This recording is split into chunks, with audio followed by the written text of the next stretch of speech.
Good morning and welcome to today's New York City Council hearing for the Committee on General Welfare. Please silence all cell phone and electronic devices. If you wish to submit testimony, you need to fill out an appearance card by the sergeant's desk in the front. If you wish to submit testimony online, you may do so at testimony@council.nyc.gov. Moving forward, nobody is to approach the dais, and I repeat, nobody is to approach the dais. Without further ado, Chair, we're ready to begin. Please do not approach the dais. I don't want you to get hurt.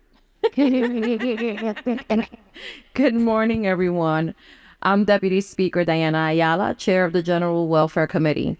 Thank you for joining me for the Fiscal 2026 preliminary budget hearing for the General Welfare Committee. We will hear from two agencies, the Human Services Administration, HRA, and the Department of Homeless Services, DHS, testifying under the umbrella of the Department of Social Services, DSS.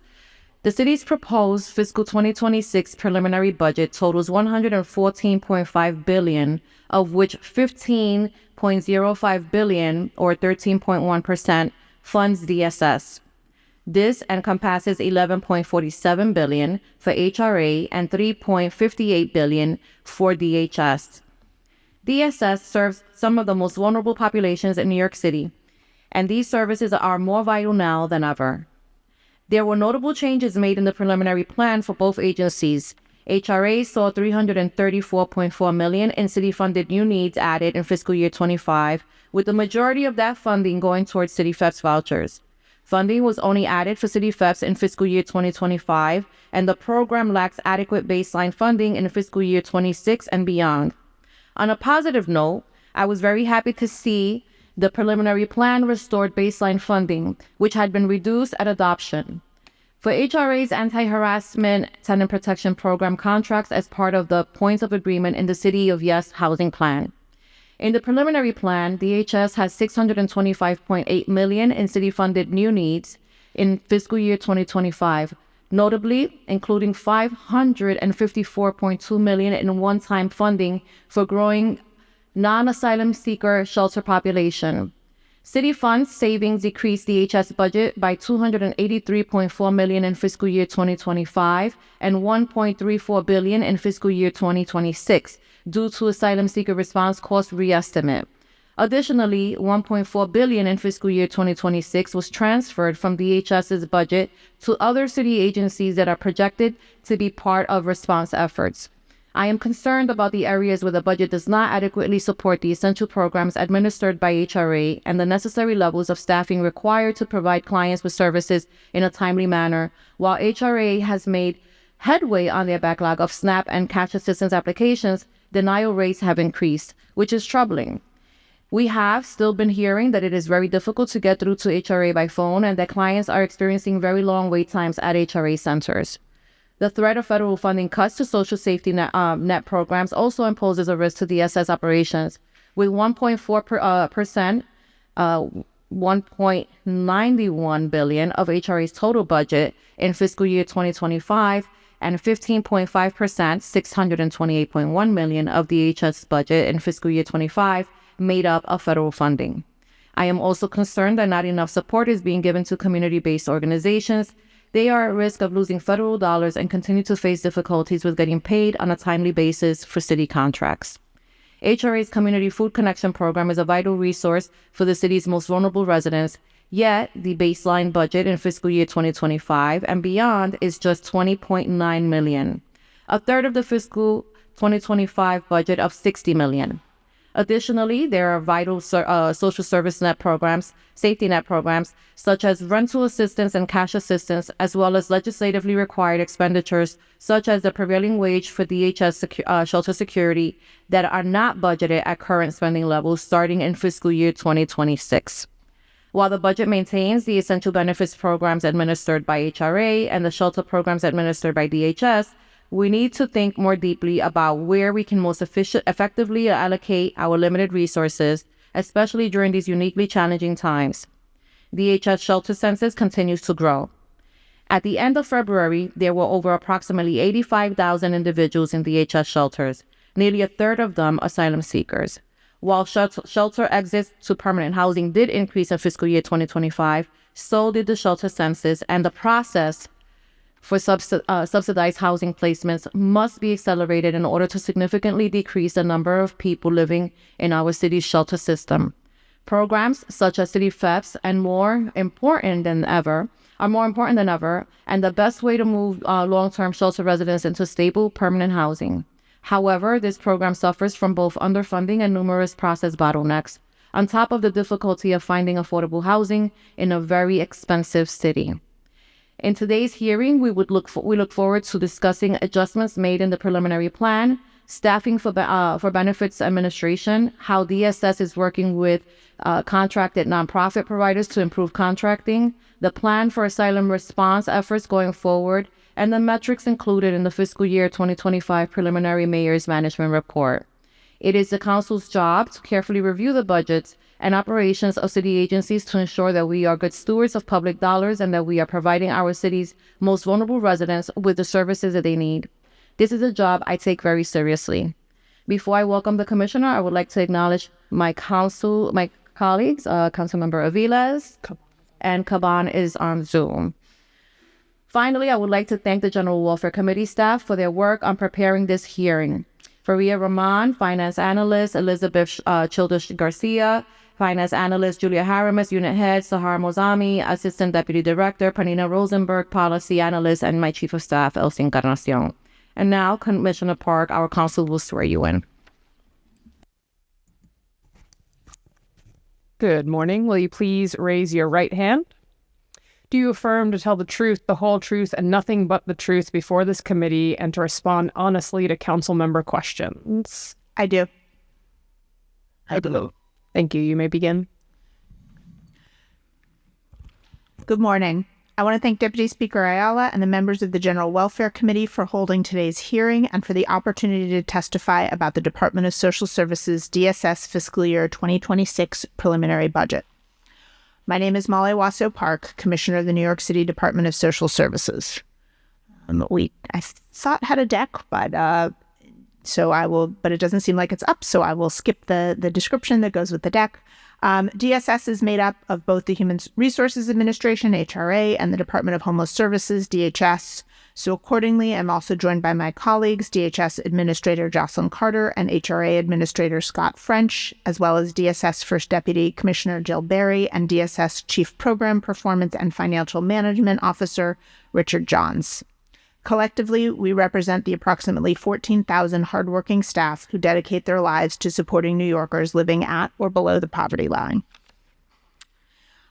Today, we will provide an overview of the FY26 preliminary budgets for both agencies and highlight the programs and services supported by these resources. DSS is the largest local government social services agency in the country, comprised of the Human Resources Administration and the Department of Social Services and the Department of Homeless Services. Under the consolidated management structure and the shared mission of DSS, HRA, and DHS provide a seamless and integrated continuum of client services to millions of New Yorkers every day. Across the agencies, our primary goal is to create a path to sustainability for low-income New Yorkers through three pillars: streamlining access to social services, addressing homelessness and housing instability, and creating economic stability. Oh, terrific. We are on slide 3, if we could advance. Thank you. And we'll refer back to these three pillars throughout our presentation. So this next slide shows an image of the Manhattan skyline and presents the title of the next portion of our presentation, the DSS HRA budget. So I'm going to now move to giving an overview of the HRA budget. This slide shows a pie chart highlighting the different portions of the DSS HRA budget. DSS HRA is dedicated to fighting poverty and income inequality, providing essential benefits including cash assistance, nutrition and food programs, public health insurance, employment and transportation services, and access to housing, homelessness prevention, and emergency assistance. DSS HRA helps more than 3 million New Yorkers annually through the administration of more than 15 major public benefit programs, with a budgeted headcount of approximately 12,000. The FY25 budget for DSS HRA is $13.3 billion, including $10.4 billion in city funds. the majority, over 80% of HRA's city tax levy budget is earmarked for benefits that the city administers on behalf of New York State. Almost 97% of the DSS HRA city budget provides direct benefits and support to New Yorkers. Cash assistance benefits, benefit levels, and eligibility rules are set by state law and regulation.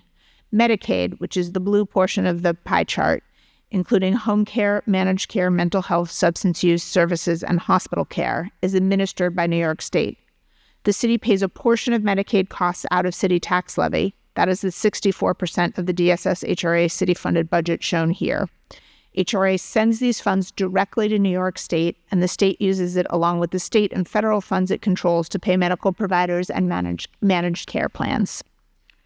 15% of the DSS HRA budget goes to public assistance, which is the red portion of the pie, 11% to rental assistance and homelessness prevention, the green section, 3% for administration, which is purple, 2% for legal services, orange, and 1% each for HASA, employment services, CFC, and domestic violence services. HRA also administers SNAP for 1.8 million clients. These benefits, which are federally funded at about $5 billion a year, do not flow through our budget, but they represent another critical benefit that HRA is mandated to provide. Similarly, HRA administers another $48 billion in state and federal funds supporting New York City Medicaid clients, which are not part of our city budget. And I should note that the DSS budget for administration covers shared services for both HRA and DHS. So the next slide again shows an image of the Manhattan skyline and presents the title of the next portion of our presentation, the DHS budget. So now we will pivot to provide an overview of the projected DHS budget for fiscal year 26. This slide shows a pie chart highlighting the different portions of the DHS budget. DHS is committed to providing safe, temporary shelter, connecting New Yorkers experiencing homelessness to permanent housing, and addressing unsheltered homelessness. DHS has an FY25 budget of $4 billion, of which $2.5 billion is city tax levy. The agency has a headcount of 1,929, and with its not-for-profit partners, is the largest municipal organization dedicated to addressing homelessness in the United States. Over 98% of the DHS budget supports shelter for families and individuals and services for the unsheltered, including outreach and low-barrier beds. The DHS budget is broken out as follows in FY26. $1.1 billion for family shelter, that's the purple section of the pie, $813 million for adult shelter, which is green, $405 million for street outreach, which is red, and the remaining 2% is for administration, which is blue. The next slide shows a pie chart highlighting the breakdown of the DHS client population. As of March 10th, the overall DHS census was 84,604 people, an increase of 41,000 since the beginning of 2022 before the surge in special population asylum seekers to New York City. Of the 84,000 people, approximately 58,500, or almost 70%, are families made up of children, more than 31,000 children, which is the green section of the pie chart, and their adult parents and caregivers, more than 27,000 people, which is the orange section of the pie chart. Children make up 36%, or more than a third of all people in shelter. The remaining population is made up of single adult men, about 16,000 people, which is the light blue section, single adult women, 5,600 people, which is purple, and adult families, 4,200 people, which is the dark blue section. This next slide shows a linear graph highlighting the DHS shelter census trends from the pandemic to present. Today, approximately 33% of the overall census is made up of asylum seekers, or what we are now terming our special population, over 28,000 people. In January 2022, the census was around 45,000 people, lower than in 2020 pre-pandemic. During the pandemic, there was a decline in shelter entries. At the same time, DHS continued to make permanent housing placements, leading to a decline in the census. As the special population asylum seekers came to New York City and began to enter shelter in large numbers, they drove the census increase over the past nearly 3 years. and the special population asylum seekers account for 75% of the growth in the DHS census compared to today to January of 2022. The non-special population asylum seeker census remains below pre-pandemic levels. The combination of the public health advisory, pandemic financial supports, and ongoing DSS prevention strategies and permanent housing placements from shelter led to the census declines during the pandemic before the migrant surge. The non-asylum special population census is about 9% below the pre-pandemic level and below the pre-pandemic peak of 61,400 reached in January of 2019. This slide shows an image of the Manhattan skyline and presents the title of the next portion of our presentation, Federal Budget Impact on DSS. It would be irresponsible of me not to focus some of this presentation on the threats to federal funding currently being contemplated by Congress. As I've highlighted in my testimony, DSS, HRA, and DHS budgets are significantly reliant on federal dollars. But more importantly, the 3 million people we serve receive significant benefits from the federal government. We are seeing increasing demand for these services at the same time that they are under threat. This slide highlights some examples of real impact proposed federal cuts will have on New Yorkers. The House budget resolution proposes eliminating $230 billion from the Agriculture Committee, which will primarily impact SNAP, and there are 1.8 million New Yorkers who rely on SNAP. The House resolution also targets reductions of $880 billion from the Energy and Commerce Committee, and this reduction is anticipated to come from Medicaid cuts. There are about 4 million New York City residents who rely on Medicaid for health care. Additionally, the House Appropriations Committee has put out a menu of budget options that contemplate eliminating the TANF contingency funds, which would represent a reduction of $290 million from New York State, as well as an overall 10% cut to the TANF block grant.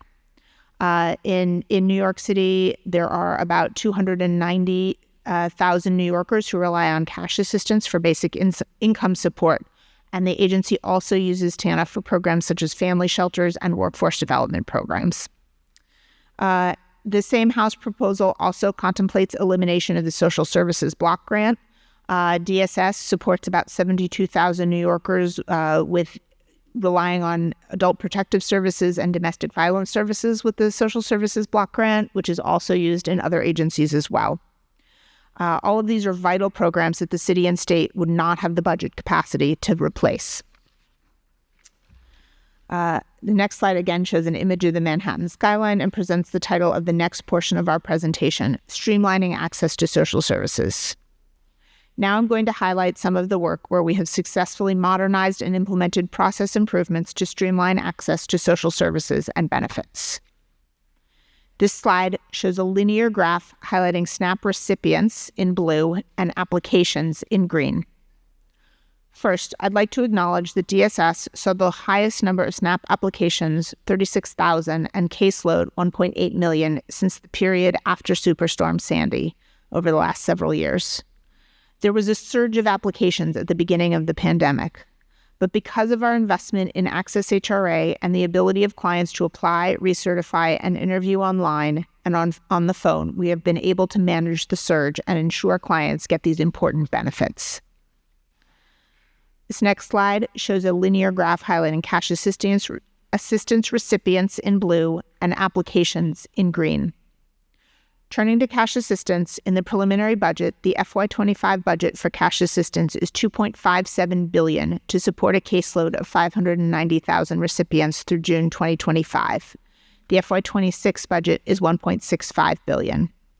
$920 million, of which $468 million was city tax levy, was added in the November plan for FY25 projected cash assistance costs. This graph shows both one-time and recurring recipients. In February, there were 584,000 ongoing recipients and 5,500 one-time recipients for cash assistance. Although the one-time recipients receive rent and utility arrears along with other benefits, it's important to note that many of our clients receiving ongoing assistance also receive emergency payments for rent arrears so they can remain stably housed. In FY24, HRA issued emergency rent payments to over 55,000 households. Next slide. Along with SNAP and cash assistance, DSS HRA continues to support New Yorkers with other key benefits, including, but certainly not limited to, Medicaid, fair fares, and home heating assistance program. I cannot stress enough that automatic Medicaid extensions are ending. Clients must recertify their Medicaid in order to keep their health insurance. This is a requirement that is beyond the agency. It's not something that we have a choice, and we want to make very sure that we are getting the word out there. We are working to ensure that everyone who remains eligible for Medicaid receives ongoing benefits, and we have a robust outreach campaign to remind Medicaid clients of changes to renewal rules and the urgency of submitting renewal applications to avoid any interruption to coverage. We hope that you will work with us all to continue to remind your eligible constituents that they do need to renew. On another note, in collaboration with the Council, we expanded fair fares eligibility to 145% of federal poverty level and encourage eligible New Yorkers to submit for benefits as soon as possible. Lastly, in collaboration with the state, DSS HRA helps to provide access to home energy assistance or HEAP benefits. Next slide. Oops, one after that. Thank you. This next slide shows an image of the Manhattan skyline and presents the title of our next portion of our presentation, Addressing Homelessness and Housing Instability. Keeping New Yorkers in their homes, moving families and individuals out of shelter, and helping these households remain stably housed are all primary goals for the agency. And I now want to talk about our progress in these areas. DSS remains committed to connecting New Yorkers to permanent housing and keeping them stably housed. We made significant strides over the past year by strengthening our rental assistance programs, providing homelessness prevention services, and leveraging social service dollars to actually create more affordable housing. As a result, DSS has seen record-breaking increases in the number of permanent housing placements. In calendar year 24, more than 10,200 households, or nearly 22,000 New Yorkers, moved out of shelter into permanent housing placements using city FEPs. That was a 56% increase relative to calendar year 23. This is a subset of the nearly 15,000 households comprised of more than 31,000 New Yorkers who were able to obtain permanent housing or stay in their homes using city FEPs vouchers, reflecting a 43% increase year over year.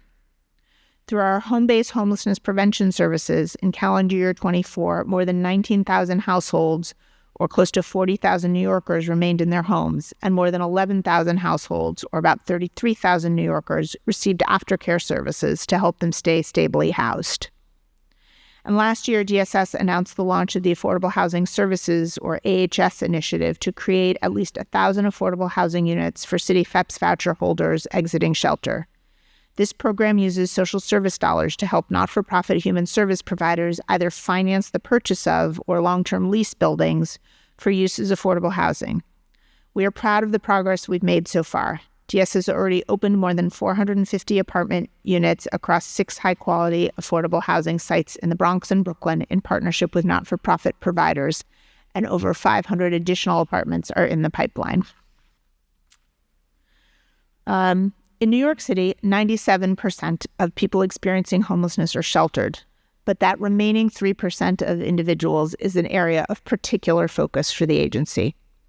Since the start of this administration, DSS-DHS has aggressively expanded low-barrier bed capacity, which are shelters that are particularly targeted to those experiencing unsheltered homelessness, also known as safe haven and stabilization beds. At this year's State of the City, Mayor Adams announced 900 new low-barrier beds, representing an investment of another $106 million in efforts to address street homelessness in New York City. These beds will start to come online as early as this summer, and the remaining beds are to be identified in the DHS development pipeline and brought online in subsequent years. DHS's safe haven and stabilization bed total will be 4,900 beds once all is said and done. Because of this investment in street homelessness solutions, DHS placed more than 3,000 New Yorkers residing in low-barrier programs into permanent housing during the Adams administration. And since the launch of the Subway Safety Plan in February 2022, more than 8,300 New Yorkers have been connected to shelter. DSS-DHS has doubled outreach staffing to nearly 400 outreach staff as of today, to support referrals to low-barrier shelters. And now I want to talk about an initiative that I'm particularly excited about, Project Crib. DSS is consistently looking for ways to impact the lives of the city's most vulnerable.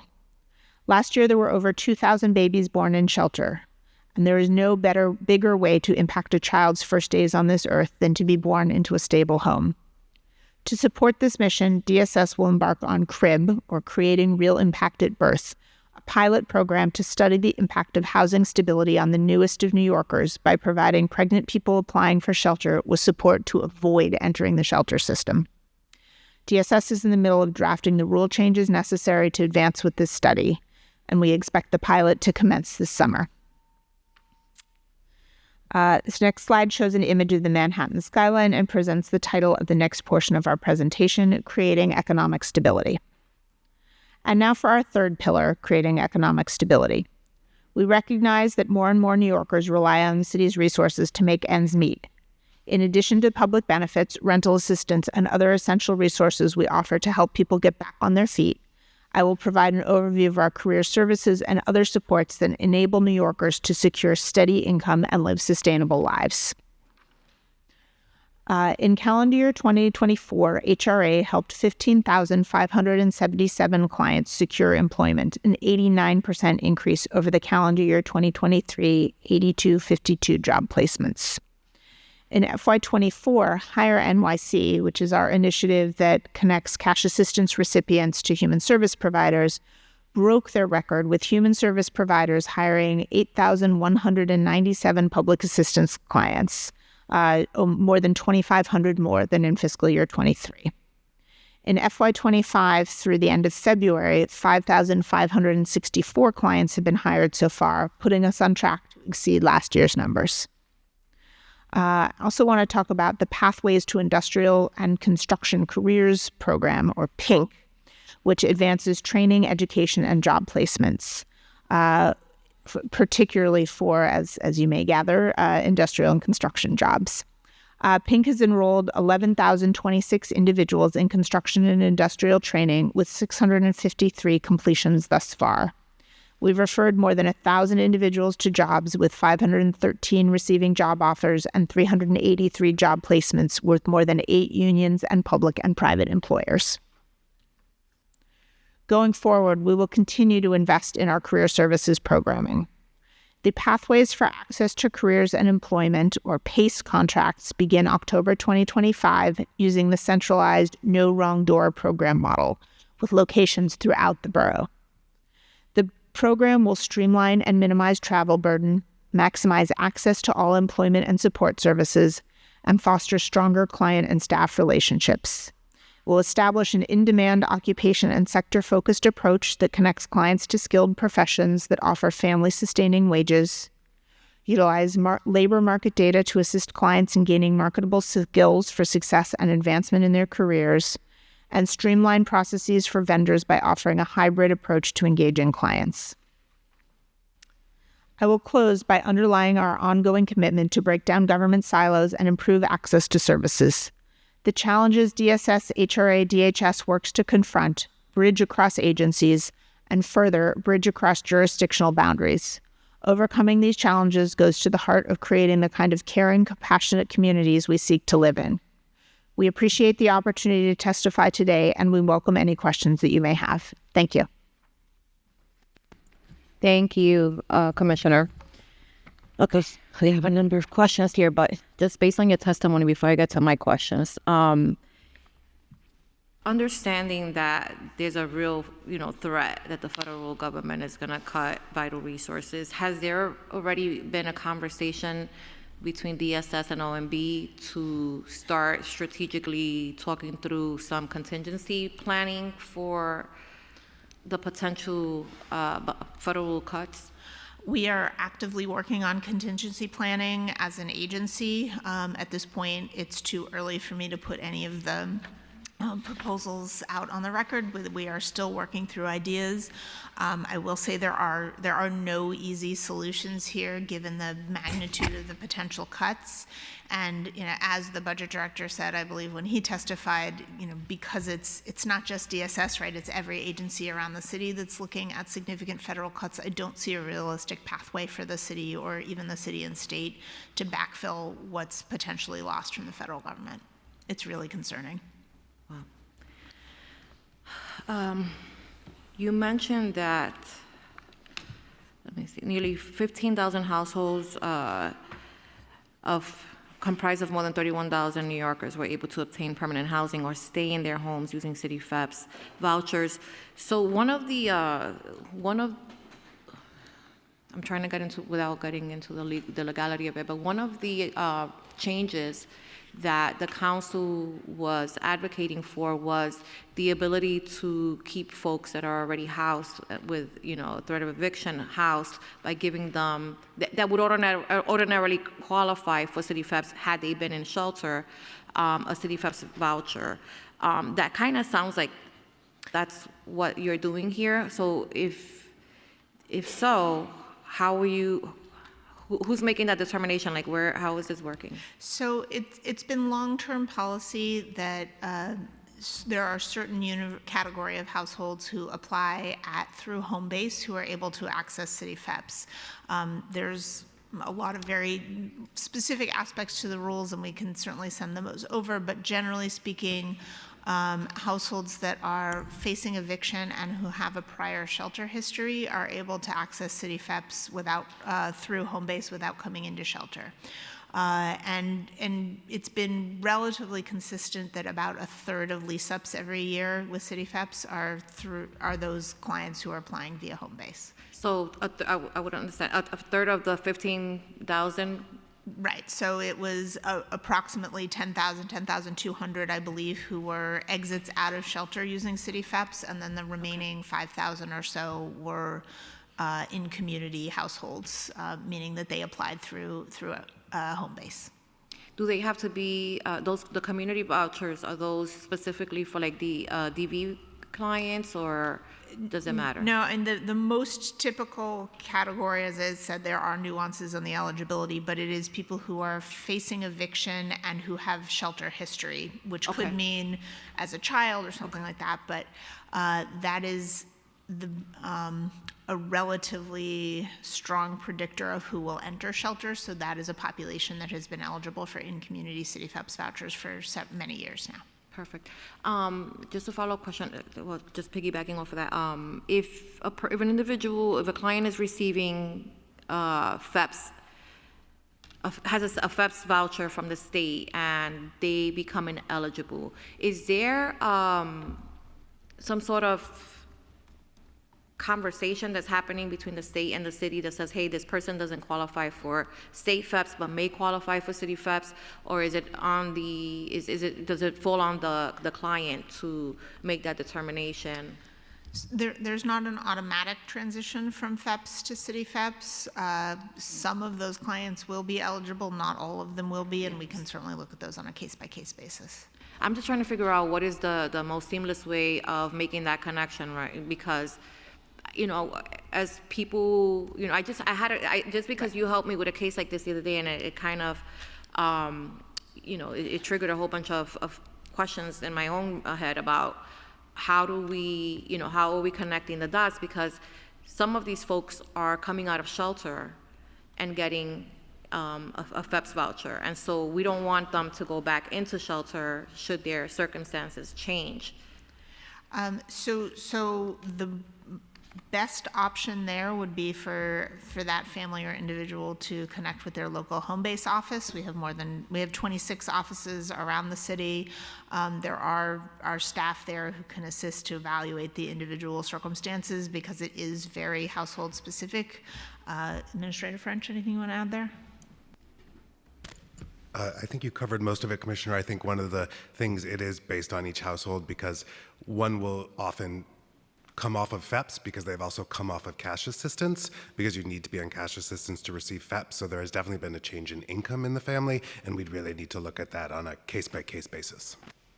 I'm just afraid that people will fall off, the cliff because they don't know, right, that they may qualify and they may see city FEPS and FEPS as one program, right? And so I don't know if it's on a state level that folks should be informed, right, that they should at least check, because in the case that the commissioner and I were discussing, the individual got off of cash assistance because they qualified for SSI. So their income didn't really change dramatically, right? They weren't getting enough income coming into the household to afford the apartment that they moved into coming out of shelter. And so there has to be some sort of connector that says, okay, listen, this person may qualify either to the client or to DSS. I'm not sure how that would work, but I'm really concerned that folks will just end up back in shelter because they won't know any better and they won't be able to make rent. Out of the 19,000 households that remained in their homes, do we know how many applied? Because that seems like a really good, and again, this is all really good. Like, I love the fact that we're giving out community vouchers, so it's not a critique, I'm trying to understand. Out of the 19,000 households that went through home base that were able to remain in their homes, do we know how many didn't make it, what the actual number was? Were there 40,000 applications and 19,000 made it? I'm trying to figure out like how. I believe the home-based track record is something upwards of 97% of those served are able to remain in their homes. We can follow up with the exact number, and really home-based is able to help connect people to the full complement of services that we have for housing stability, right? So City FEPS is a piece of it, but so is connecting people to emergency rental assistance, helping to refer people to an attorney if they need it, and then also people will come to home base for other kinds of services, assistance with benefits access, or even employment assistance. So it is a wide range of services that home base is offering. Want to recognize that Councilmember Ung and Councilmember Riley have joined us. Regarding the CRIB pilot program, could you just kind of walk me through that? So I'm a young person living in, I'm a birthing person, and I need housing. I'm living with my mother maybe. Are you encouraging me to stay with my mother, giving me the voucher, and I can stay there while I look for an apartment, or? So when a pregnant person applies at PATH, they will be, we're going to be testing a couple of different models of rental assistance for that population. So some people who are enrolled in Project CRIB will receive a City FEPS voucher with the hopes that they can, as long as they know that their tenure staying with family members could be a shorter one because they have rental assistance, that they're able to remain out of shelter, or that because if they do need to enter shelter, right, if they don't have a safe place to stay, that they are able to exit relatively quickly. And then an additional cohort of people will get what we call our Pathway Home benefit, which is actually a payment to stay with friends or family. It's something that has been around for a while, that we've used on a fairly limited basis, but we think has potential real utility here. Something that is very interesting to me, and we alluded to in the testimony. During COVID, the numbers of families with children entering the shelter system dropped really substantially, which is frankly exactly the opposite of what I thought was going to happen.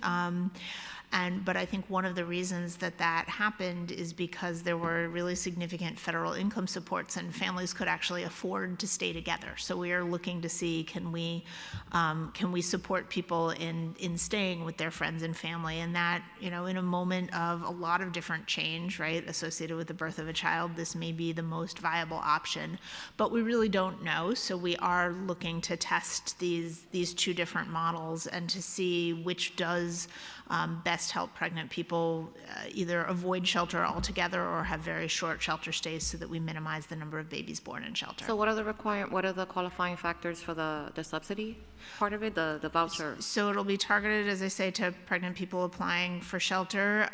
We do still need to income qualify, so at or below 200% of federal poverty level, but other than that, we're able to have fairly flexible income or eligibility requirements. So if they were living with a family member, they could still qualify? Yeah. Okay. And the Pathways to Home program, that is on a year-to-year basis? So or? it's a 1 year, it's month to month, but 1 year payment to specifically to stay with friends and family. So with city FEPs, you have to have a lease of your own. So, you know, if you receive a voucher at the point of application because you're a shelter application because you're a Project Crib participant, you might stay with your family while you search for an apartment, but then ultimately you're going to have a lease of your own. With Pathway Home, the idea is that you actually are staying with your family, and we are able to support the costs associated with having additional people in the household by paying to the primary leaseholder. Is that payment consistent amongst the individuals in the program, or does it vary by household? There is a slight variation by household size, but it's largely $1,200 a month. Okay, and that's, you said month by month, right? Yeah, I mean, so we don't pay the full years up front, but it's a year's worth of subsidy paid on a monthly basis.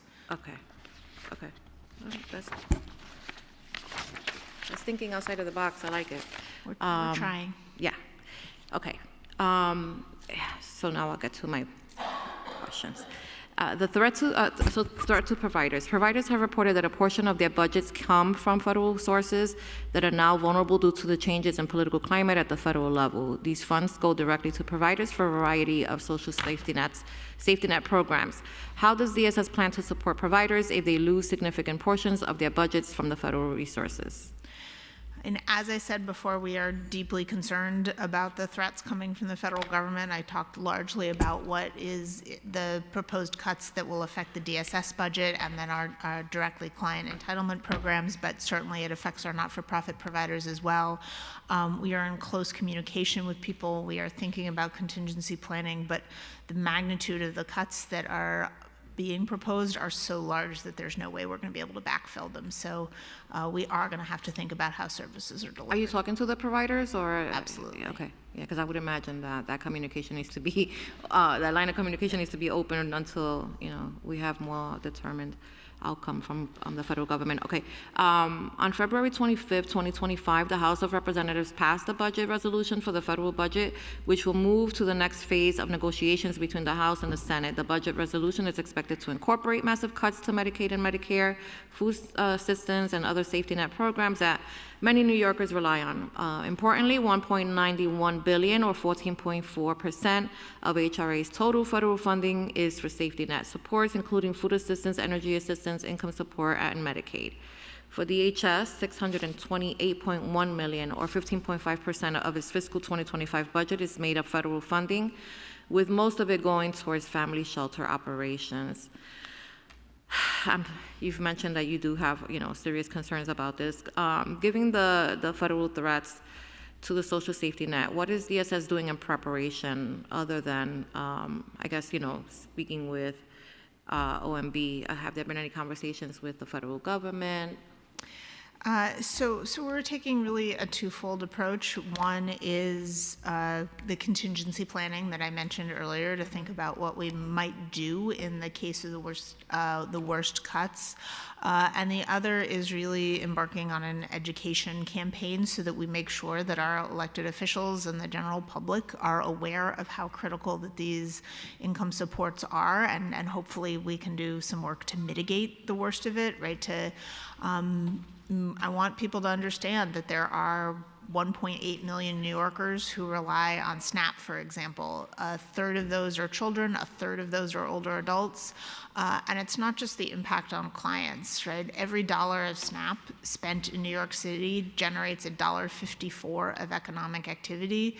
So I think one of the things that we had started doing in the context of the Farm Bill reauthorization, right? The Farm Bill is where SNAP is authorized and we know it's up for renewal.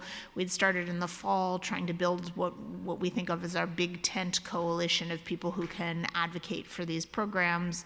That it's not just the anti-hunger organizations that have been doing this work for a really long time, but housing organizations should care about these entitlement programs, because if people are paying more for food, for example, they can't pay for rent. If a child is hungry, it's very hard for that child to learn. So we want the education groups involved. We want the business organizations engaged because of the economic impact of these programs. So we've been building that coalition. As I say, it was originally around advocating for SNAP and SNAP growth, but we will pivot that and use it to support the programs instead. Yeah. It's really scary, but it's heartbreaking. I mean, at a time when we're facing, the largest number of unhoused individuals in shelter, food insecurity continues to climb. Like, this is a really big deal, and I think that we all need to be paying attention to what's happening in our government. Absolutely. Yeah. Nonprofit organizations provide community-based human services on behalf of the city to most vulnerable residents. This is especially true for HRA and DHS. DHS contract budget totals $3.7 billion, which is over 85% of the agency's budget, largely related to shelter services. HRA's contract budget is $922.8 million and includes programs such as domestic violence shelters, workforce development programs for cash assistance clients, and food pantries. Many nonprofits are struggling because city contracts do not keep up with the actual cost of providing services, and payments are often delayed. In October of 2024, MOX launched a payback backlog initiative focusing on clearing outstanding payments from fiscals 23 to 25. How is DSS working with MOX to ensure that providers are receiving their outstanding payments, and what is DSS doing to expedite the contracting and payment timeline for these nonprofits? Yeah, thank you for that. Let me start by saying we can't do the work that we do without our not-for-profit partners, and we understand absolutely that the not-for-profits can't do their work if they don't get paid. We are in a challenging place right now. It has been a difficult process on those payments, but it's something that we are very, very focused on. I will say it's a very complicated and nuanced issue. When the provider's experience of "I am not getting paid" actually translates back to a number of different challenges on the city side of things, right? It may mean that there's an invoice, we have received an invoice and we haven't processed the invoice. It could also mean that there's a budget modification that needs to be done. It could mean that there is a subcontractor approval that needs to get done. There's a variety of other issues. So what we are doing is really looking holistically at all of that and trying to expedite payments on an emergency basis. We're working very closely with providers. DHS in particular is meeting one-on-one with every single provider that we have, but we're also looking at the structural issues so that we can make this better going forward. Does DSS have an accounting of all nonprofit contracting and payment delays? Because as I say, the issue of not getting paid is actually a reflection of so many different issues, it's not possible to create a single report or summary that says, here's everything that's at issue, or here's the total dollar value at issue, because, in there could be new needs that aren't yet, that they're very real to the provider, but they haven't yet been approved through the process, so they wouldn't show up on any report. So we're looking holistically, but no, I can't put a single figure on it. I'm just trying to figure out, where the immediacy is in trying to resolve these issues, because the truth is that a lot of these nonprofits are already working with bare bones, and they're not able to make payroll, and that's also right concerning, because we're talking about primarily Black and brown individuals that are working in our social service agencies, and we want to be able to ensure that they're paying rent and that they're able to purchase food and take care of their families. And so how do we, I'm just trying to figure out, I get that, these things are unpredictable, and that for a variety of reasons, these contracts can be delayed, but the fact that they're already seriously underfunded, and then on top of that, they have a delay, and many of them don't have the cash flow on hand, which I'm sure Councilmember Brewer is going to get to you in a little bit about. We are absolutely approaching this with urgency, and as I say, it's really a two-track effort, so that we are, what do we need to do to get cash cash into people's hands today, and working very closely with the not-for-profits in very regular communication, so that we don't want to get anybody to the point where they can't make payroll, so that we're addressing issues on in a real-time basis, working hand in glove with the providers, but then also trying to tackle all of these more systemic issues so that next year we are in a better place. Yeah, I mean, we need a better system. Do you know what the average delays and number of days is that providers are seeking in the contract registration and payment process? So our contract registrations are in a relatively good place. Very little of what we're seeing right now has to do with registrations. With respect to the larger issues that I have talked about, again, it's really all over the map, because what the provider is experiencing is, I am not getting paid. But sometimes it is a mod, sometimes it is an invoice issue. It's very different if a provider is on enhanced review, which means we have to do more review of their invoices than when they're not. One of the challenges for this year in particular, as you know, at the end of last fiscal year, the city migrated to the passport system. I am entirely convinced that passport will leave us better off having everything in one system over the long run, but it was certainly a challenging process to get there. Because of the passport migration, every contractor started the year with what we call a one-line budget, meaning, their budget is $10 million, but it's not broken out into all of the things that they actually need to invoice for. We did that so that we could do advances at the start of the fiscal year. It made a lot of sense, but it meant that with every single budget we had to go back and redo it from a one-line budget to an actual allocated budget, so it added workload to the process. So this year has been really challenging, and I'm not going to deny that we have real issues to solve, but we are absolutely focused on it. Okay, I have a whole bunch of questions, but I'm not gonna ask them right away because I wanna make sure that while we have quorum, that we allow members to ask questions, and then I'll come back. Yes, I'm gonna come on. Okay, Councilmember Caban, do you have questions? Is she there? Councilmember Caban? All right, while we get to Councilmember Caban, Councilmember Vilas? Thank you so much, Deputy Speaker, and thank you for being here to testify. I guess I'd like to go a little hyper-local. And I know this is a preliminary budget hearing, but certainly it is endemic of some of the challenges that we face. So in October 2024, a DOI report DOI examination finds compliance and governance risks at 51 city-funded nonprofits and flawed oversight of DHS-funded providers on page 73 of that report. It also states that local council members have a say or influence in the decisions to the site shelters. Can you describe what that actually means, role or influence? So we always engage with local council members. We send a letter every, typically April, May, to both council members and to local community boards, soliciting sites for siting new shelters. And then as we do identify sites for new shelters, either through that process, which I will acknowledge is rare, but occasionally we do get a proposed site through that process, or not-for-profit providers bring us sites, we will do a formal notification process and then engage. We generally go to a community board meeting and then we have a community advisory board where the council member is, we work with the council member to assign members to the CAB. Virtually all the sites, the shelter sites that we do are as of right, meaning that they can move forward based on current zoning.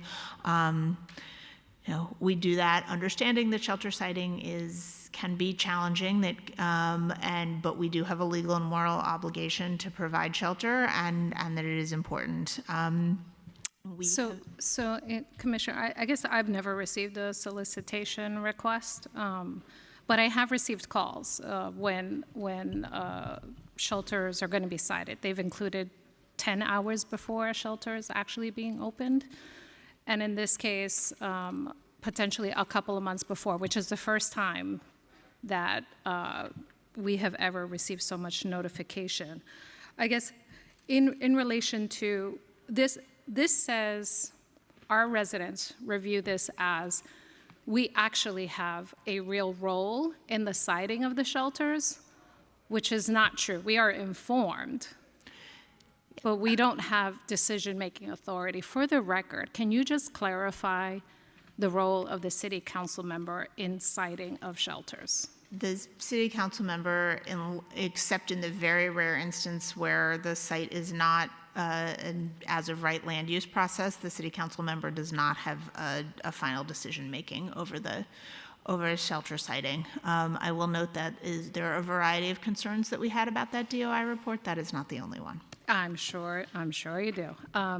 In terms of, I think that's helpful clarification because that language is often cited. We know the city has a fair share policy. Can you tell me how you manage the fair share policy? And in particular, my district has pretty much significant number of shelters compared to districts actually all around me.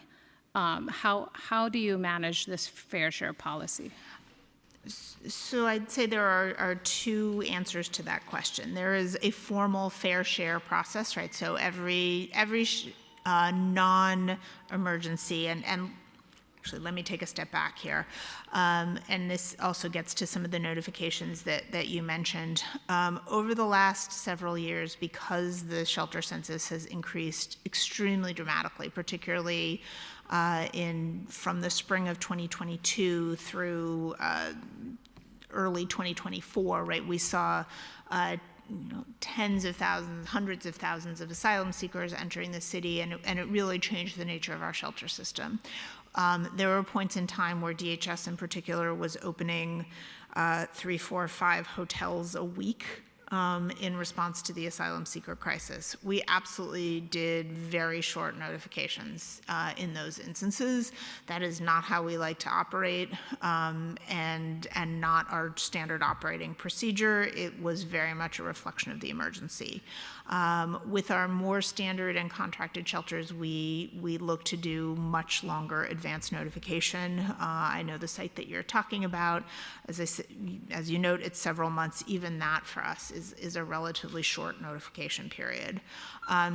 So I think there is, when we were responding to the emergency, we had to use hotels because that's what could be turned on very quickly, and so we were there are more hotels in certain neighborhoods than others, and so it came to a disproportionate location. Commissioner, in this site, Chair, if you don't mind, in this site, it blows my mind actually that we would be building shelters from scratch or fully rehabbing a building to a shelter when our problem is housing individuals. So this is another circumstance where a building is getting gut rehabbed, that was a manufacturing building, for a shelter when we should be building supportive housing to bring down the census, because our community is a very welcoming community. We have had shelters for many, many years. But the concentration and seeing buildings flip into shelters rather than homes is problematic especially at the expense that we are putting into these temporary facilities. So from my perspective, we really need, it's not an or, it's an and, right? And I am the biggest cheerleader for affordable housing that you will ever find. I started my career in the affordable housing space. One of the things that I am very proud of is that under my tenure as commissioner, that we have really been able to expand DSS's housing footprint, including and actually into housing finance. But there are literally 1 million low-income rent-burdened households in New York City, right? Any one of those households is an emergency away from needing shelter. The analogy that I like to use is this is really the emergency room for the city, for the housing sector. We don't want anybody to be getting their primary health care from the emergency room, but that doesn't mean that we don't need an emergency room. In previous years, previous administrations, there have been instances where actually apartment buildings, like full-on existing residential apartment buildings, have been converted to shelter. That, in my mind, is the worst of all possible worlds, because we are actively taking housing out of the housing stock and using it as shelter. It's my policy and our policy now not to do that, but we do need to add to the shelter stock. We are in about 18,000 hotel rooms. Those are poor quality shelter for clients, and they are very expensive for the city of New York. And while we are absolutely committed to reducing the size of the shelter census, given the size of our hotel footprint, we need to also be adding regular contracted shelters. They are better suited for serving clients, for being able to provide the wraparound social services that are valuable to us. They are less expensive for the city, and it's an important thing to do. Without speaking specifically to the site in your district, because I don't know the details off the top of my head, but generally there is more flexible zoning on shelters than there is for housing, so that there are sites that we can use for shelter that are actually not available. Just the last bit here. This shelter is replicating a hotel model, which doesn't have what people need to be successful into transition. So I find that deeply problematic. But more importantly, I think what we see is a concentration of a siting in the same neighborhoods consistently with no, DSS is not providing ancillary funding to support the local ecosystem that is absorbing, right, additional folks who need and should be integrated into community. So is there a thinking around an approach that when you continue to saturate communities with no ancillary investment in their local infrastructure, like the nonprofits that are there already serving the community are getting even more overloaded with service requests, and the city doesn't support those communities, and yet continues to say, well, we understand we have fair share problem, but not mitigating that at all. Instead, we see the perpetuation of siting in the same communities over and over again, and other communities receiving no shelter. So I guess we can have a longer conversation. I know we're working on a time to meet in the neighborhood. Our residents are very frustrated by an additional facility with no additional resources to the neighborhood. So we look forward to meeting you. Happy to meet separately.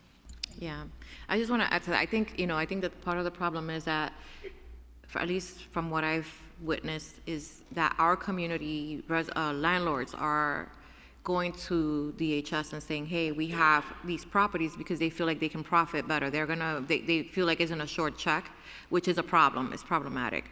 But Councilmember Vilas is correct in that when we have so many, and now we have more people that may have specific social service needs, that may contribute to more garbage, to variety, maybe more children in schools, maybe and the community still is operating with the same public dollars that they were right before the census count continued to climb. So I think it's a fair point to make. Certainly, and we are committed to spreading siting out on our contracted shelters. We have a number in the pipeline that will address the remaining districts that do not have shelters. So that is something that we have said all along that we are committed to, and we are actively working on it. I want to just note that every shelter that we contract for does have wraparound social services, always have caseworkers, housing specialists, and then other services that vary depending on the population. Some have childcare, some have an employment focus, some have a healthcare focus.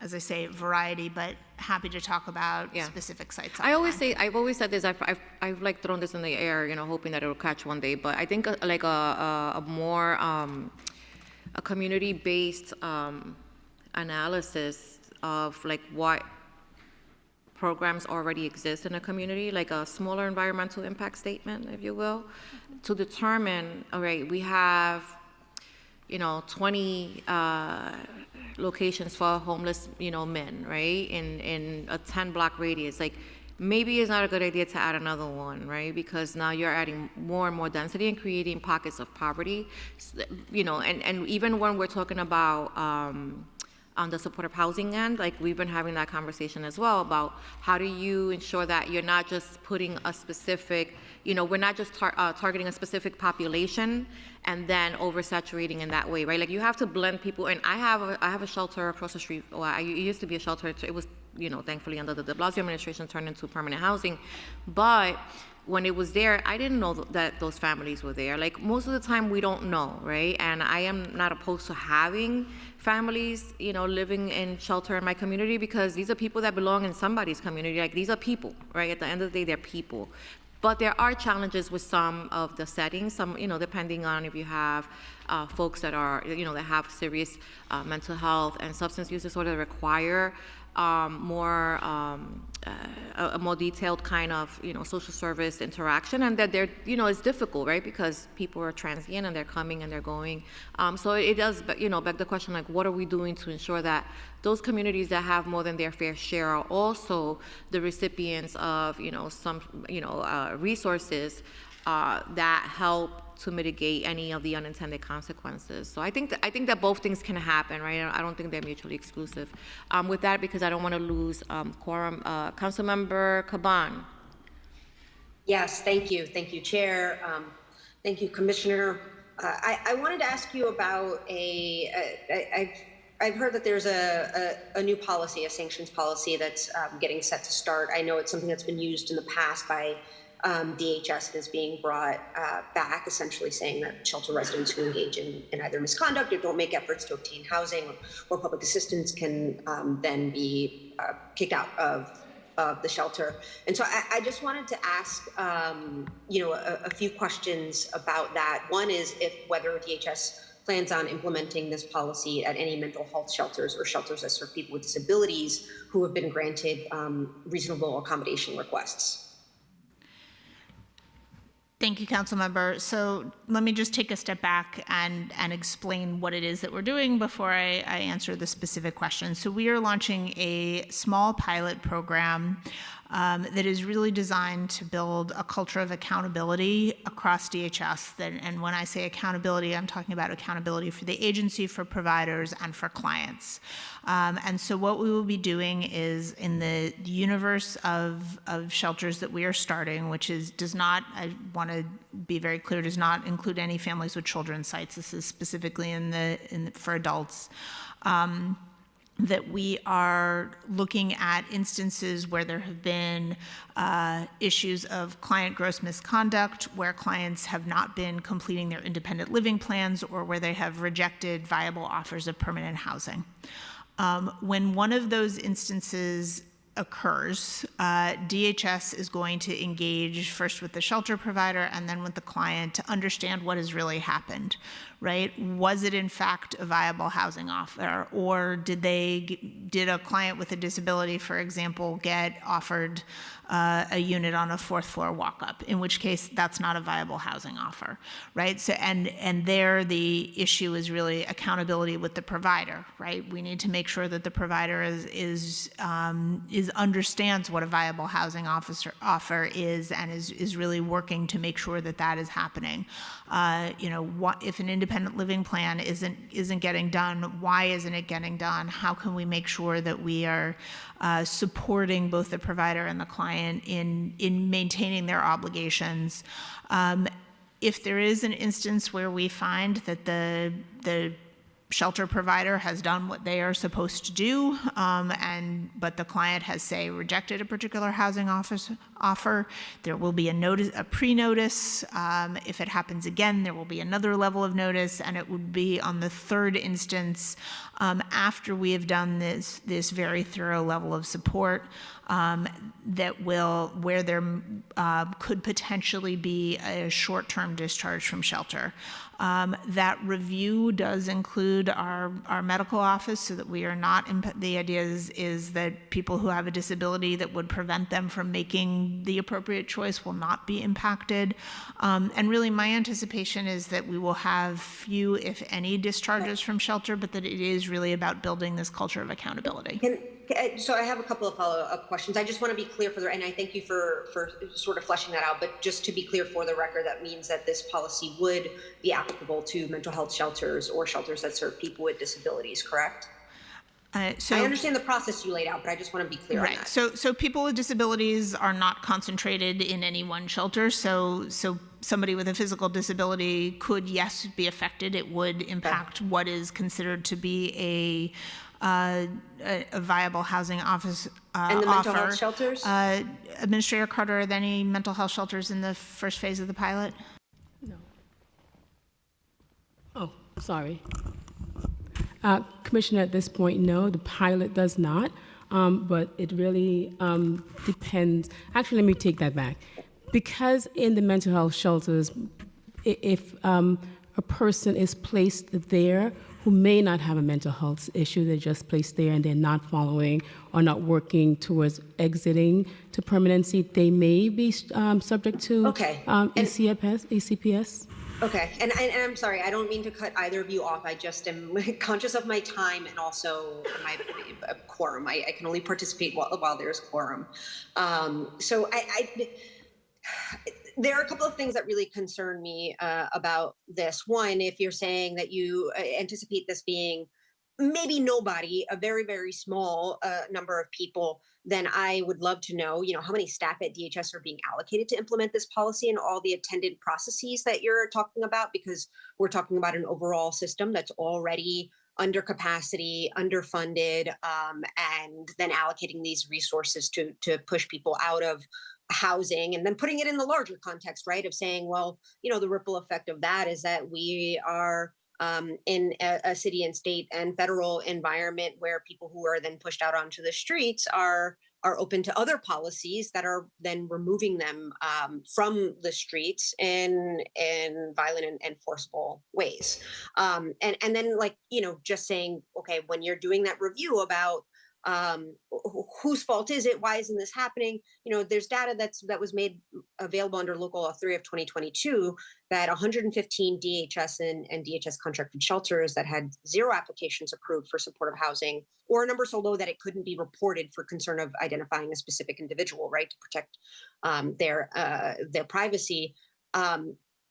It really begs a question of, here's this, and I know you're saying it's accountability for all sides, but it seems like a shelter resident could be penalized when, for lots of different reasons, shelter providers aren't connecting people with housing opportunities. And again, I want to be very mindful of the fact that understaffed, not enough resources, all of these different things. So I guess I'm seeing the penalty for the shelter residents. What are the sanctions for the shelter providers who fail to provide housing and case management services under this pilot? Right. So let me start by clarifying that we have hired staff both for DHS shelter operations and for our legal fair hearings team so that we can implement this in a way that is responsible.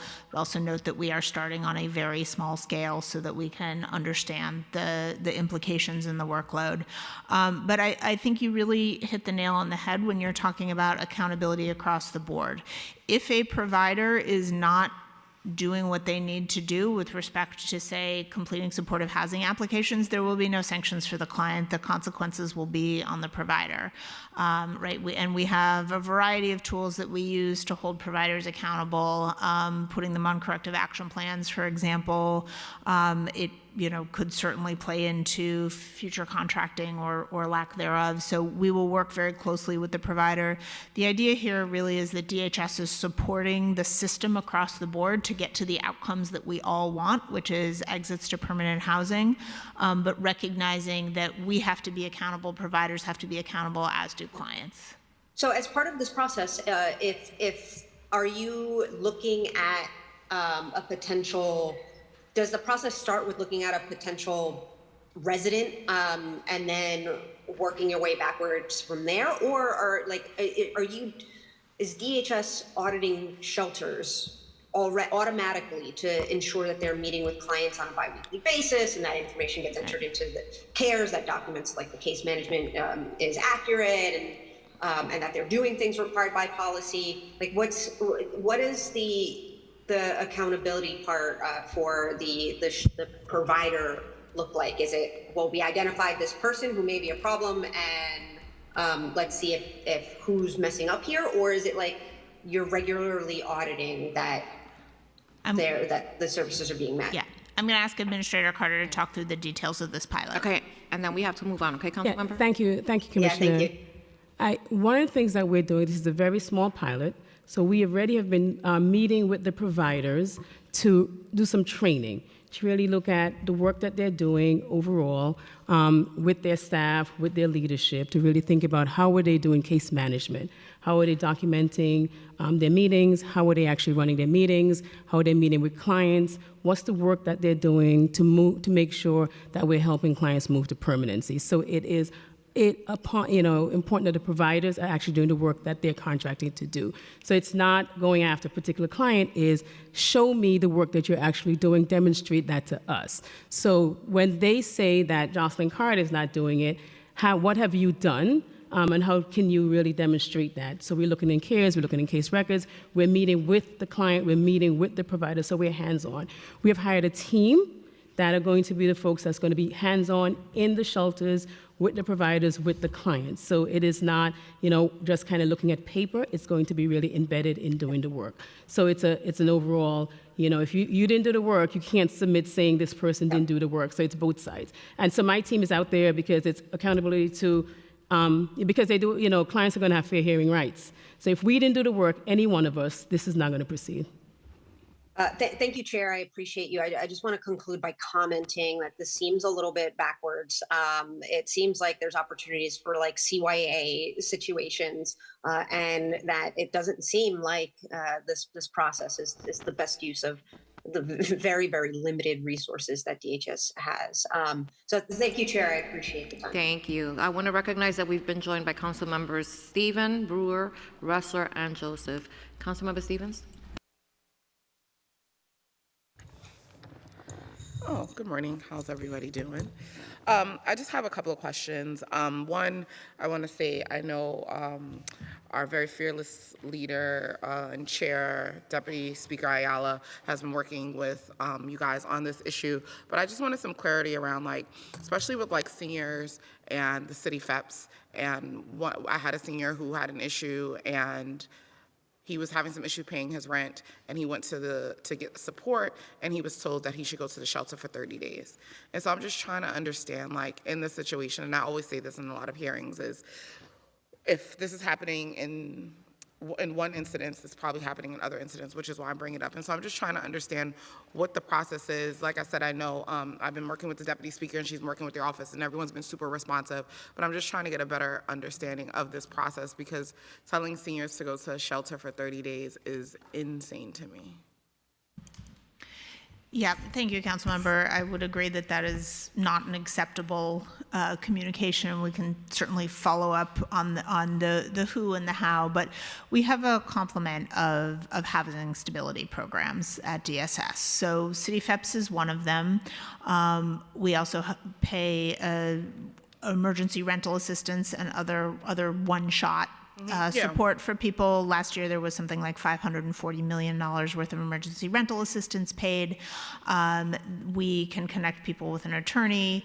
Homebase is really intended to be the gatekeeper there and helping people find the resources that they need, to the extent that we need to do some training engagement with our home-based providers. That's certainly something that we can talk about offline.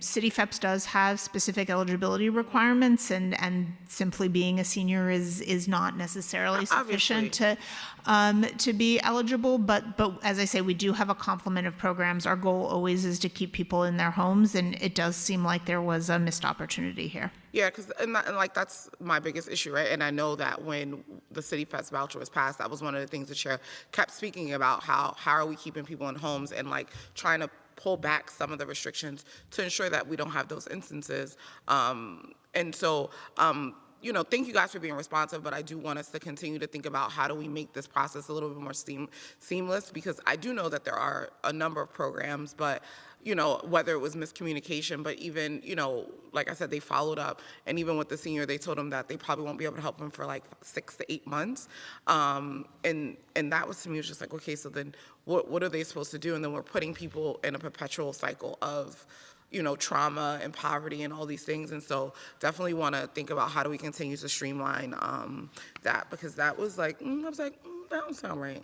And like I said, the deputy speaker was working really hard, and I know she reached out to your office, and you guys have been working really hard, but I really want us to think about how do we, whether there's getting information and making sure that all the council members have this, because I'm sure I'm not the only office that had outreach like this, to make sure that we have the outreach and we know all the steps and all the different ways. But like, what does this look like? Because he was like, I remember he was like crying when he was told he had to go to the shelter, and this is 85-year-old man who was like, I don't want to go to the shelter for 30 days, and he was crying, and that like broke my heart. Right. No, I understand, and as I say, it does seem like there was some miscommunication here, and we're happy to follow up on it. I will say our home-based providers do amazing work. Their scope of work has grown substantially over the last, several years since the program was created. One of the things that we are looking at is how do we bring some of the more complicated case processing in-house so that they have more bandwidth to deal with the cases that are a bit more routine, so that it is,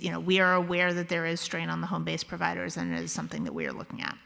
And are you guys asking for additional staff? Is that a new need in the budget this year? We coordinate very closely with OMB on all of our needs, but really looking at how we can make best use of the home-based providers and the contracts that we already have. Because it kind of sounds like it needs to be a new need, no?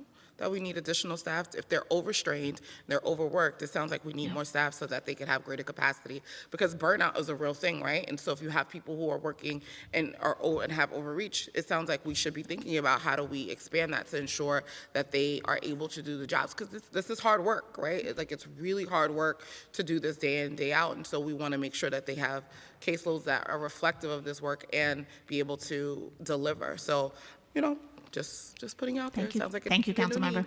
The last question I had, which would be really quickly, on the ACS side with the child care vouchers, one of the things they were saying was that there seems to be a 700% increase in low-income vouchers because of the eligibility requirements for low income for the vouchers. And they weren't able to give a real concrete example of like why there's such an increase in this population for low income child care vouchers. They said we would have to come to you guys. So I wanted to know, did you guys have an understanding of what was this huge increase for in the low income vouchers? Because right now I believe we're trying to get $1 billion for this deficit we have with the vouchers.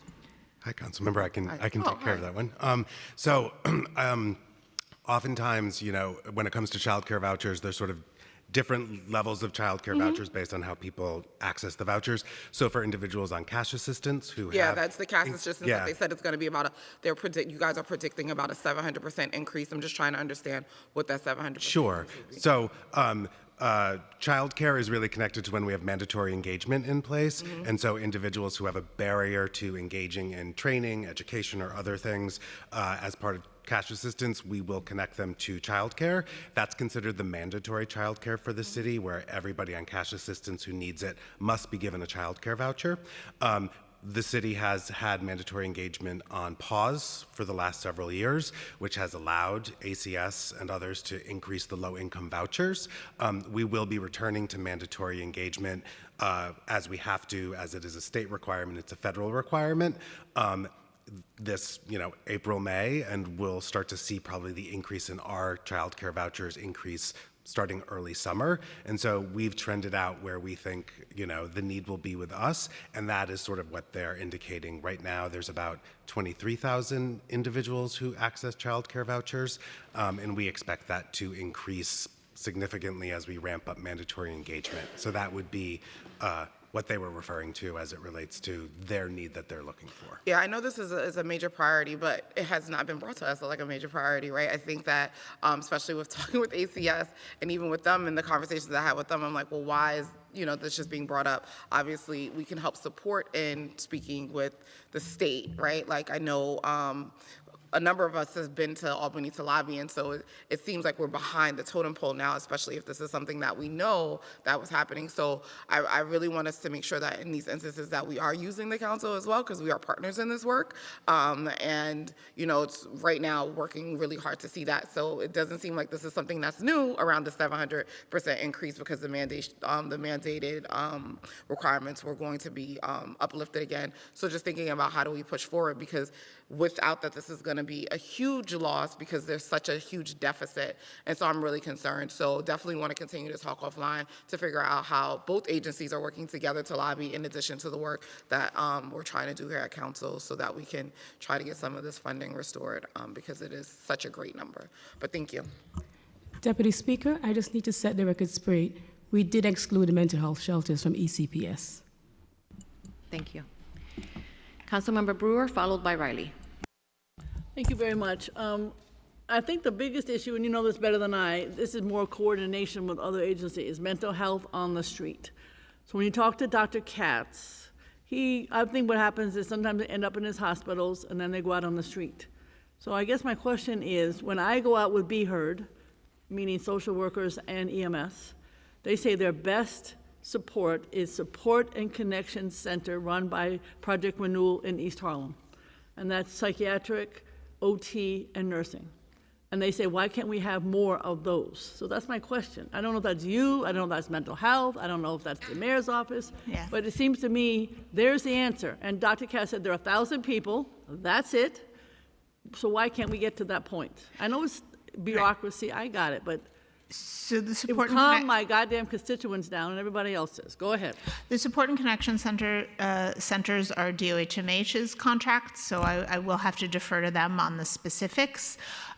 With respect to the number of people, with all due respect to Dr. Katz, who is an amazing we love him. Person, and we are very thrilled to have him in his role, but I do think the number is a bit more dynamic than to say that it's 1,000 people and that's it. This is a statistic that I keep coming back to again and again because it's so stark. I think it was calendar year 24.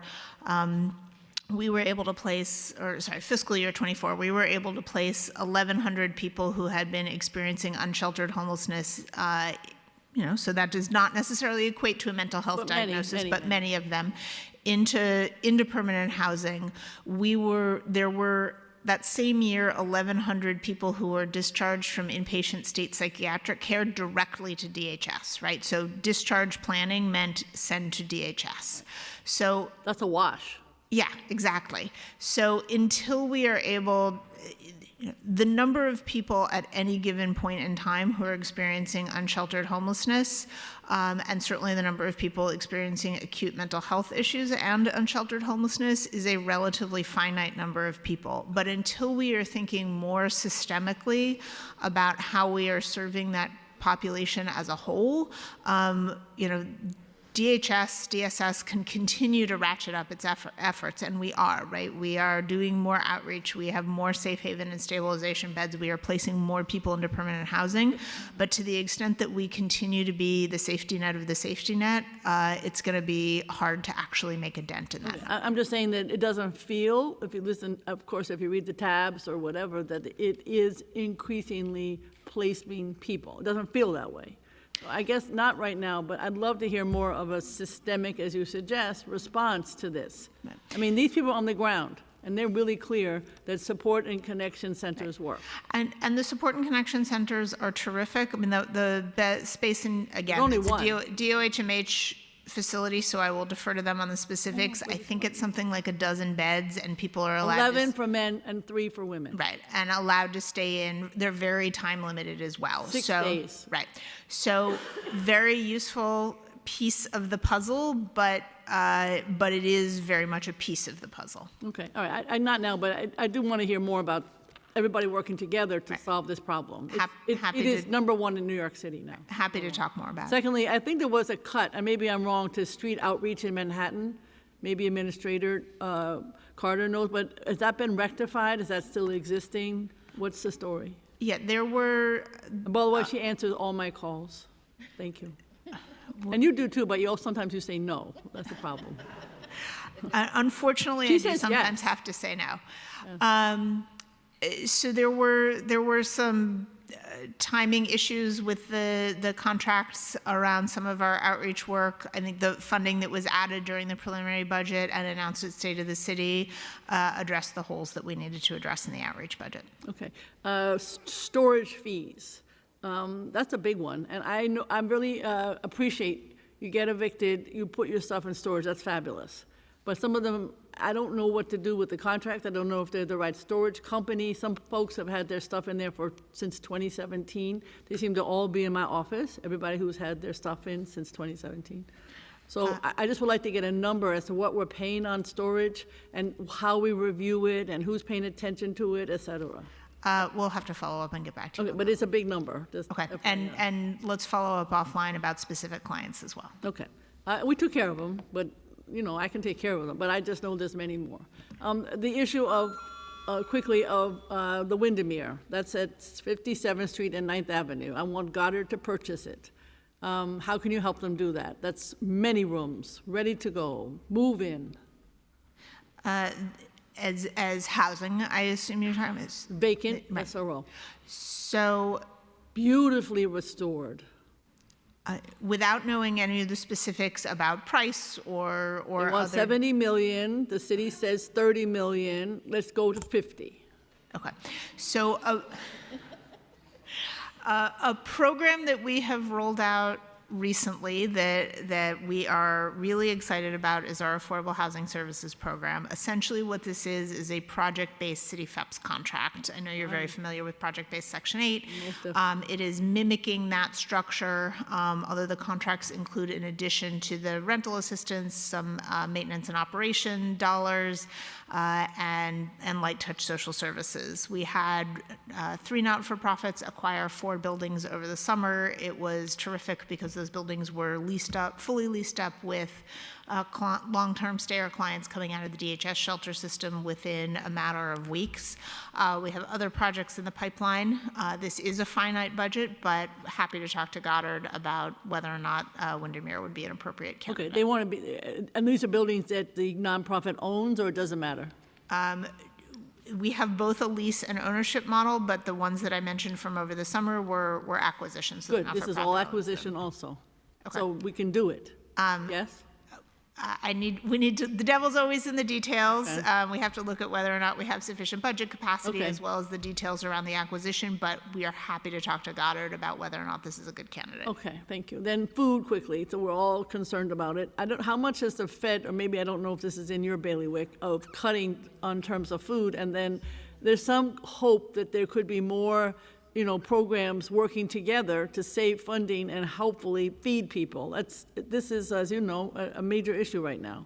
So I want to know what the cut is, if any, in terms of the feds, and then how we're approaching this issue of feeding people if, in fact, we're going to face this horrific situation. Right.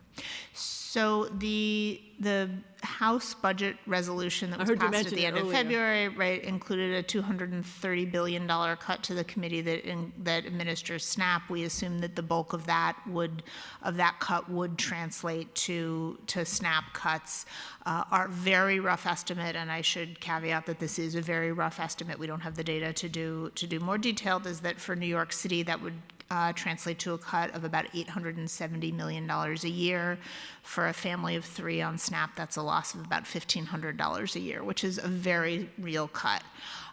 There are other cuts that are either in play or proposed to other feeding programs. There was announcement, I think, last week that pulled back $1 billion across the country that was going to help schools and food pantries purchase from local farms. So the SNAP cut is certainly the elephant in the room, but it's not the only place where we are concerned on the food side.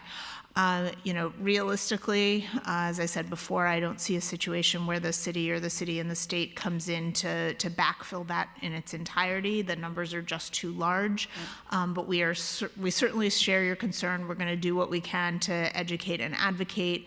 And then we remain committed to programs like the Community Food Connection, which helps to supplement, but frankly is never intended to be a replacement for SNAP. Well, I mean, obviously, I'm a big supporter of West Side Campaign Against Hunger, and the feeling there is to coordinate more of the food programs, working with the city, because God knows any coordination could help reduce the overall costs. Well, that would take some city input. Yes, city input, and we do coordinate very closely with the emergency food community. I would note, we support at this point over 700 food pantries and community kitchens, many of which are quite small. Right. On the one hand, that is probably not the most efficient way of doing it. On the other hand, we are also supporting very grassroots local not-for-profit organizations, which brings a certain value in and of itself. So, if we are in the most dire of situations, we may have to go for efficiency over those, over the broad-based, but there's challenging ramifications for not supporting the most grassroots organizations as well. All right, we like the grassroots. Thank you very much. Councilmember Riley? Thank you, Chair. Good morning, Commissioner. Just my line of questioning will be regarding the street homelessness outreach and subway safety plan. In 2021, the state comptroller released a report that DHS wasn't effectively using their contract or monitoring their contract with BRC. Is DHS still contracting with BRC, and are you guys also contracting with any other CBOs for outreach? Thank you, Councilmember. Yes, BRC is our contracted agency that does subway outreach. We work very closely with them.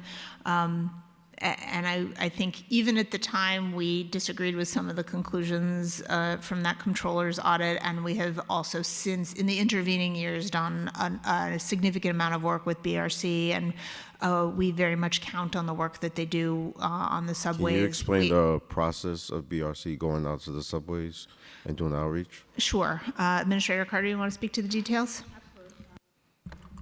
Thank you, Councilmember. BRC is in the subways 24 hours a day, just engaging those who are experiencing homelessness underground. And so they are both at end lines and at subway stations where they rotate through based on, in terms of the numbers that we're getting. We look at where we're seeing high numbers of those who are homeless underground. My team is out just doing ride-alongs just because of that report that came out in 2017. Do you typically see more homelessness towards the end of a subway? Yeah, the end of lines. So we the reason do have I'm a asking pilot this, that we do. We actually do have a program that we do at the end of lines at high utilization stations where we see high density of those. So the reason I'm asking this, I'm a hybrid commuter in New York. So I drive and I take the train. I cover the 12th district, so my train line is by the 5 train, Baychester, Dyer Avenue. I get a lot of homeless people that are on the train, and I haven't seen any outreach in my district. We're there from 12 a.m., just to midnight, to 5 a.m. Because we are trying to catch those who are there very late at night with the end-of-line teams, and that is with BRC, our colleagues at MTA, and our nurses that they are also trying to engage those who are out. So I had a parent come to me the other day, and she's seeing a lot of homelessness when she's commuting and taking her child to school. So I'm not sure if you guys should revisit a specific time that you guys are doing outreach, but I know in the morning time, I'm sorry to cut you off, in the morning time, you are seeing a influx of homelessness and people on the subway cars that are just sleeping in my district. That are riding all the way to Dyer Avenue, that are riding all the way to 241st, and they're taking the train ride all the way back. So I don't know if you guys could do some outreach in the upper eastern side in the Bronx, but we really would appreciate that. Councilman, we would do that because we do rotate through, so we will certainly look at that.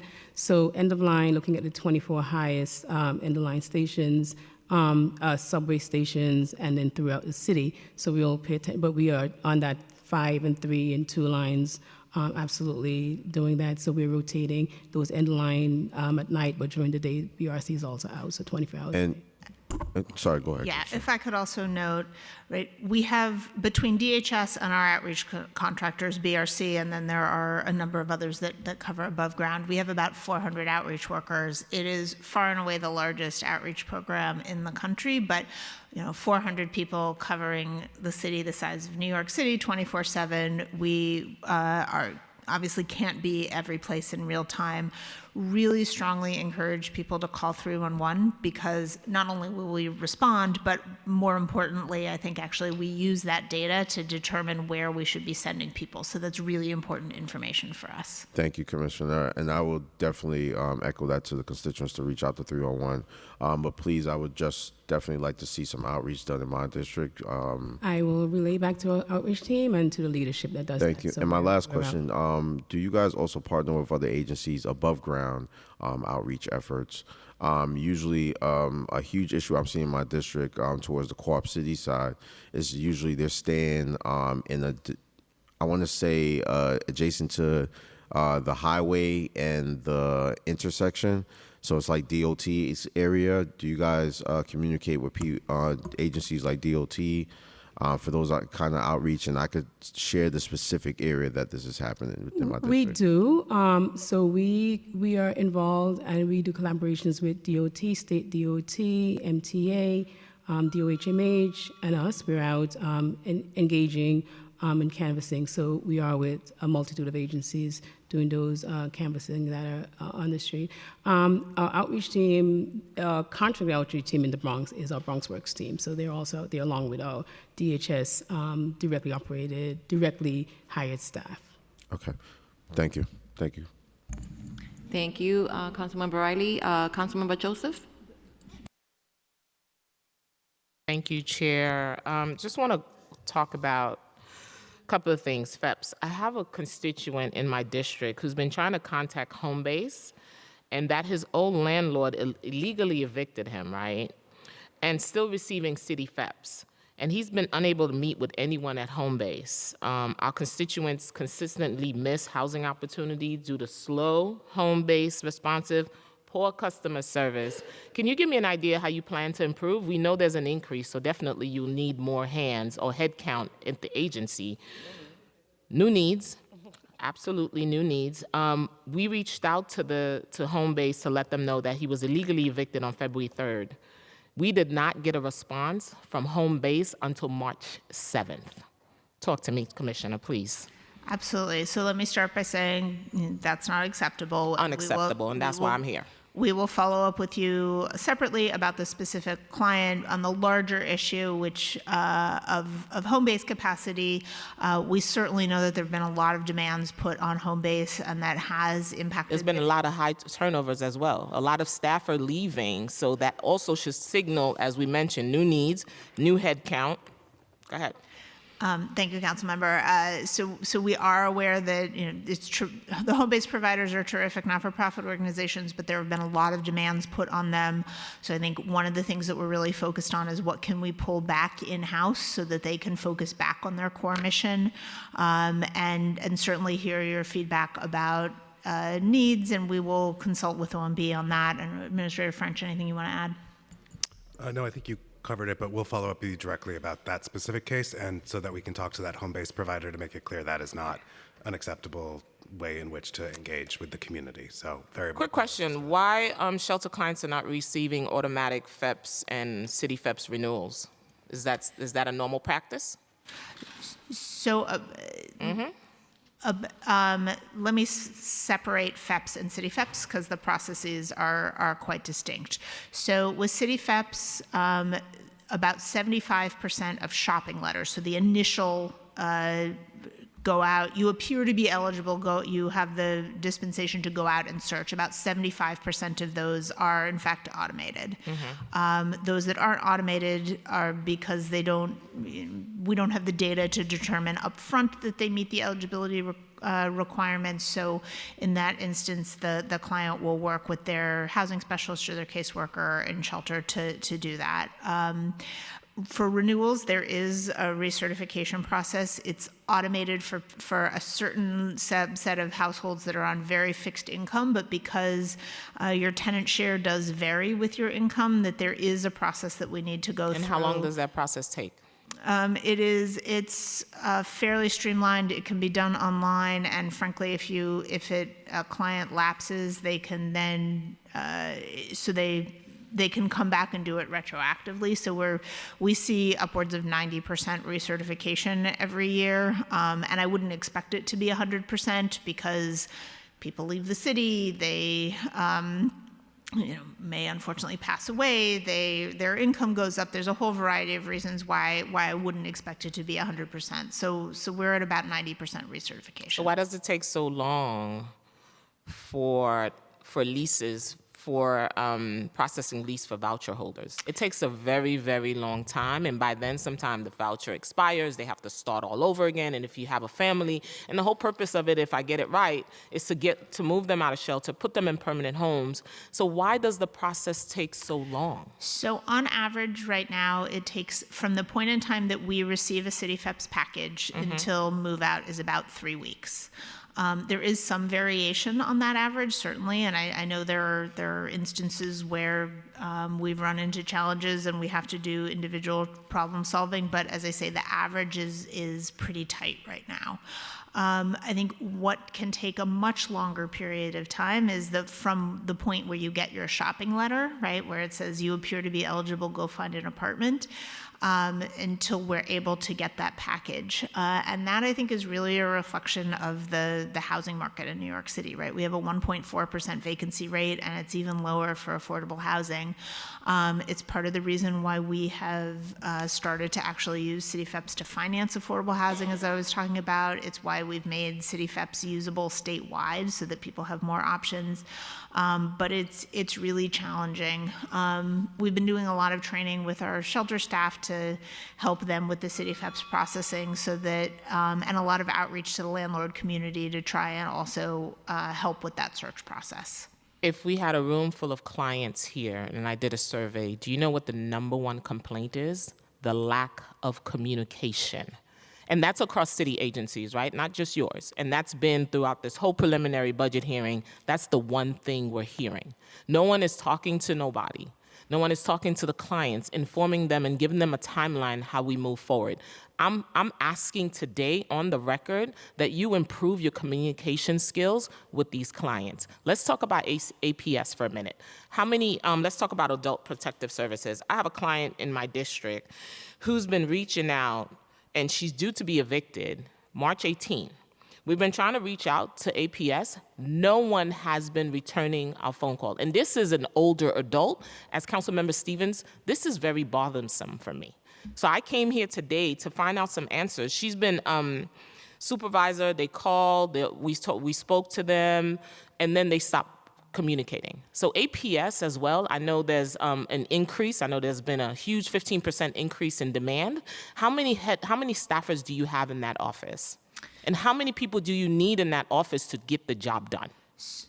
We'll pull up the exact number of staffers, but we are reviewing, I think, 97% of cases within the time frame that is mandated by state law, which is our quite narrow time frame. APS obviously is this case is urgent January. cases. We haven't heard from APS since January. Right. It is March. Happy to follow up offline on the specifics of the case, but our APS does not have a particular staffing issue right now. What I think is challenging around APS is eligibility is set with very specific criteria in state law, so that people need, and we can read the actual specifics, but it is people must be both unable to take care of themselves and have nobody able to do it. But you are involved in this case, so that means she meets the criteria.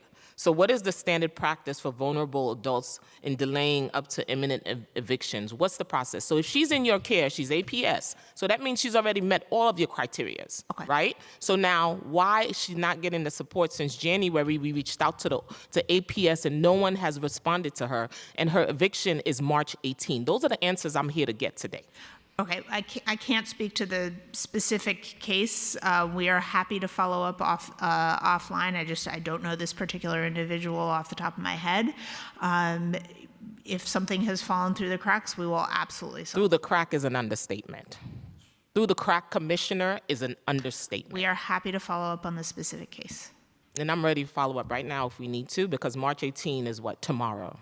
Understood. Tomorrow. And this is an older adult that's in your care. APS, that means she's in your care, she met all the criteria, and she's here.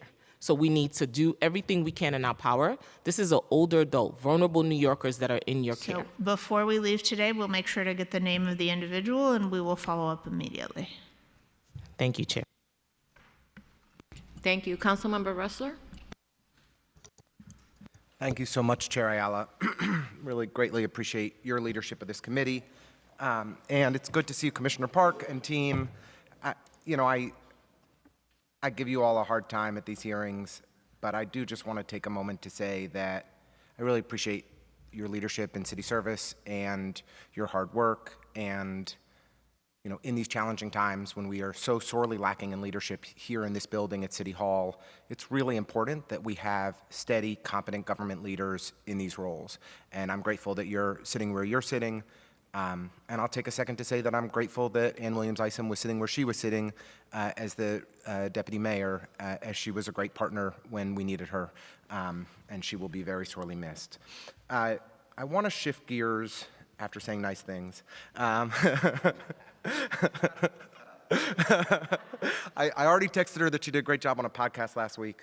So now, but I do want to shift to some serious questions. I am, just following up on Chair Stevens' smart questioning and leadership, very concerned about the implications of the mandatory work requirements coming back into effect and what that's going to mean for our child care voucher system. Based on estimates that I've heard from other city agencies, they think we're going to see 50,000 families, 50,000 kids that have child care vouchers today lose their vouchers next year, lose their child care next year as a result of this shift in policy. So I just would like to ask plainly, when will the work requirements begin to take effect? Is there a date certain? And what deadlines is the city legally obligated to meet based on either state or federal requirements? We will be rolling out our mandated engagement requirements, which is, as Administrator French said, is something that we are required to do. The process will begin next month, not for every client all at one time, but we will be beginning next month. Clients will then have time before we get to any kind of consequences, but there will be, that engagement process will really start next month. The way that, I'm trying to think about the best way to describe exactly how the sanctions work. The sanctions get imposed for not meeting work requirements get imposed on the city, not on individuals, right? So we have deadlines coming up for that in the fall. Sure, and I think what I can just add is, this is determined by the state and the federal government, so it's not something that the city can electively decide we don't want to do. We have been waiving these requirements for many of the past years when the rest of other states have implemented them. But as the commissioner said, we've come to the point in time where the state has made it clear and the federal government has made it clear that we need to reinstitute these to follow compliance with those regulations, and that if the city failed to do that, there could be significant fiscal implications for the city through fines and other things by not meeting those requirements. So we put it off as long as we can, but we are at the point where we are required to put this forward. But is it fair to say that what I think you're hearing is a process that's going to begin in April, sanctions happen over time, and it's a gradual ramp up? This isn't like April 1 a 180-degree Yes. shift in policy? Yes, and that's also taken into account. Yes to what I said? Yes, it's gradual over time, right?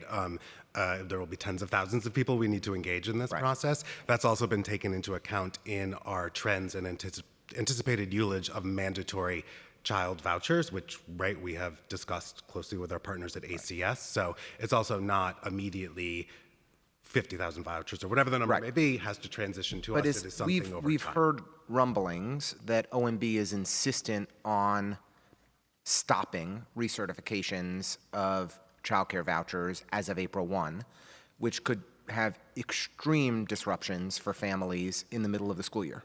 Have you been involved in conversations to that effect? Now we have to defer to our colleagues at ACS on that. I understand it's primarily a question for them, but you all are it's all interconnected here. And the fact that you're saying it's a gradual ramp up and it will be happening over a period of months, I think does give an argument that we shouldn't be disrupting anybody's childcare in the middle of the school year. I have one question on behalf of our friend, Councilmember Sanchez. The City of Yes included a commitment of $215 million for city FEPs. Could you provide an update on how that spending is currently being used and what criteria DSS is using for the expansion? So we currently operate a City FEPS program that serves 53,000 households.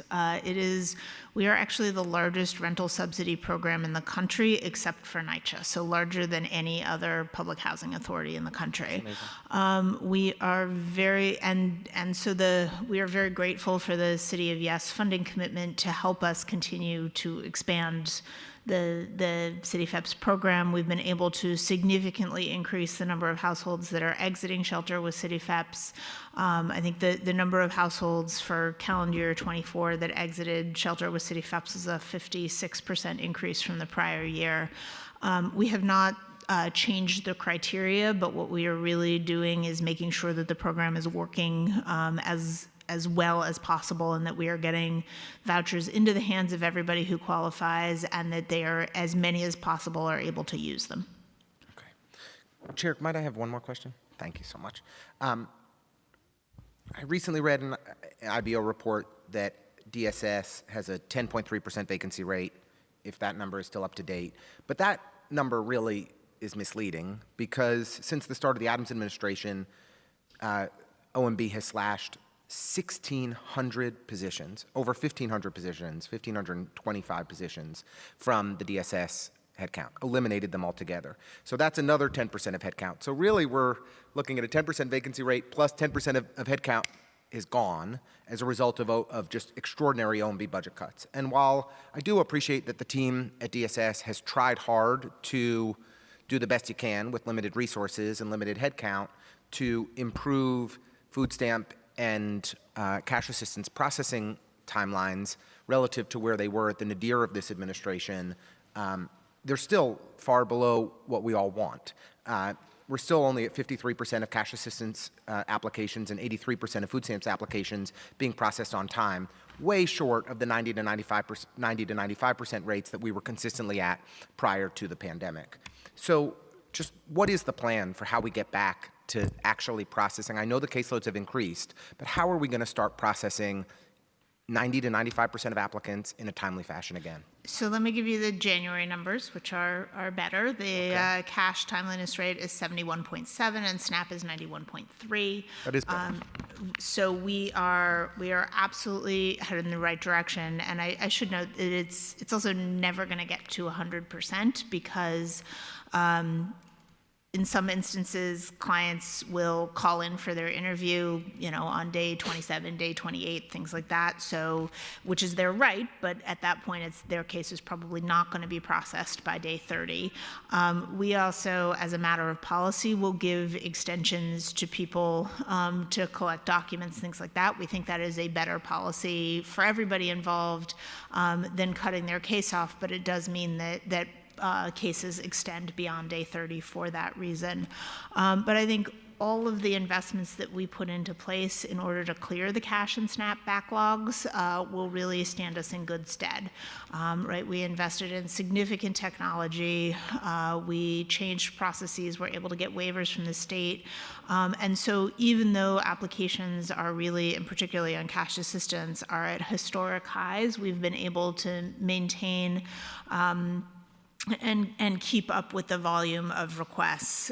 So I feel like we are in relatively good shape going forward. I will also say that OMB has been a particularly strong partner with respect to hiring for cash and SNAP. Those frontline positions have been exempted from the 1 for 2 policy, and we've been able to maintain the headcount. I think that's in part a result of the fact that Chair Ayala, Councilmember Stevens, myself, and many others have been so loud on this issue and pushed so much and got so much attention around it that OMB had no choice but to make an exception. And I'm sure you were pushing inside as well, although you probably did it less aggressively than we did. Do you have a timeline on the cash assistance for when you think we can get back to processing those applications, 90 to 95% of those applications in a 1-month period? I think we're on that track. It's going to vary over time. One of the things that happened during COVID was that there were a number of instances where people were granted essentially 4-month extensions on their recertification, which means that we now have a lot of recertifications due in a short period of time as opposed to even recertification numbers throughout the year. While we are exploring whether or not we can smooth that out, for the time being, we have very uneven processing. So what I anticipate, and Administrator French should chime in, but is that we will have very strong processing numbers or timeliness rates for part of the year, and that it will be a little bit more challenging during other parts of the year, but that we are continuing to get benefits into the hands of people in a way that is responsible, and even when things aren't timely, it is slipping by a matter of days, not months. Thank you. We are going to take a brief break just so that everybody has a moment to stretch their legs and run to the bathroom, and then we'll come back in 10 minutes. What time is it?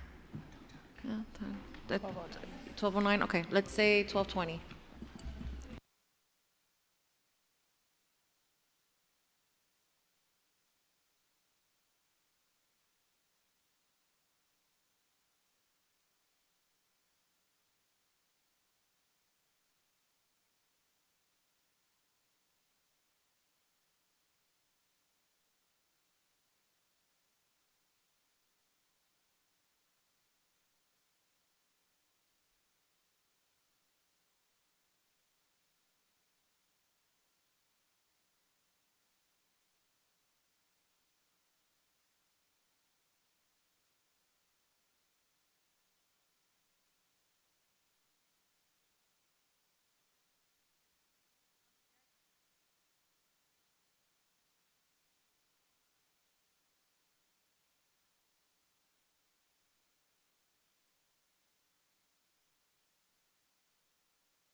All right, thank you. Oh, okay. We'll try to make this as painless as possible. I'm gonna go back to my prepared questions. Commissioner, the preliminary plan includes $1 billion of state funding for the asylum seeker response efforts in both fiscal years 26 and 27, and $350 million in both fiscals 28 and 29, all of which is currently budgeted in DHS. The governor did not include $2.7 billion in her executive budget, and she said that cost sharing between the city and the state would not continue. Has there been any negotiations with the state to include this funding in the enacted fiscal 26 state budget? Thank you, Councilmember. So first of all, just to clarify on the asylum budgeting, in general, because there's been so much uncertainty around what costs will be and which agency will incur them, funding has been parked in DHS and then moved around as needed. So when you say that it's all in DHS, I think that is what you're seeing. There is ongoing conversations with our agency partners at the state around the logistics of that for the $2 billion that was first the initial $1 billion and then the second tier. The majority of that has been claimed already, and we are in discussions with the state around the logistics of those claims. I will have to defer to OMB on any larger scale discussions about more allocations. Does the city plan to replace the state funding with city funding in the executive budget should that funding not come through? So we are committed to our both legal and moral obligation to provide shelter. I am confident that we will continue to coordinate with OMB on the logistics of that financing, but I don't have the specifics on that right now. Okay. On the City for All, the City Council secured $5 billion in commitments as part of the City for All housing plan in recognition of the importance in advancing holistic housing plan that could support working and middle-class New Yorkers and invest in solutions that meet their housing needs. Of the $5 billion, $215 million in funding was committed to City FEPS vouchers across fiscals 25 and 26. Was this funding added to HRA's budget in the preliminary plan? And if so, what was added in each fiscal year? There was a significant add to City FEPS in this fiscal year. I can pull up the exact number unless one of my colleagues may have it faster than me.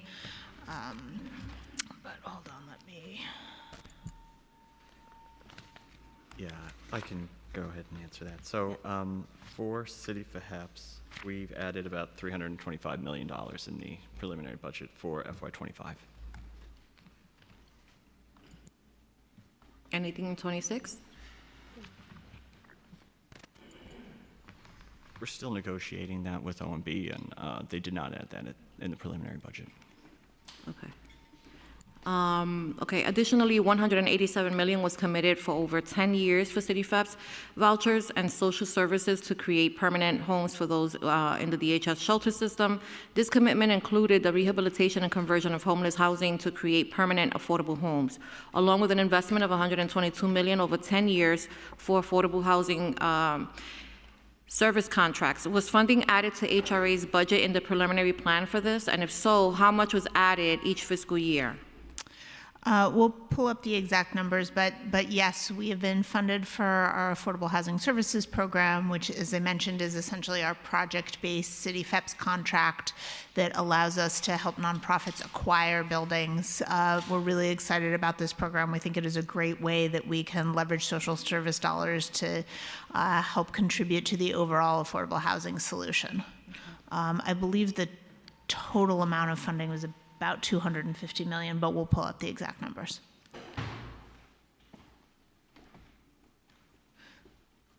If you want to keep going, we'll pull the exact numbers. So it is crucial that the funding allocated as part of the City for All commitment is targeted to those with the highest risk. How is DSS ensuring that the most vulnerable people are reached with this funding? Thank you, council member. As I mentioned earlier, we are absolutely committed to making sure that City FEPS remains an effective way to get people out of shelter, and that we're serving those most at risk of coming into shelter. So we've been really focused, particularly on the DHS exit side, in making sure that we're getting vouchers into the hands of everybody who qualifies, that we are working with our providers to make sure that they have the training and that they tools that they need to continue to help people exit, and that we're doing what we can to process. And I think the numbers that I talked about in my testimony really speak to that we've been able to just incredibly break records on the number of people who are exiting shelter with City FEPS. And I do think that the people who are already in shelter are really the most vulnerable, although, as I mentioned, about a third of the vouchers go to those who are in community who are really at risk, most at risk of entering shelter. The preliminary plan includes $325.1 million, in city funding added in fiscal year 25 only for rental assistance programs. How is this funding amount determined, and can you provide a breakdown of how much is added by rental assistance program, including City FEPS? So we coordinate really closely with OMB. I believe all of that $325 million is specifically for City FEPS.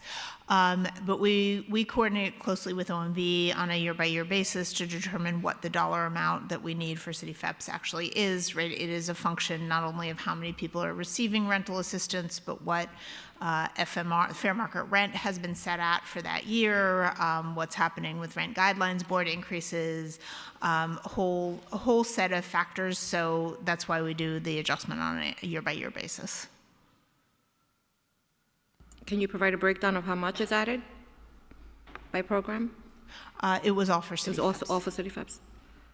At this point, virtually all of our precursor rental assistance programs have been consolidated into City FEPS. FEPS is a largely state-funded program, so and the remaining portion is funded out of, I believe, our cash assistance budget. Okay. Is this additional funding an estimate of the need to demand for the whole year? Yes, correct. Yes. Okay.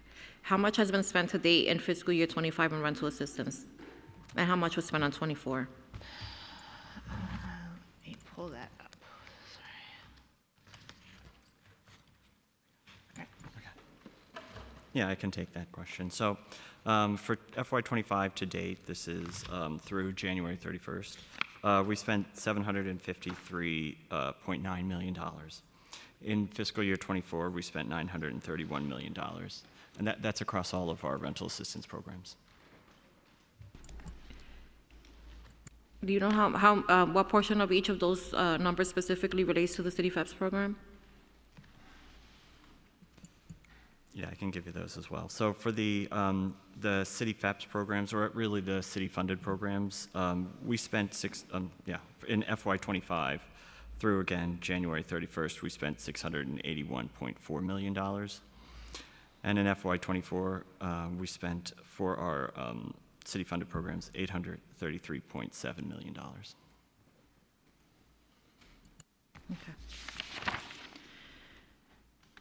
City FEPS is now budgeted at $1.08 billion in fiscal year 25, but in the out years, the funding drops by 52% to $540.2 million. With the imminent risk of New Yorkers losing Section 8 vouchers due to the changes at the federal level, there could be a higher demand and need for City FEPS than what we have seen in the past years. The current level of need and the potential for increased demand are not reflected in the budgeted amount for the out years. When will the additional funding be added to fiscal years 26 and beyond, and how much, and will it be baselined? We're coordinating closely with OMB on that. As I noted, because City FEPS is a function both of participation and fair market rent and rent guidelines board and income trends, it is very unpredictable, and so we coordinate on an annual basis with OMB.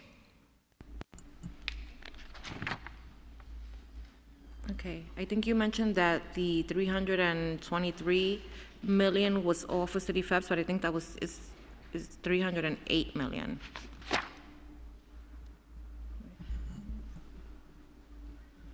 You can look at it. Yeah, we'll confirm and circle back. Okay. Regarding street outreach, outreach and other programs geared towards cities' unsheltered homeless population has been a significant focus of DHS in recent years. When the mayor first announced the subway safety plan, $171.3 million was baselined for the program in fiscal year 23's executive plan. After the mayor's recent SOC announcement that these efforts would be expanded, the preliminary plan included additional funding for DHS's street homeless programs, $71.6 million in fiscal year 25, $116 million in fiscal year 26, $123 million in fiscal year 27, $122.8 million in fiscal year 28, and $121.7 million in fiscal year 29. Despite additional funding added 3 fiscal years ago, street homeless and public transit safety concerns persist. The subway safety plan seems to have had limited success. How is the city changing its approach, and will the new funding be used differently? Thank you, Councilmember. Let me start by pushing back a little bit on the idea that the plan thus far hasn't had a lot of success. I actually think that we've been able to connect thousands of people both to shelter, our low barrier beds, as well as traditional shelter, and even more importantly to permanent housing, right? Permanent housing is the goal for everybody, including those who were experiencing unsheltered homelessness. And it's about 3,000 people in this administration who were experiencing unsheltered homelessness, but who are now in permanent housing. I think one of the challenges is that there remains an inflow of people to the street, right? People are being discharged from psychiatric care or from prison, and they're being discharged directly to DHS. So part of the solution, in addition to the work that we are continuing to do to meet the needs of people who are on the street today, I think there is work to do, and this is really cross-system work, which is incredibly important, but also incredibly challenging to do, to make sure that we are reducing that upstream flow of people onto the streets.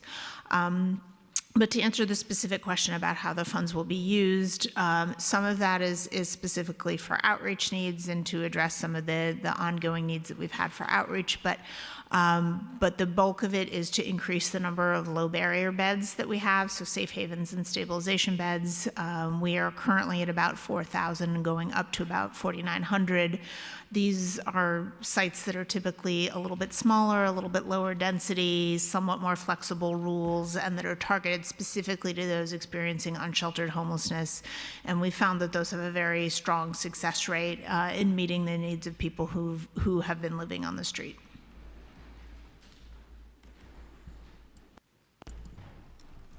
How much specifically will go towards mental health services for street homeless individuals? We don't have it broken out that way. Mental health services are frequently incorporated in the scope of services that are provided at a low barrier site, but there isn't a particular line item in the budget that is for mental health services. Is the city expecting any additional support from the state that will impact DHS's street homeless programs and the implementation of the city subway safety plan?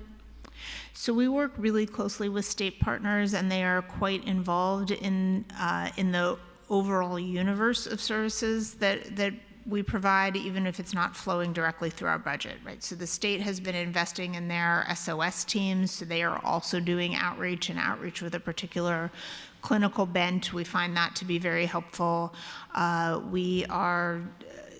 So that has been very useful. There's other programming. They support much of the shelter-based ACT teams. So these are mobile mental health teams that can provide support to those who are in shelter and then after they leave shelter. So that's another important state resource where we coordinate closely.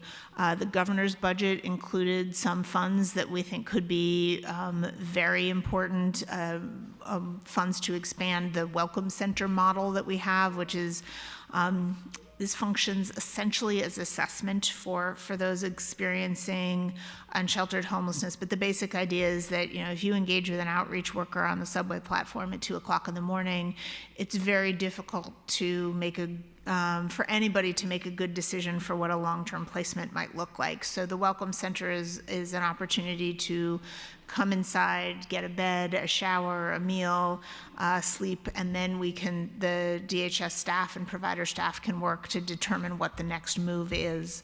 It's something that we have one in the Bronx and one in Brooklyn. It has worked very well. So the governor's budget includes funding to expand that. Whether or not it will make it all the way through the budget process is still to be determined.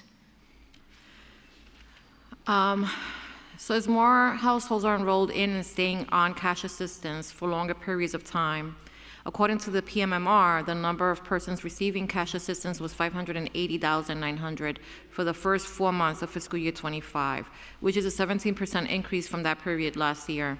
The November plan added $920 million for cash assistance. As of the preliminary plan, cash assistance makes up 19.4%.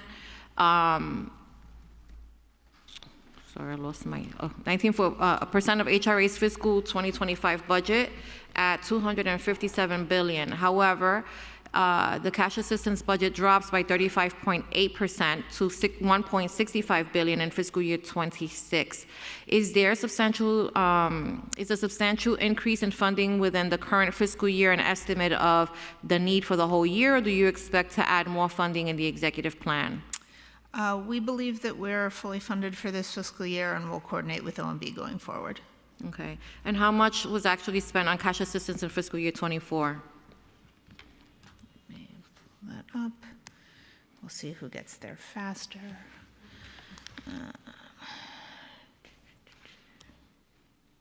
Yeah, and just while you look for that, given that the need is increasing, will the funding be baselined in the budget to be increased, or when? Total spending for FY24 was about $2.4 billion. That's total, so that's not just city funds, but the total, and we are coordinating with OMB on future funding. And baselining all of it? We are coordinating with OMB to determine how to proceed. Okay. We just had this song and dance with Jock the other day. Okay. CFC funding. Community Food Connections is a vital resource providing much needed food to the city's vast network of food pantries and soup kitchens. This program is especially important given the current number of asylum seekers in the city who are not eligible for many public benefits programs. In the fiscal year 25 preliminary budget response, the council called on the administration to increase and baseline the budget to $60 million to help combat the high levels of food insecurity in the city, which persists today. As of the preliminary plan, the fiscal 2025 budget for CFC totals $60 million. However, the funding dropped substantially to $20.9 million in fiscal year 26 and in the out years. This is a critical program for families in need. Will funding be added for this program, and if so, when and how much? Yeah, understood on the need. We agree with you on the critical nature of the program, and we are coordinating with OMB on that one. Okay. Do we know what the actual spending thus far in 25 is, and how much was spent in fiscal year 24? We spend the full allocation. It's dispersed out to the not-for-profits so that they can purchase food. I'm not sure if we have the spending to date, but it tracks fairly proportionally to where we are in the fiscal year. Yeah, I don't have the spending to date offhand, but we make sure to reallocate all of the funding every single year to make sure we spend every dollar. All right, can you get those numbers to us? Yep. That would be great, thank you. A report from IBO published in November of 24 found that the Bronx has the highest food insecurity rate, yet it has the second lowest number of active site hours. What is HRA doing to specifically address the food access need in the Bronx, and what is the distribution of CFC providers amongst the 5 boroughs? So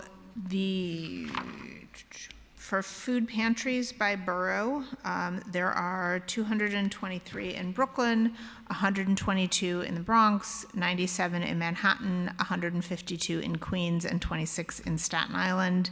And for community kitchens, it's 26 in Brooklyn, 15 in the Bronx, 34 in Manhattan, 10 in Queens, 4 in Staten Island. I'm going to ask Jill Berry to talk about the process that we go through to set food allocations. So first of all, I do want to recognize that we do note and notice that there are fewer pantries in the Bronx probably than there is need in the Bronx. And we have been talking with our partners at United Way, City Harvest, and Food Bank about food allocations going forward, how we can better coordinate. But I think we know that one of the issues in the Bronx and other neighborhoods in the city, quite frankly, is that there's just not a lot of infrastructure for food pantries, existing food pantries, to receive the funding. And we do want to think about how we do that better going forward through potentially capacity building grants or other things that can build up pantries. In the meantime, we do things like working with food pantry providers who have mobile pantries who can bring food to locations like the Bronx that may not have as many pantries or infrastructure. But in terms of setting the allocations every year, we start with the pantries that we've been working with. We do have an open rolling application process throughout the year.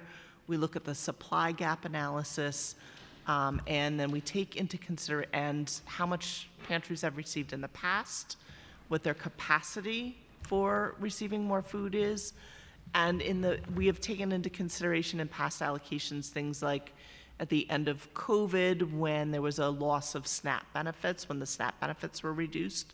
We looked at the neighborhoods that were most impacted by that, and we took that into consideration.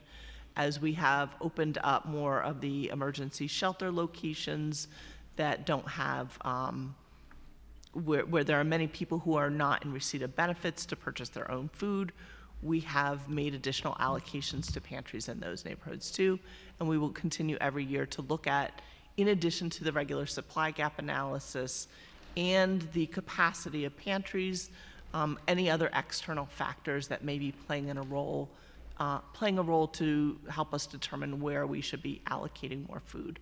And we do need to work more on capacity building for places like the Bronx and other neighborhoods that we do see that there is a high food need and not a lot of pantries.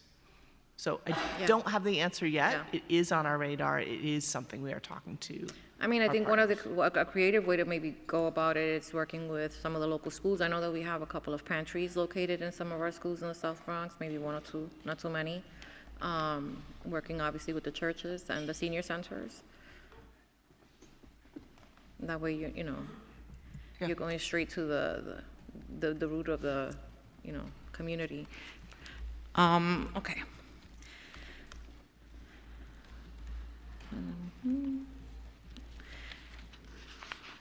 As we agreed upon in fiscal year 25's adopted budget deal, the eligibility for fair fares was expanded to include those making up to 145% of the federal poverty level, up from 120% of the FPL. This became effective on January 7th. Funding for this expansion was added in fiscal year 25 only. 10.8 million in new funding and 10 million in unspent funding rolled from prior fiscal years. As of the preliminary plan, the total budget for fair fares for fiscal year 25 is 117 million and drops to 96.3 million in fiscal year 26 and the out years. Why did it take more than half of a fiscal year to implement the FPL increase, and the 20.9 million in additional funding, which was estimated as the cost to expand the program, has not been baseline? When will the funding be added to the increased fair fares baseline budget? With respect to timing of the implementation of the income limit change, we had to make some rule changes. We also wanted to make sure that we were, using the most current definition of the federal poverty line, which is what took the time there, and then we are coordinating closely with OMB on the budget. Okay. Can you explain a little bit of the outreach efforts to ensure that everybody that is eligible is aware of the change? Absolutely.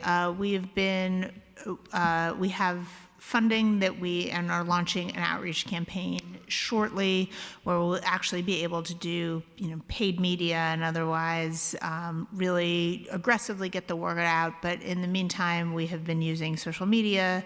I believe we've shared a social media kit with every council member's office. Certainly happy to re-up that as needed, but it is, and we talk about it in all of our engagement with community groups. So we do think it's important. Have been doing some outreach, as I say, been doing outreach already, and we'll be really ramping that up very shortly. Okay. Do you know what the uptake rate has a percentage of those eligible applying for the benefit has HRA seen since the new FPL was implemented? We haven't seen much of an uptick yet, but frankly not surprised. When we increased from 100 to 120, it took several months before we saw a change. Okay. We would like to see the eligibility continue to expand so that more people in need are able to enroll in this vital program. What is HRA's estimate for the cost of expanding the program to 200% FPL? I don't know if we don't have that off the top of our heads, but we can certainly follow up. Thank you. Okay. According to the PMMR, there has been an increase in participation in cash assistance, SNAP, and Medicaid, with a 17% increase in cash assistance, a 6% increase in SNAP, and a 2% increase in Medicaid. What is the current average monthly volume of new applications for each SNAP, cash assistance, and Medicaid? And how does this compare to pre-pandemic levels? Sorry, I've got this. A moment. All right, so applications, this is average for the fiscal year. For cash assistance, just over 48,000. For SNAP, about 33,500. And for Medicaid, almost 32,000. I can give you January month numbers as well. Certainly cash assistance applications are substantially higher than they were pre-pandemic. SNAP is moderately higher, and Administrator French, do you know off the top of your head on Medicaid? We'll have to get back to you on Medicaid. I'm not 100% positive. Okay. Are there bigger delays in each program for processing new applications or recertifications or renewals? No, we have been able to resolve our processing deadlines, or backlogs, excuse me. We are moving through on a prompt basis. We will, as I mentioned earlier, we're never going to be at a place where we process 100% of cases within 30 days because we do give extensions, and because clients will call for their interviews sometimes towards the end of the month, but we are aggressively moving cases and are staying on top of that. We would like to get a better understanding of the budgeted and actual staffing levels for key benefit programs. How many budgeted positions are there for roles that support the administration of each of the following programs: SNAP, cash assistance, Medicaid, and rental assistance? Yep. For SNAP, it's 1,225. For cash assistance, 2,342. For Medicaid, it's 955. That's specifically around Medicaid eligibility and administration. I will note the majority of Medicaid recipients in New York City are actually processed by the state, so we have a relatively small slice of the Medicaid population. For rental assistance, it's a somewhat more challenging answer. There's 348 budgeted positions specifically within the Homelessness Prevention Administration, but we really have people across the agency and across both DHS and HRA working on rental assistance. So for example, Administrator Carter's staff that work on shelter administration are involved in the rental assistance process because we want to make sure that we are getting packages completed and processed before they ever get to HRA. So as I say, there's 348 that are sort of specifically within that rental assistance world, but it is a much broader universe of people that actually touch it. Are there any vacancy rates in any of those units? sorry, I don't have those with me. We can follow up. As I noted earlier, particularly with Cash and SNAP, OMB has been a very good partner. We have been filling those positions aggressively, and they are not subject to the 1-for-2 allocation process. Is the current, would you say that the current need is greater than what is budgeted? We are keeping up with our application processing and recertifications, and so we are comfortable with where we are. Okay. Is HRA currently using overtime to meet the demand? We use overtime on a very strategic basis across the agency. But I will say we took a substantial peg last year on our overtime budget, and we are meeting our peg, or on track to meet our peg while still meeting all of our processing deadlines. Well, congratulations on that. I know that must be difficult. HRA's home-based support city FEPs and community clients to maintain stable housing.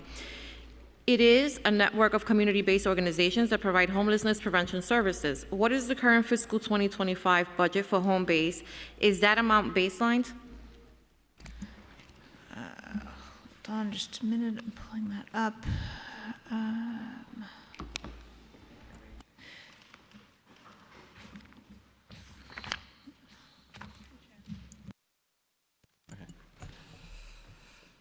For home base, the FY25 budget is $63.5 million. That amount, in the baseline budget, we have a little over $55.2 million. And again, we're working with OMB to assess our budget and make sure that we have, funding to meet our needs in the out years. Do we know what the actual spending to date in fiscal year 25 is and how much was spent in fiscal year 24? Yeah, to date, as of January 31st, we spent $44.9 million. And in FY24, we spent $59.5 million. Okay.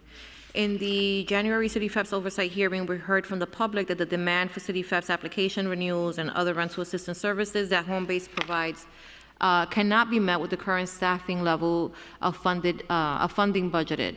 We have also heard that CBOs are having difficulty hiring and maintaining adequate staff levels.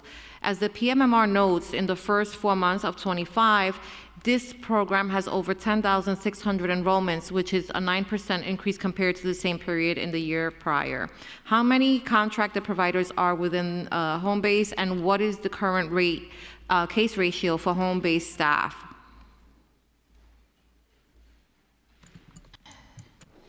There are 26 different offices operated by 7 different providers for home base. I don't believe that we don't structure it as case ratios because people may come and some people may need assistance on an ongoing basis. Other people will come in, will process the case, and they will move on. With respect to the larger issue, we are aware, as I talked about earlier, that there is significant demand for home-based services right now. We know that our providers do triage cases that somebody who's facing an immediate need, potentially looking at immediate eviction, is typically seen pretty quickly. Somebody with a longer-term need, there may be a wait time for an appointment. We are looking at what we have asked our home-based providers to do, whether or not we can bring some of those services back in-house so that they can really concentrate on their core services. I think there has been some expansion of mission in recent years. We are cognizant of those wait times and that's something that we're looking at. Does HRA plan to increase the budget and headcount for home base to match the need? It's something we'll monitor and coordinate with OMB. Okay. Launched in 2015, ID NYC is the largest municipal ID program in the country. In fiscal year 2024, 200,922 ID NYC applications were processed and 183,682 cards were issued. Additionally, in the first 4 months of fiscal 2025, the number of cards issued and the number of applications processed both increased when compared to that of the same period in fiscal year 24. The PMMR indicators show that there has been an increase in the utilization of ID NYC. How much has been spent to date on fiscal year 25 on ID NYC, and how much was spent in fiscal year 24? And IDNYC is largely a personnel-based program. So the spending is primarily on the staff that operate the program.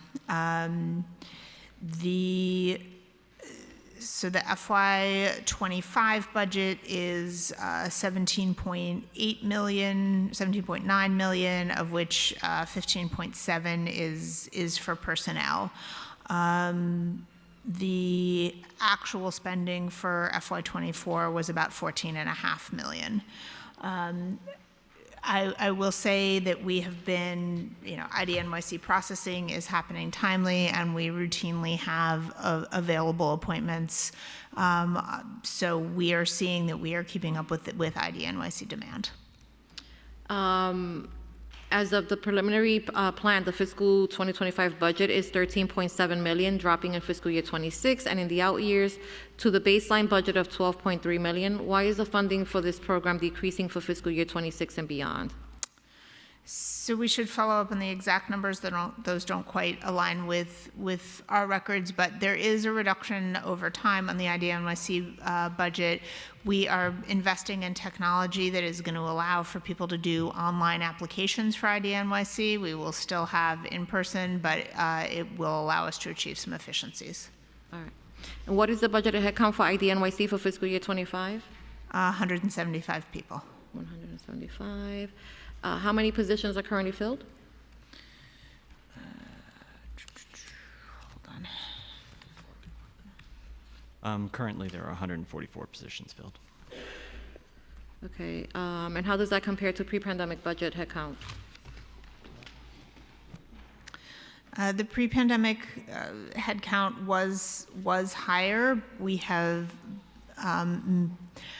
had more offices that were serving fewer people. We have been able to achieve some economies of scale while still meeting all of our demand. So we feel like the program is in a good place. Administrator French, is there anything you'd like to add? No, I think that through online appointments and other things, we've been able to keep up with demand and have ample appointments across the city for individuals to make sure that they can get an IDNYC card. Madam Chair, can I just say I love Luke, who works there. I've heard that before. I love Luke. The only question I have following that is, has the agency received an increase in applications in specific boroughs? Because I know in the Bronx, for instance, we only had one IDNYC office, and then we were able to add a second. But it's, it's a pretty big borough. If you live, in City Island, you're not going to want to travel all the way, to the South Bronx to an IDNYC office, or you may not be able to, right? How do you consider where to strategically place offices and how many offices you have to meet the demand so that we're not making it harder or an inconvenience for folks to be able to obtain a card? Sure, I'll have to get back to you on specific borough numbers. I don't have those with me, but the teams do assess and look at the trends over time to look to see that we have enough appointments in each one of the locations that we have to make sure that we meet the need, as well as identify areas where, we maybe need to think of other ways to approach it. One of the things we are looking forward to is the ability to transition, some applications at least to online will further help people I agree. where they live to apply for IDNYC in a simpler way. But it is something that we consistently are looking at to make sure that we sort of adapt as we need to what the needs are. We also have the capacity to do pop-up application events as needed to address particular pockets of demand. And we've partnered, I know, with many council members and continue to also do things at council member offices. Yeah. Okay, I appreciate that. I'm done with my line of questions. I think we have a follow-up question from Councilmember Aviles and Brewer in that order. Councilmember Aviles?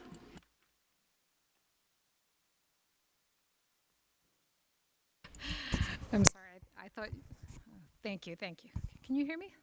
No? Okay. Try again. Now? Yeah. Kind of, sort of, it's just low. Okay.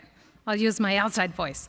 Thank you so much, Deputy Speaker. So I'd like to ask a little bit, I guess I have two distinct questions.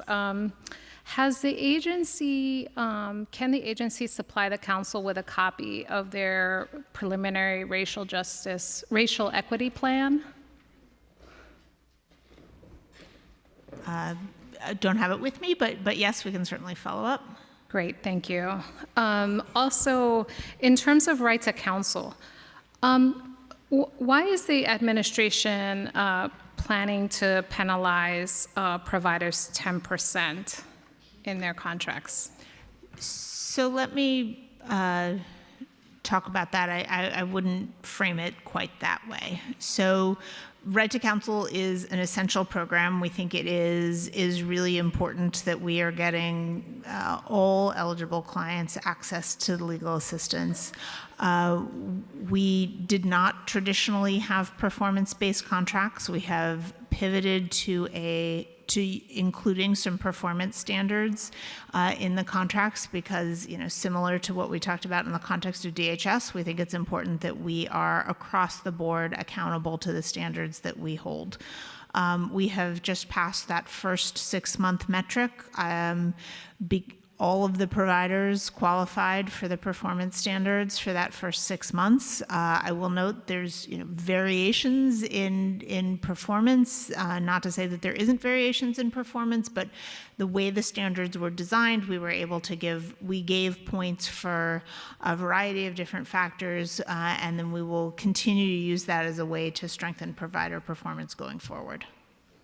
So given that the current contracts only cover about 1/3 or 40% of eligible tenants, would you consider withholding this additional 10%, digging into the available program dollars? I'm not sure where the third to a quarter comes from. That doesn't exactly align with our numbers. Happy to dig in with you offline, but I think, as I say, we have not withheld funds from anybody at this point. All of our providers qualified for the initial performance allocation. But I think, one of the things that we want to do is make sure that we are using dollars strategically. If we do not use them, if a provider is not meeting the performance goals, which means that there are clients that are not getting served, we want to have the opportunity to reallocate those funds and use them in a way that will get services into clients' hands.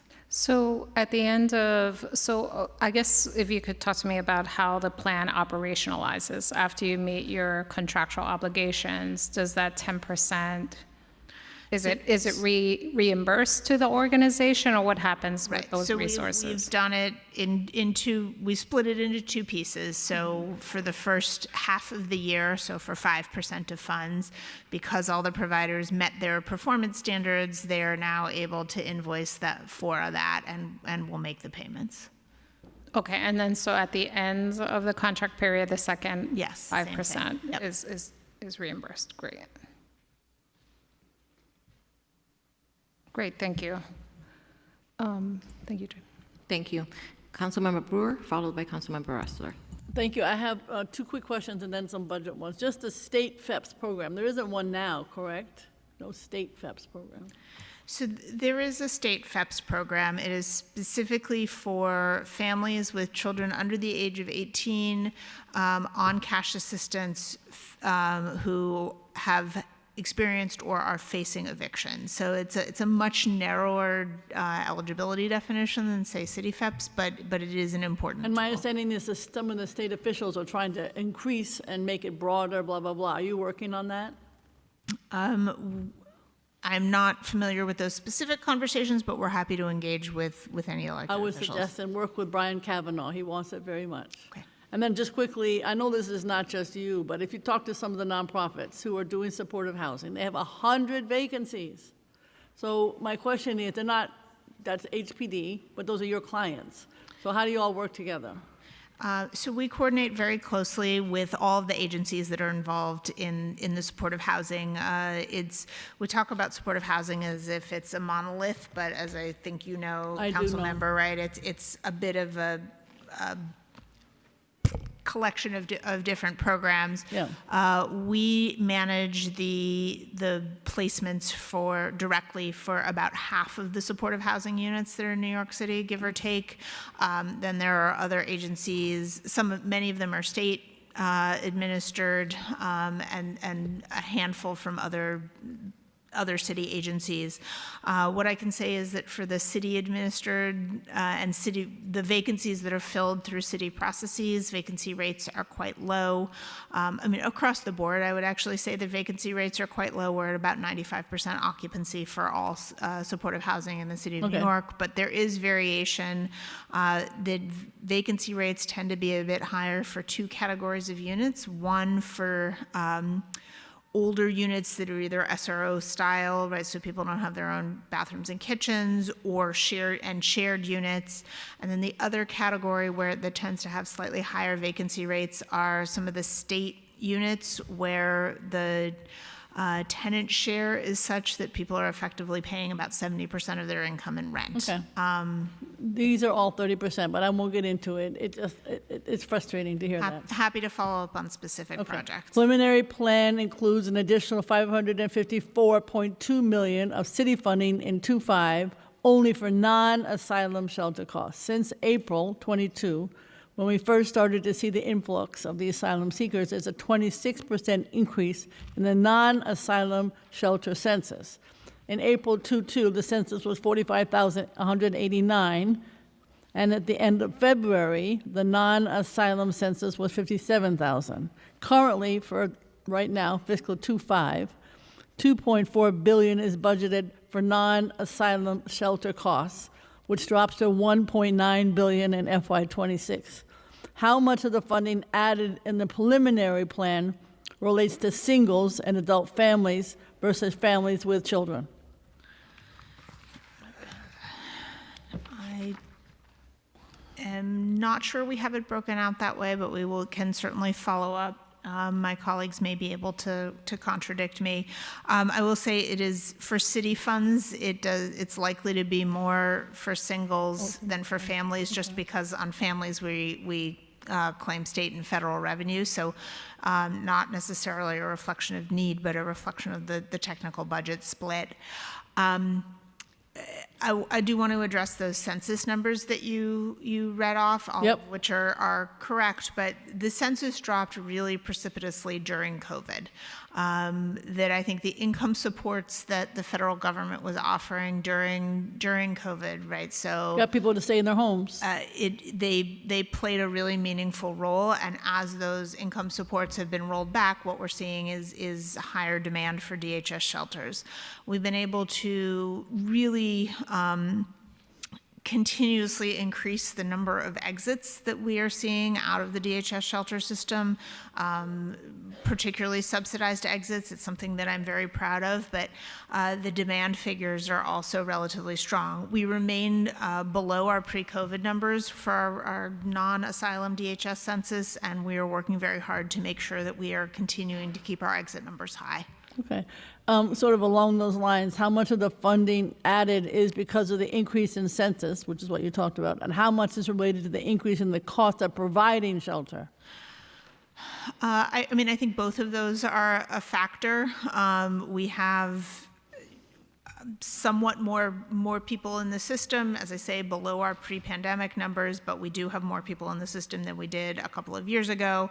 There's also cost increases associated with wage adjustments, with costs for things like insurance and food and other factors as well that we have to manage. What's the total spent to date in FY25 on DHS's non-asylum shelter costs? Going to look and see right now if we can split it out that way. If we can't, we will certainly follow up. But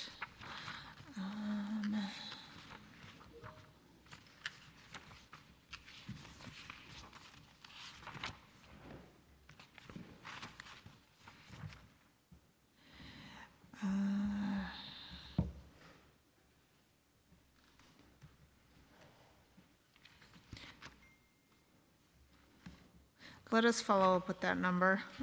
Okay. What is DHS's projection from the non-asylum shelter census? Now, you indicated that it's less than pre-pandemic, but what is the projection? Sorry, the projection of what the census will be? Yes, even, I know it's less than what it was previously, but it's still, you said it's still going up. Just a projection. I don't know projection until what, next year or? Right.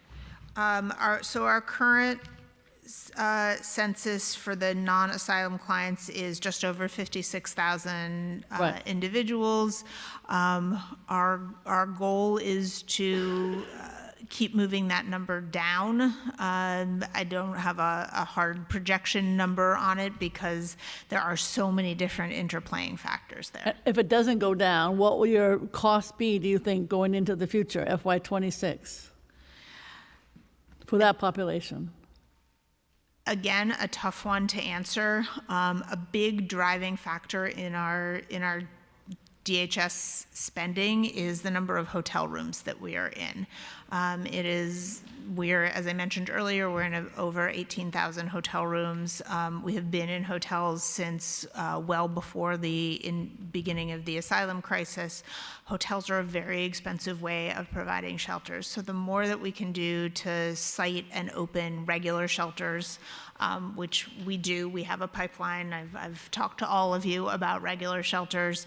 The more we can do to open those new sites, the better we can do in cost containment. Right. I think you talked about how you're prioritizing shelter exits, and you're proud of it, and you should be. But how do you keep people in their homes? Now, some of these innovative programs that you spoke about earlier would be some examples. Is that how you would answer that? Yeah, I mean, I think there's a number of tools that we have to promote housing stability. The one-time rental assistance is a big one, and last year I'm very good at one-shots. Yeah. Thank you. As are we. We spent last year about $540 million on one-shots last year. Homebase is a piece of it. Homebase allows for a little bit more customization of what people need. The right to counsel is a piece of it. As I mentioned, about a third of the City FEPS vouchers are going to people who are in community. So making sure that we are promoting housing stability is absolutely something that is important to us. Okay. What is the total capacity of safe haven and other low barrier beds for unsheltered homeless currently? That's, of course, something that I feel very strong with. I was very supportive of the one on 83rd Street, and you haven't had a peep since. Thank you. So can you provide a breakdown of beds by type, safe haven, stabilization, other low barrier? I guess you can't talk about my one in East Harlem, but that's the one I like. We have about 4,000 beds of the low barrier beds in total, with additional in the pipeline. I don't believe I have it split out, but the majority of those are safe havens. It's a fairly small number of stabilization beds, but we can follow up with you on the specifics. And what are the vacancy rates and average length of stay? I know on 83rd Street it's about a year. Vacancy rates are very low. We're able to fill those low barrier beds basically as soon as we open them. Length of stay across the system for all of our population types is just over a year. I guessed it right? Okay. You know what you're talking about, Councilmember. Yes, I do.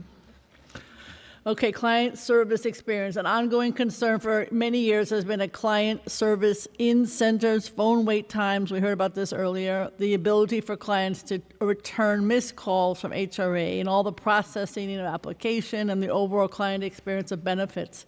According to the PMMR, in the first fewer months of 25, first quarter, the average in-person wait time for clients was 84 minutes.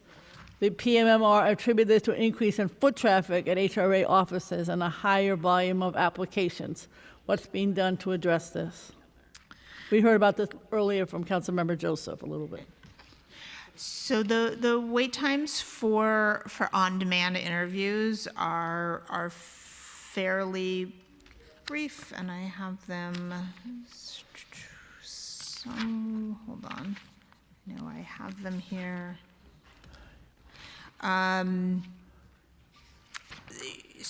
We did see in the immediate aftermath of the pandemic some uptick in wait times at the in-person centers as people did transition back to, more people transition back to going in person.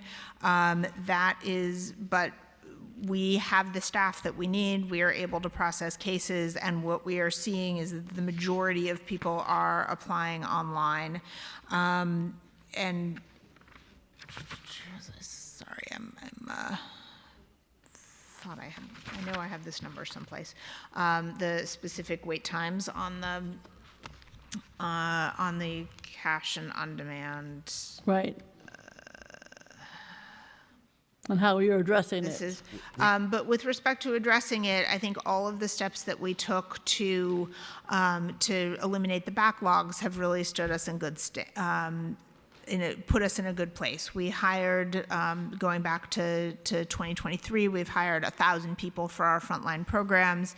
We've invested in technology. We've made a number of process changes so that we can, that we've been able to cut out some of the more challenging aspects of the process. And I think that has really made a difference. It has allowed us to really keep up with what we're seeing. Sorry, I'm still looking for those wait times. If I don't have them, we'll follow up.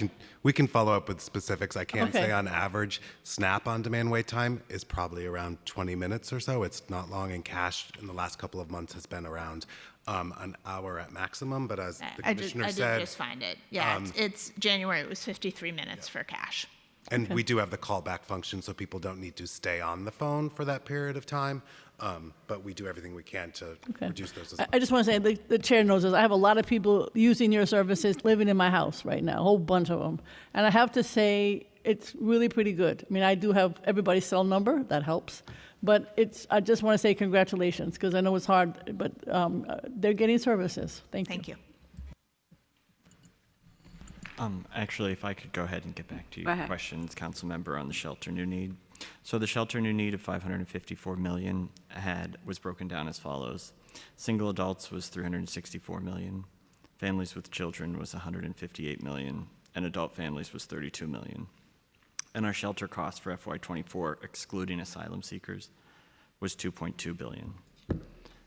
And Chair, I can correct our new need for City for HEPS. So you are correct. $308 million was for City for HEPS, and the remaining $16.5 million was for our other legacy programs.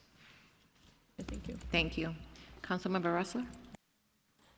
Great. Thank you so much. I'd like to continue on the threads of some of the items that Councilmember Brewer was just raising. And I want to just start by something that, to just kind of get some better clarification on. I recently heard you remark, Commissioner, that evictions are a lower driver of our shelter census. But I think that many people perhaps assumed that the eviction moratorium had been the primary factor in driving down the shelter census so significantly during COVID and the post-COVID period. That's not your analysis. No. So pre-pandemic and pre-asylum crisis, right? So if we're trying to get to a better denominator here, eviction was, for families with children, which is where we have the best data, it was about 10% of the families with children entering the shelter system compared to DV being? Because of eviction. I think the two primary drivers for families with children, it's domestic violence, and then it is young families, primarily young women, who have never had a lease. They've always lived with other people, and a baby or a second baby is too much and pushes them for that household and pushes them into the shelter system, right? What we see is that overwhelmingly families with children entering the shelter system have not had a lease within the last 2 years, and anecdotal, that 2 years is the look back period that we have looking at people's housing history, but anecdotally it goes even further back, and many people have never had a lease. Which is not to say that eviction isn't of concern to us. Eviction is absolutely of concern to us. Housing stability matters very much. It's why we continue to invest in programs like one-shots and right to counsel. But in terms of our ability to affect the shelter census, I don't think eviction is the right place to focus. Just 10% of families entering the system directly resulting from eviction for the families coming in as a result of DV, or families who, out of economic need, I guess if you would describe it that way. I guess everyone's coming in with economic need, but lack of housing stability and economic need, young families. Can you put any percentages on those two populations? DV, depending on which definition of domestic violence you use, because there are a variety, it can be up to 50% of the families with children in the DHS system. And then those, that characteristic of the young family entering, that isn't considered that in and of itself doesn't align with a reason for homelessness. It usually would get categorized in one of the, discord or overcrowding or something like that. But what I'm giving you is a more qualitative description of the families that we see. And you mentioned just a moment ago that we're currently in 18,000 hotel rooms. In that post-pandemic, asylum seeker crisis moment, what was the low point of hotel rooms that we were at sometime in 22? If anyone has that. I don't know that we've sliced it that way, but it would have, I believe, been under 10,000, I would say. So it's approximately, we've doubled the number of hotel rooms in use over the last couple of years. Let us follow up with you. I don't want to go on the record with something that isn't accurate. Fair. We'll follow up, but we're on the record. Okay. And then... And I would add that at the end of 2020, we had no families with children in hotels. That's right. I remember that. And we also... which was a major accomplishment. And that, of course, is no longer the case. Correct. Right. So it was a 2-year period or so that we were... 2 to 3 year period that we had no families with children, no children hotel rooms? It was really a matter of months. Really? I think, yes. We started, the asylum seeker crisis started in April of 2022 was when we first started to see people coming in, and we fairly quickly had to pivot to hotels. The growth in the single adult census, which seems to just continue to expand and expand and expand. I think we're at 21,000 or so single adults today. Is that right? Give or take? Yes, when including asylum seekers. So the number of non-asylum single adults has been relatively stable. For how long? Going back several years. Again, we can get you more detailed data. Okay. And you mentioned that we're at about 4,000 low barrier beds in the system today. And you mentioned that I think it was of $550 million in new needs on shelter costs, that 360, I think you said, was for single adults. Do you have that broken down between the traditional single adult system and low barrier beds? I assume that the low barrier beds are baked into that? The new safe haven beds that the mayor announced? Or are those separate? No, those are separate. Oh, so that's totally separate. This is just for the traditional single adult system? Yeah. Correct. Do you know the cost on the new safe haven beds that we're adding? And it's 900 that you're adding, is that right? Yes. And over what period of time? That the time period will depend a little bit on the sites that we identify, right? As you all know, sometimes our sites are rehab projects, sometimes they are ground up new construction. Obviously, ground up new construction takes a longer period of time, so we'll start to see some of the new beds come online as early as this summer, but I won't have a full timeline until we've sited all of them, which we have not done yet. Okay, go ahead. Sorry, and just to answer your question, so the preliminary budget added $71.6 million in FY25 and 26 for street outreach and sheltering, and then that increases in fiscal year 27 to 75.2 million, and then 77.1 million in FY28. And that covers the full 900 beds? That's the funding for it? Correct. Okay. And then, so that takes us from about 4,000 to 4,900, give or take. Commissioner or Administrator Carter, from your all's perspective, how many beds do we need? right? You say that we fill these beds quite immediately. They're generally quite successful for addressing the needs of most street homeless New Yorkers. I like to say that the one thing that unifies all street homeless New Yorkers is that they've been through the shelter system and decided not to go back, right? And so how we convince them to come back into these low barrier beds, safe haven beds, is critically important. And what do we think to actually be able to address street homelessness at scale in New York City? What do you think should be, in an ideal world, if you had a magic wand and Jacques Jihad didn't exist, how many safe haven beds or low barrier beds do we need?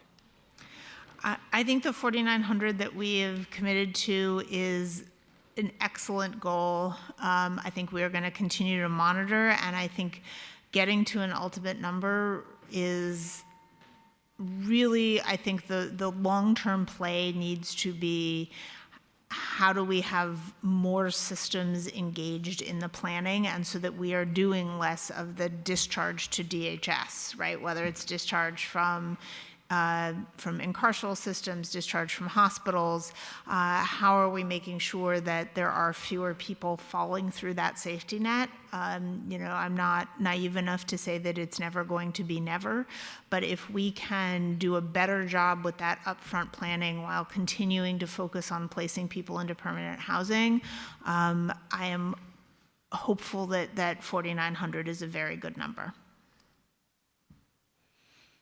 I agree with you. I think that the failure in coordination across the different systems that these individuals cycle through, our carceral system, our hospital system, and our shelter system, is really disappointing.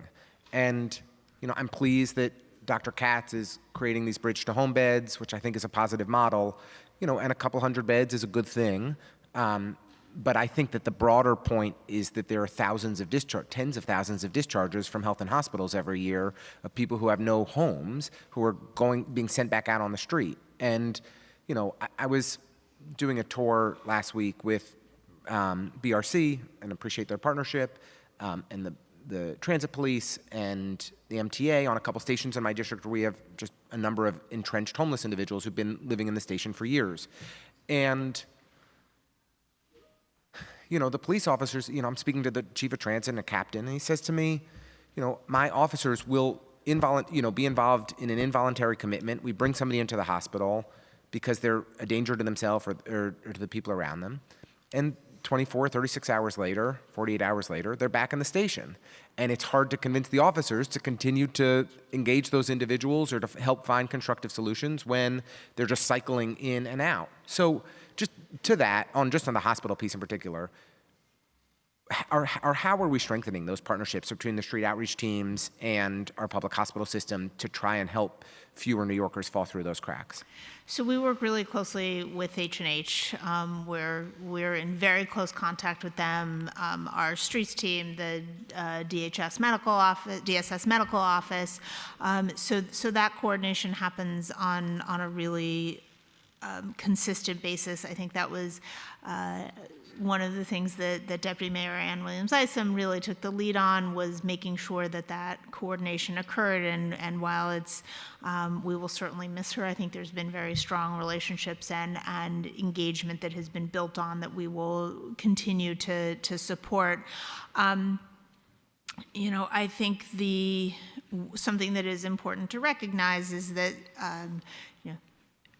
there are some number of people who will be taken to the hospital who, when whatever is substances that they might be using are out of their system, are no longer meet the qualifications for hospitalization, right? And that is absolutely an issue, and it is an issue that I don't think our system has good tools to address, but that's something that is incumbent on all of us to find some answers for.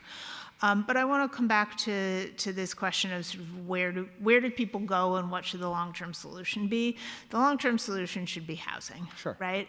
And we used to say that when we got somebody off the streets or subways and into a shelter, that check, we were done. Administrator Carter and I have really been rethinking that and bringing our streets team into the conversations around housing, right? Really making sure that we are, that we're seeing all the way through the continuum. We have really good numbers, excuse me, on our supportive housing placements for those who had experienced unsheltered homelessness. And I think a lot of this is the ongoing partnership that we're going to need with HPD and with the state housing agencies to make sure that we continue to produce supportive housing as they have been. They are also terrific partners, so that the end goal is not more. I'm highly supportive of the safe haven model. I think it does a lot of good work, but ultimately, the goal should be, let's have the safe havens and then quickly connect people to permanent housing. And in that case, the 4,900 number should be a good number. So I really appreciate everything you just said. And I'm on a parochial level. I'm proud that we opened a 150-bed safe haven in Greenpoint at 83 Apollo Street. I think it's the largest safe haven in Brooklyn, although maybe the one at Kingsborough is slightly bigger, but just about the largest safe haven in Brooklyn. We opened the largest supportive housing development in Brooklyn at 90 Sand Street in the heart of our district. And we want to help continue to identify sites in our community for those solutions, and I hope every council member joins me in that effort. But if I were to tell you what I hear from my constituents every day, they are angry that there are more street homeless New Yorkers suffering with mental illness on our blocks, on our commercial corridors, in our subway stations than ever. And they don't feel like the solutions that we are investing in are making a tangible difference in our neighborhoods. And they want compassionate solutions. They want effective solutions. And of course, hospital stays are the most expensive. So and of course, inherently temporary.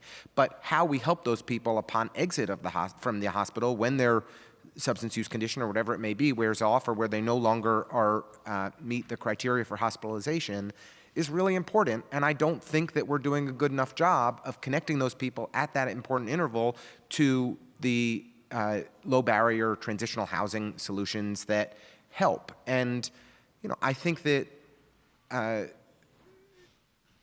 it's, from what I can see from the Breaking Ground Safe Haven on Apollo Street, the housing placement numbers have been impressive. And already, that site's open less than a year, and you've got good data to show that you're moving people into permanent housing, which of course is the goal. But this is a central issue in the mayoral campaign that you're hearing every candidate talk about in, frankly, increasingly more draconian terms, because I don't think the solutions that we've been advancing are demonstrating enough results for New Yorkers' day-to-day experience. And so for me, it comes back to when people are leaving that hospital, or do we have safe haven capacity as a low barrier solution? And the answer is today, we don't really, because, as you answered to Councilmember Brewer's questions, we're at capacity. Hopefully with this 18% increase in capacity over the next couple of years, it makes a difference and we have more capacity.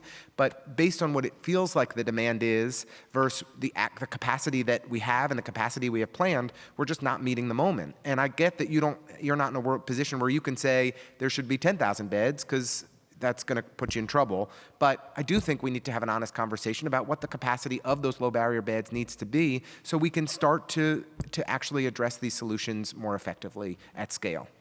I appreciate that, council member, and I'm always happy to engage with you and with others on a range of solutions. But I do just want to take a step back. I understand the concerns of New Yorkers in general, the anxiety, and the perception issues that are out there, that there are more and more people. I think what people don't ever see is the instances where people are coming inside to shelter in many instances, or to safe havens, that they don't see the permanent housing placement. So I think both things can be true, that we are making progress, because we absolutely are, and that people's perceptions feel like we aren't. So I think, in addition to the problem solving around what can we do differently, I think there's also the how do we understand and how do we convey and communicate the instances where there are instances where people's lives have been changed, where somebody who was the person on the subway is now the person in housing, right, who has been able to connect to whatever form of treatment or stabilization, or maybe just the stabilization that comes with having a safe place to live. Those are happening every day. So we can talk about whether or not we want to do more and whether the scale is right, but the success stories are out there, absolutely. And we want to help promote them. I just, so, and happy to work with you on that. I just think that, of course, it's not what people see, and we maybe need to do more to share information about it. But, I could tell you a story from every other week in my district of a person who is deeply struggling on the streets or in the subways, and who we continue to engage, but fail to actually connect to services or help and long-term solutions that is, I think, eroding confidence among too many of our colleagues. And I just want to help identify ways to actually get those people the help they need and long-term solutions. Right. We're happy to brainstorm with you. Thank you. Thank you, Councilmember Ressler. And with that, this portion of the hearing is concluded. Thank you all so much for being here today. Thank you.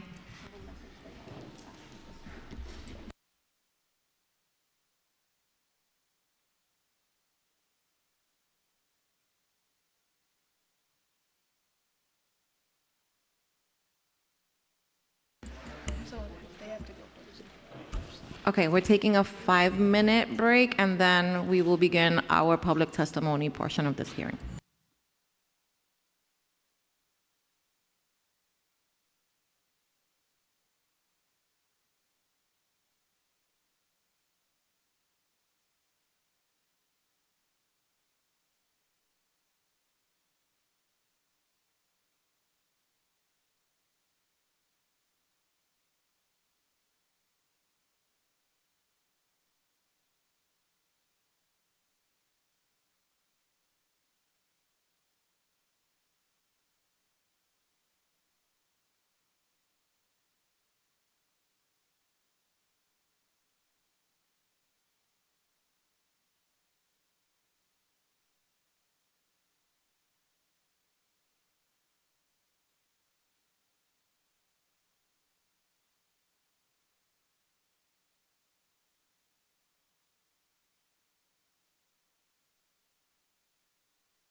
All right, please have your seat. We are going to start momentarily. Once again, please have your seat. Thank you.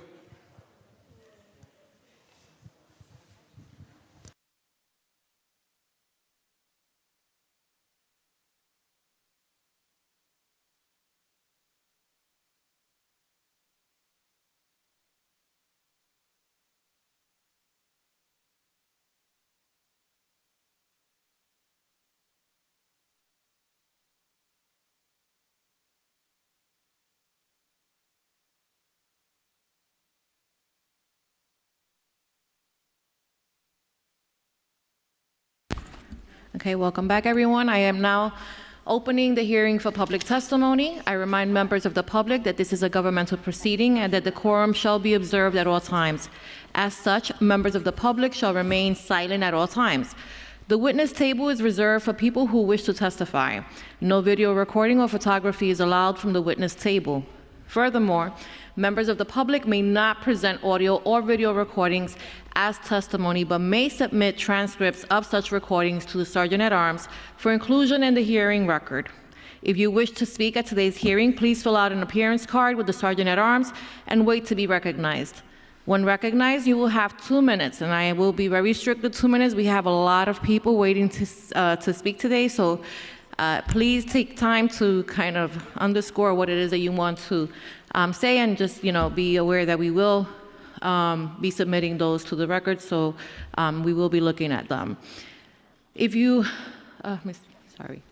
when recognized, you're gonna have the 2 minutes. The preliminary budget plan for the DSS. If you have a written statement or additional written testimony you wish to submit for the record, please provide a copy of that testimony to the Sergeant-at-Arms. You may also email written testimony to testimony@council.nyc.gov within 72 hours of this hearing. Audio and video recordings will not be accepted. With that, we'll call up our first panel.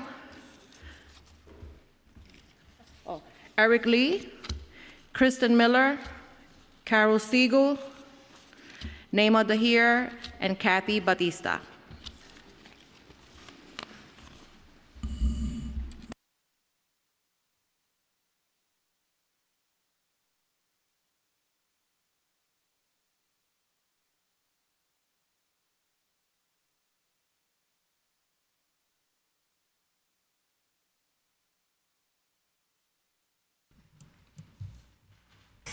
You may begin. Hi, good afternoon. My name is Kristen Miller, and I'm the Executive Director at Homeless Services United.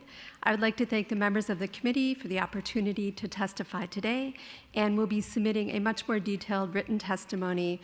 But for today's hearing, I will be highlighting some of the most crucial and urgent issues we face. HSU is a coalition of over 50 mission-driven homeless service providers in New York City.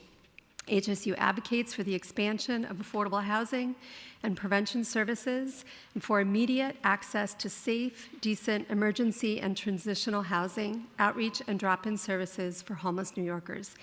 HSU promotes effective solutions to end the crisis of homelessness in New York City. The fiscal year 26 budget must take decisive action to rectify payment issues for shelter and homeless service providers. Our members are together owed hundreds of millions of dollars by the City of New York for work completed on city contracts, primarily with DHS. We are relieved for recent temporary cash flow due to actions the city took to address overdue payments. The backlog initiative that you brought up earlier moved hundreds of outstanding invoices pending at the Department of Homeless Services alone at the end of calendar year 24. However, providers still have months and for some years of catch-up in pending budget updates, and invoice approvals that are prohibiting them from being reimbursed for the services we have already performed and are again in a cash flow crisis. DHS talked today about some efforts that they are making, but I'm afraid it's too little, too late. You've been hearing me testify about this situation for months.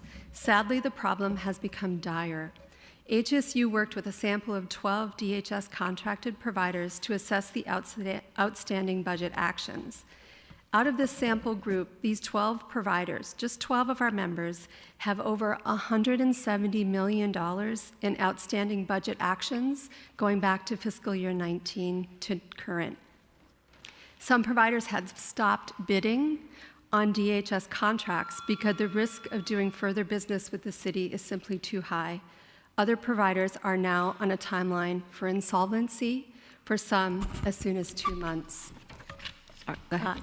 And with that, I just want to say that we urge you to continue to push for the payments. We have detailed more in our testimony on outreach and some of the barriers to reduce access to housing. Perfect. Thank you, and thank you for submitting the testimony in writing. Go ahead. Good afternoon, Chairman Ayala, members of the committee.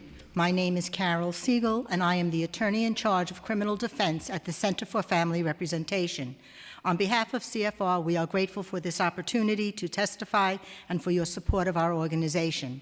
CFR is the assigned indigent defense provider for parents being prosecuted by ACS in Manhattan, Queens, and now in Staten Island. We are also an assigned conflict provider in the Bronx. We represented more than 2,300 people in the last fiscal year, of whom 90% were Black, brown, or people of color.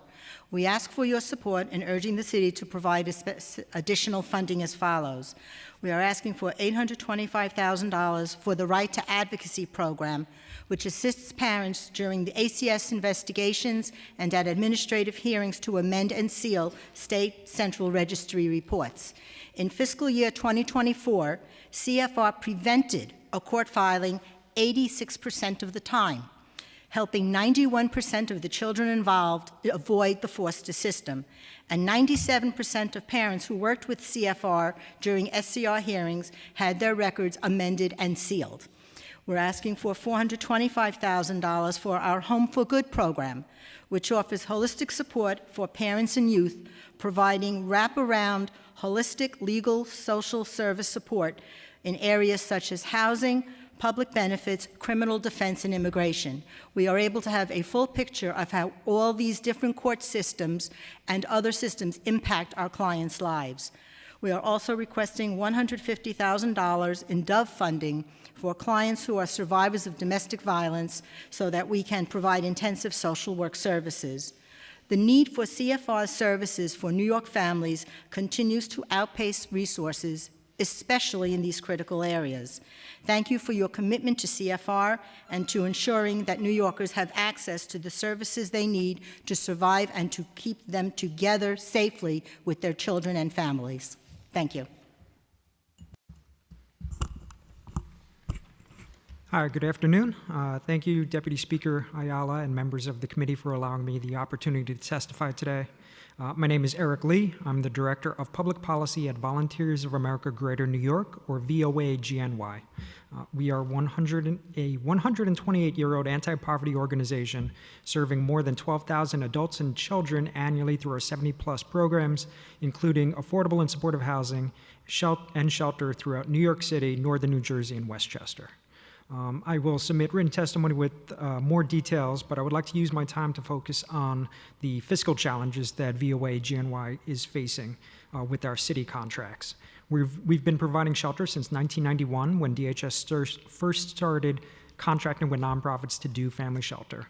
We operate 5 transitional housing programs as well as 3 crisis shelters for families with children, serving over 670 families, as well as a single women's employment shelter, single men's shelter, as well as a safe haven, and our Housing First DHS pilot program, placing people from the street directly into supportive housing. As federal uncertainty grows, New York City must meet the moment and shore up our human services safety net. To restore the fiscal health of city-contracted nonprofit providers and to blunt the impact of federal cuts and delays. VOA-GNY is grateful for this committee's commitment to improving the procurement process, as well as for the city's efforts to try to pay our contracts. But to date, we are still owed approximately $40 million for city contracts dating as far back as FY17. Timely reimbursements are critical to maintaining our ability to continue to answer the city's call to stand up new programs and to maintain the flow of our development pipeline for affordable and supportive housing sites. To that end, MOX, DSS, and DHS need additional headcount to eliminate the backlog for pending budget amendments and modifications, new needs requests, Form 65A, as well as pending invoices. And just one final point, we have spent $1 million in interest, which is not reimbursable this fiscal year because of city contract delays, and we forecast $1.5 million next year if we're not able to get these payments on time. And we support Councilmember Brannon's Bill 514, which would make this interest reimbursable to our nonprofit. Thank you.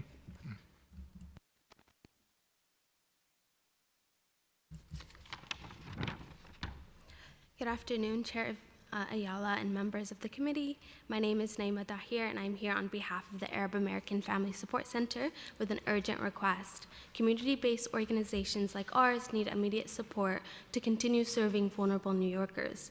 Just weeks into the new federal administration, harmful policies are already having devastating impacts.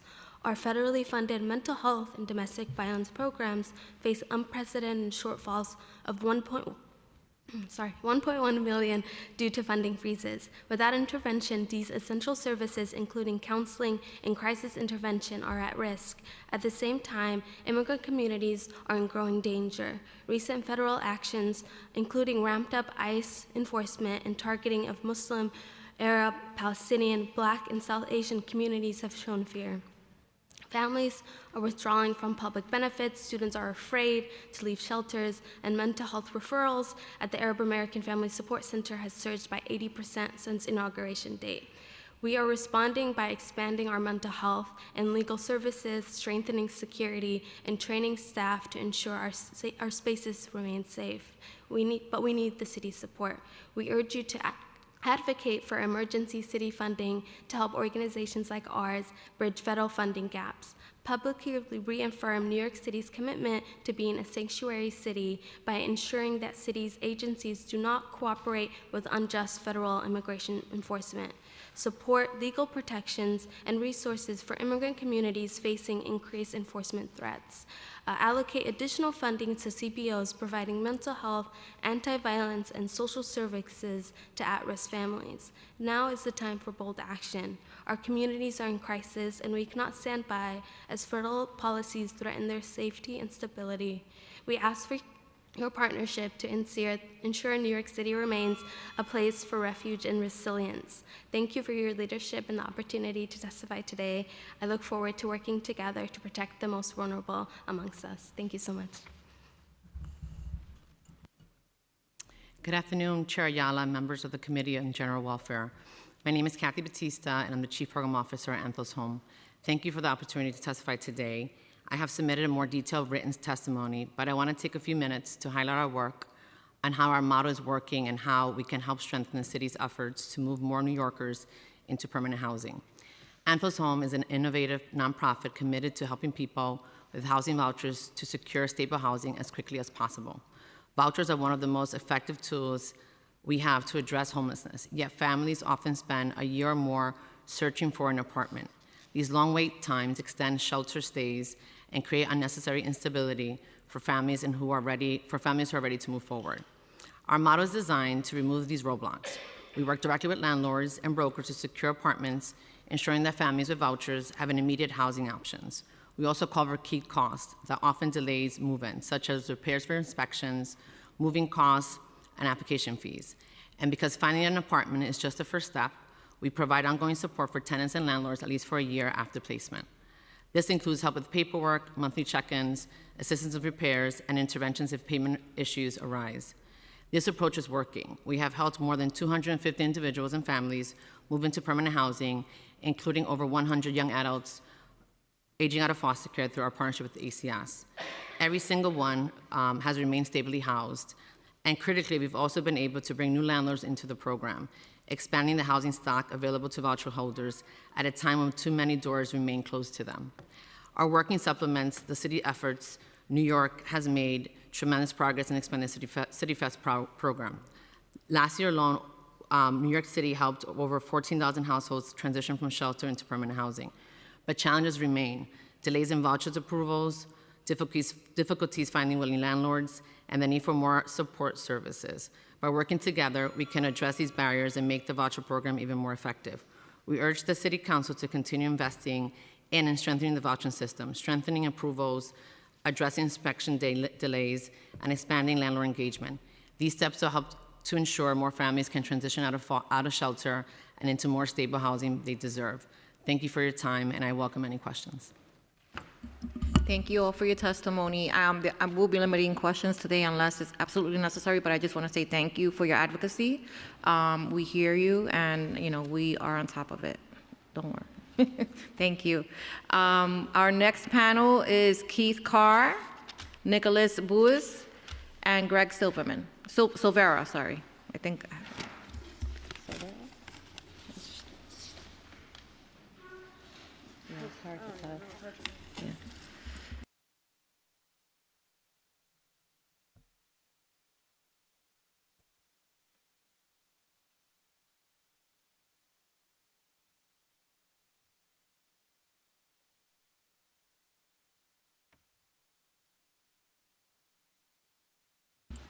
You may begin. Turn on, yeah. Hi, good afternoon, Deputy Speaker. Nick Buse from the Food Bank for New York City. I'll be very brief.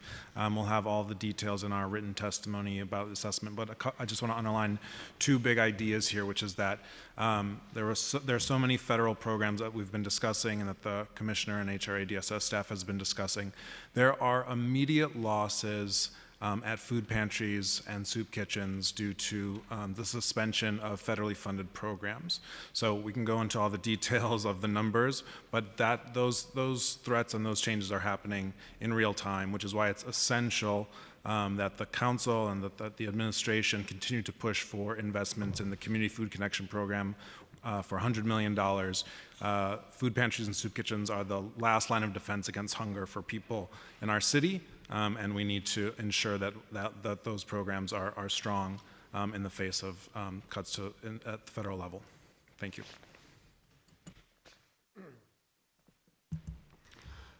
Oh, should I start him over? You know my time. Is he ceding his time to me? There you go. There you go. Okay. Hi, thank you, General Welfare Committee Chair Ayala, for having us here today and holding this hearing. My name is Greg Silverman. I run the West Side Campaign Against Hunger. For 46 years, we've been on the front lines, handing out food all over the city. This year, 110,000 New Yorkers in need. We gave out about 3 million pounds of that in the form of fresh produce. It's what we're focused on. We're focused on dignity and choice. And choice was what we created long ago in the first pantry, a choice model pantry in the nation. We believe choice is much larger than that now, though. It's not just apples or bananas, but of the location of service, the delivery models, and how you spend your time in getting food. And food pantries, as we all know, need more direct support right now, more culturally appropriate, nutritious food with proper staffing and operations.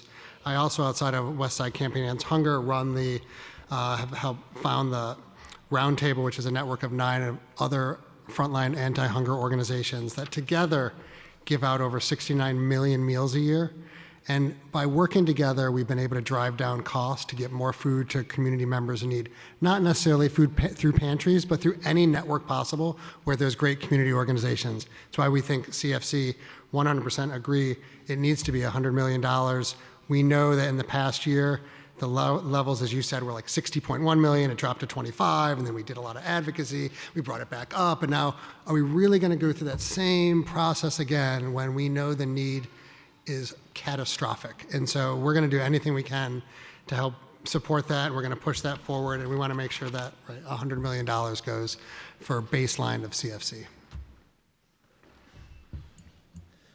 Good afternoon. Good afternoon, Chair Ayala and members of the committee. Thank you again for holding this important hearing. My name is Keith Carr. I'm the Senior Policy and Government Relations Manager at City Harvest. City Harvest is the first and largest food rescue organization in the city. We service more than 400 soup kitchens and food pantries all across all 5 boroughs, and we've been doing so for the last 43 years, but this year is, as we all know, is a little bit different. It's not business as usual, and it hasn't really been the same since 2019. Since 2019, we've been seeing over 1 million additional pantry visits per week That's not a month, but per week throughout our network, and compared to data from 2019. Also, we've seen a 10% increase in the number of New Yorkers experiencing food insecurity. We're also seeing twice as many families with children visiting our pantries, and twice as many employed New Yorkers, like people who work every single day, standing in line to get emergency food. And I hate that term emergency because this isn't an emergency, it's a crisis. So in response to the growing demand, City Harvest has increase the amount of food that we distribute by nearly 30% to our network of food pantries, and bring us to a total of more than 81 million pounds of nutritious produce that we deliver each and every day as our trucks crisscross the city. For 20 hours a day, our trucks are on the road delivering food and produce to folks like the West Side Campaign Against Hunger and our entire network. So as Nick said, we have a couple of key policy asks that we love. And we'd love to see the council take into account and really push for in the 2026 budget. We're looking for, as Nick said, to increase the Community Food Connections program, not to 50 million. Thank you for amplifying the importance of the program, but as our network everyone in our network can come and say that that's not enough. We really want 100 million and get it at least as close to 100 million as possible. Also, we're looking, please, combat older adult hunger by investing $57 million in congregate meals at older adult centers and restoring 100 million plus and cuts to New York NYC Aging's overall budget. I'm almost finished. Support community-led food insecurity by creating a food justice fund, and this was outlined in the mayor's 10-year food policy plan, and restore access to healthy grocery incentives program. The Groceries to Go program was successful, so please continue to fund that.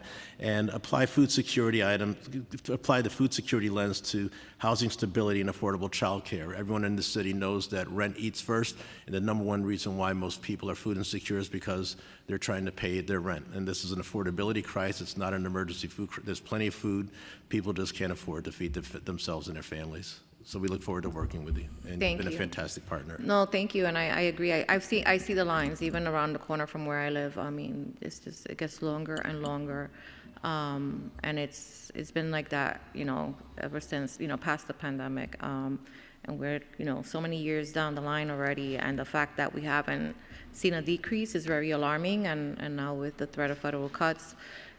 That adds a lot more emphasis into what we as a city could be doing and should be doing to ensure that all families have access to high quality foods. When I first started at City Harvest, we were doing about 23 million pounds a year, and now, as I said, we're doing 81 million. Yeah. And that's good economy, bad economy. I mean, people, it's not about emergency. It's not about people working or not working. It's really just, can they afford the food that's in the grocery store? Yeah, no, and it's really, we've been able to improve the quality of the food, but now we're having to ration it because we just don't have enough to keep up with the demand. So I see it every single day. But thank you all. I know of all of the great work that you're doing, and couldn't have better partners in this work. Thank you. Thank you. Our next panel is Jade Vasquez, Reverend Terry Troya, Agnes Kim, and Juan Diaz.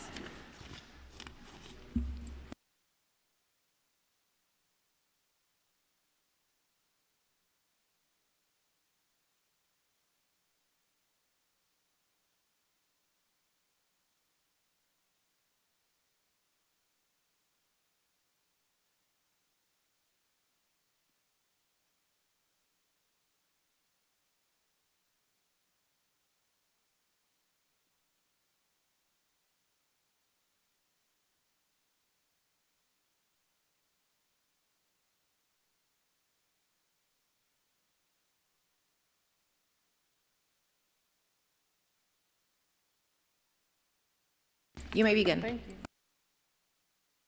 Whichever corner.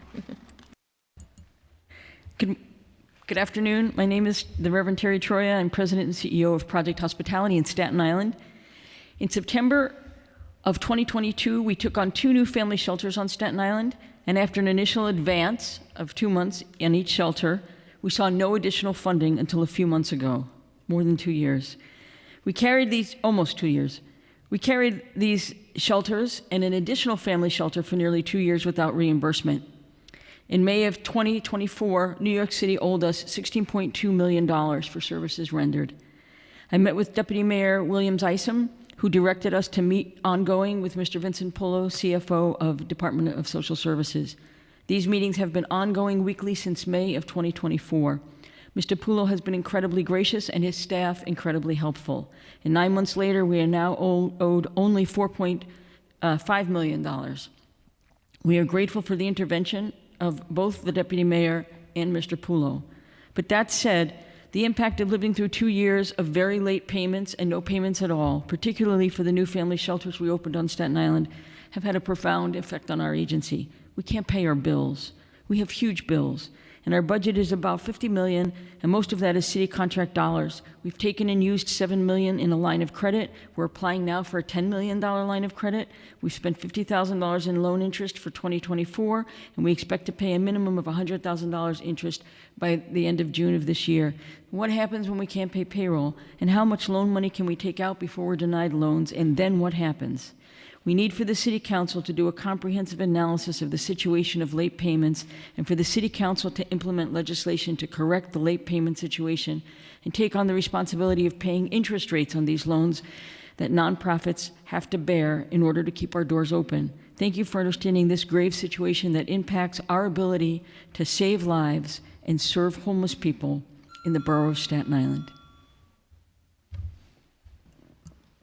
Hello, my name is Agnes Kim, and I'm here today on behalf of the Family Homelessness Coalition. Thank you to the chair and the committee for holding this hearing and for the opportunity to deliver testimony. Family Homelessness Coalition, or FHC, works to prevent family homelessness, improve the well-being of children and families in shelter, and support the long-term stability of families with children who leave shelter. In New York, the number of children experiencing homelessness has more than doubled since 2022, translating to nearly 1 in 3 of New York's homeless population being children. This humanitarian emergency is also coming at a time when federal support to fight homelessness is under threat, making it more important than ever that this year's adopted budget urgently address this crisis with resources. The current landscape impacts both people experiencing homelessness and the organizations that work to help them, including the members of FHC. Our organizations are directly impacted by real and proposed federal funding cuts to their programs. In addition to support and resources, we call for greatly increased efforts to expedite owed payments to homeless and social service providers. If funds can be delivered expeditiously, providers can better withstand this existential threat that they're facing. FHC strongly urges the following in the upcoming budget. In order to improve eviction prevention and aftercare, we call to increase the budget for Homebase by $37.9 million, as well as establish a dedicated funding stream strictly for aftercare services. To expedite housing placements, we urge the city to implement the City FEP's expansion and reforms passed into law in 2023 and reduce barriers in City FEP's administration. To improve conditions in shelter, we urge the city to increase the pay of shelter staff to establish parity with comparable settings, and the city should also commit to a capital needs assessment of the entire shelter portfolio. To improve education continuity, we call to stop the implementation of shelter stay limits for new arrival families with children and to increase the percent of families at DHS places in shelter in the same borough as where their children attend school. Finally, to improve intake processes into shelter, we call to reduce the housing history requirement for intake from 2 years to 1 year, allow self-attestation after a denial, and to commit to appointment times for intake interviews. On behalf of FHC, thank you again for the opportunity to testify.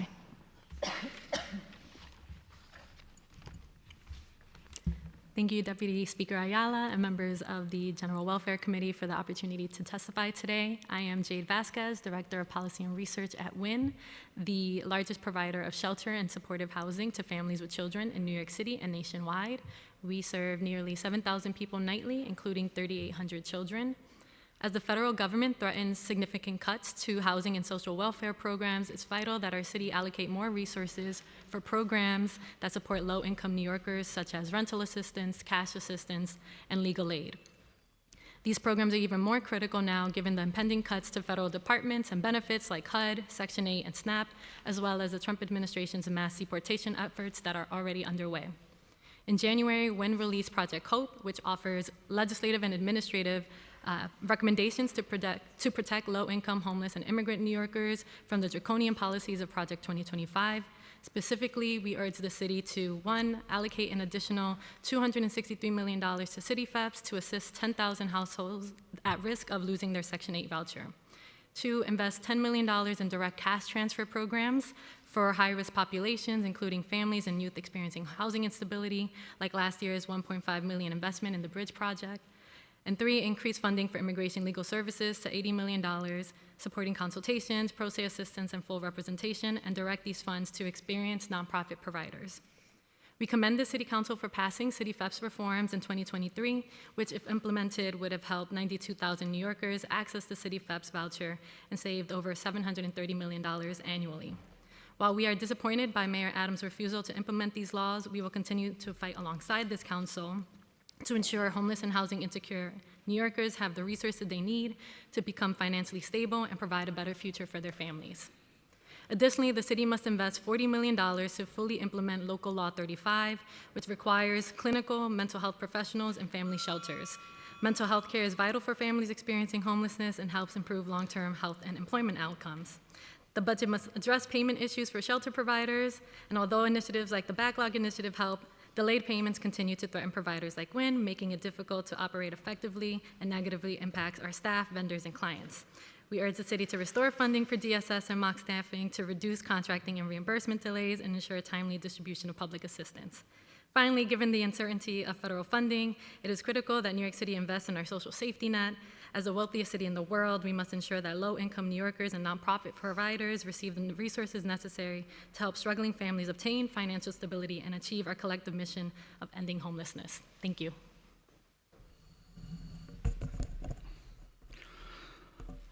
Thank you, Chair Ayala, for holding today's budget hearing. My name is Juan Diaz, and I am a Policy and Advocacy Associate at Citizens Committee for Children, a multi-issue children's advocacy organization. CCC is a steering committee member of the Family Homelessness Coalition. A recently released Robin Hood and Columbia University report highlighted that in 2023, child poverty in New York City rose to 26%, the highest since 2017, which is nearly double the national poverty level. Additionally, in 2024, there were more than 12,000 residential evictions. The rising cost of living and escalating housing crisis make it even more urgent for the city to invest in services and supports for low-income children and families. CCC urges you to support the following investments. Restore $325 million in rental assistance funding and consider enhancing funding to support thousands of households experiencing rental arrears and housing court eviction proceedings. Additionally, support the implementation and funding of City FEPS expansion. With the ever-increasing demand of home-based services, we ask you to prioritize home-based services by providing an additional $37.9 million in funding to support community-based organizations who administer homeless prevention programs. Expand Fairfish to 200% of the federal poverty level and baseline $54.2 million to ensure that all low-income families have access to public transportation. Guaranteed income is a vehicle of economic stability and poverty reduction. Therefore, we recommend additional funding to support these type of programs, including the Speaker Adams' $5 million proposal to expand the city's guaranteed income pilot program to expectant mothers. Increase funding for the Community Food Connections Program to $100 million and baseline funding to meet the growing demand for food assistance across New York City. Thank you for the opportunity to testify. Written testimony will be submitted with more details and recommendations. Thank you. I just have one question for the first panelist. Is the city compensating you in any way for the cost of the interest on those loans? No, not at all. So that's something that the agency has to absorb? Yes. And you do that by raising money in the community, but people would prefer to give money to our food pantry program. That's right. That's money that could be used for actual delivery of service. Thank you. I appreciate it. Thank you so much for your testimony. Thank you. The next panel is Judith Rosenfeld, Sabina Saleh, Annette Darizi, and Christina Abatista. Do we happen to have a second Sabina? I have two. It's the same person. Okay. Sorry. I tried to get rid of repeats, but...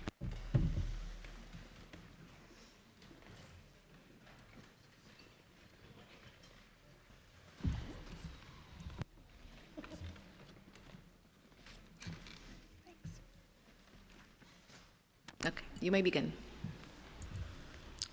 Good morning. Thank you to the members of the committee for the opportunity to testify today. My name is Judith Rosenfeld, and I am the Vice President of Special Projects at Breaking Ground. As New York City's largest supportive housing provider, Breaking Ground serves over 13,000 vulnerable New Yorkers each year. We operate 29 transitional and permanent residences with over 5,500 units of housing across New York City. And we have more than 2,000 units of housing in the pipeline. We also operate the street outreach programs and serve over 14,000 street homeless New Yorkers last year, which led to 1,200 placements into housing. As of today, Breaking Ground is owed $41 million by the Department of Homeless Services. This includes $17 million pending repayments from invoices submitted to Passport. Other unclaimed expenses totaling $24 million cannot be entered in the system until those invoices are cleared. During 2024, we paid $890,000 in interest expense on our lines of credit and continue to pay $90,000 per month in 2025, and that's not reimbursed. Our operating cash and available lines of credit will be fully exhausted by the end of April, and at that point, we will not be able to make payroll. This delay isn't just a financial setback, it's a crisis that threatens the very foundation of our work and the safety of thousands of New Yorkers. A lack of funding now also means a drastic reduction in future projects, limiting the housing solutions the city so urgently needs. I thank you so much for listening today and the opportunity to testify. Good afternoon. Thank you for the opportunity to speak today. My name is Sabina Saleh, and I'm the Vice President of Behavioral Health for Project Renewal. For over 55 years, Project Renewal has provided shelter, housing, healthcare, and employment services to New Yorkers experiencing homelessness. We are grateful to the City Council for supporting our programs. As you know, the intersection of the experience of homelessness and mental health challenges impacts far too many New Yorkers and has posed significant challenges for our city. Behavioral health issues are one of the leading causes of homelessness among single adults, and lack of housing makes access to behavioral health care services unattainable. Diagnoses go unaddressed, and stable housing drifts further out of reach. The cycle continues. Project Renewal works to disrupt this cycle by offering accessible behavioral health care to New Yorkers facing homelessness. We have built a network of services that seeks to bridge the gap between providers and hard-to-serve patients. We do this by embedding behavioral health professionals throughout our facilities. Nurse practitioners, psychiatrists, and occupational therapists are on site at our shelters, transitional housing, and supportive housing to reduce barriers to care. We also connect unhoused New Yorkers with behavioral health care through our Support and Connection Center, a partnership with the Department of Health and Mental Hygiene.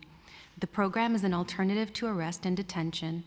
Police and EMS can bring a New Yorker experiencing a mental health crisis to the Support and Connection Center for stabilization and access to other behavioral health resources.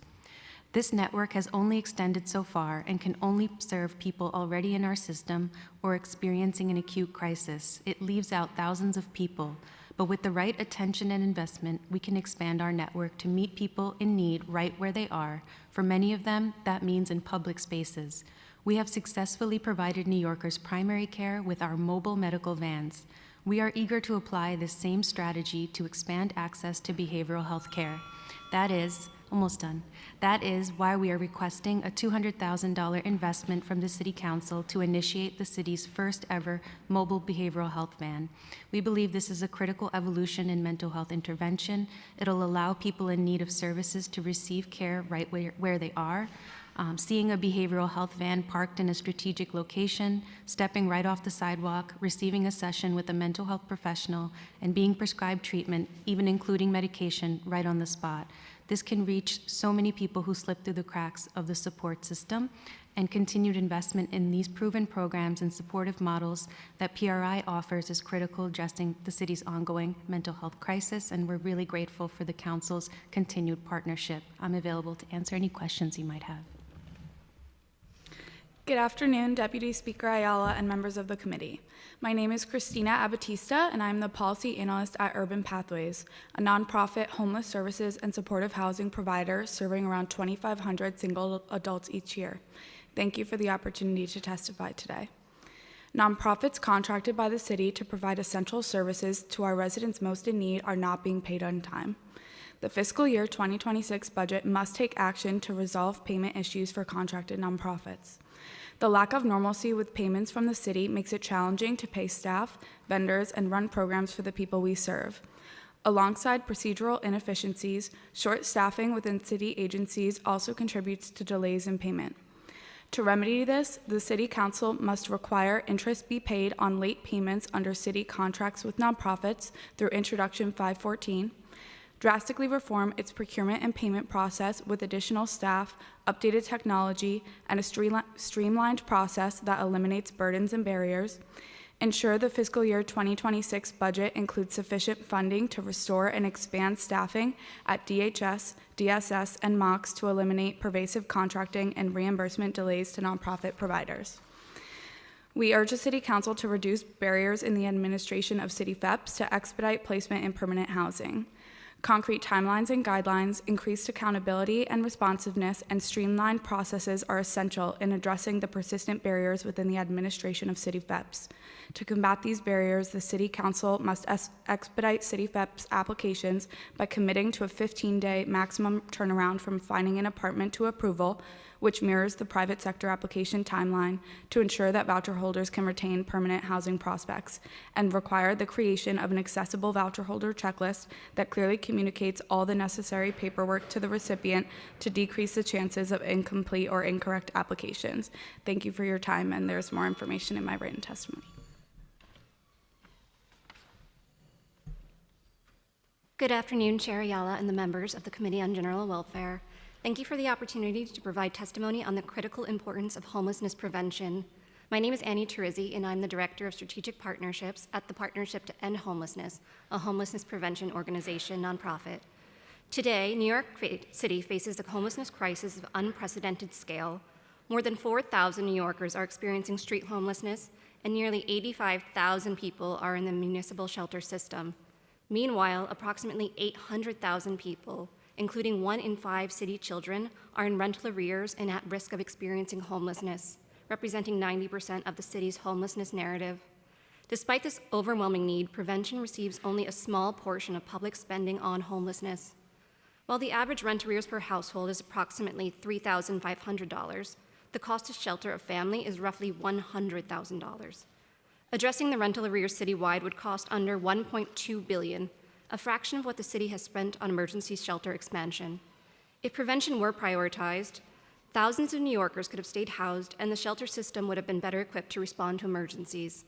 Additionally, the city budget does not clearly distinguish how much is allocated specifically for rental arrears assistance versus housing vouchers or shelter placements across the bucket of homelessness prevention. We recommend the Council require clearer budget definitions.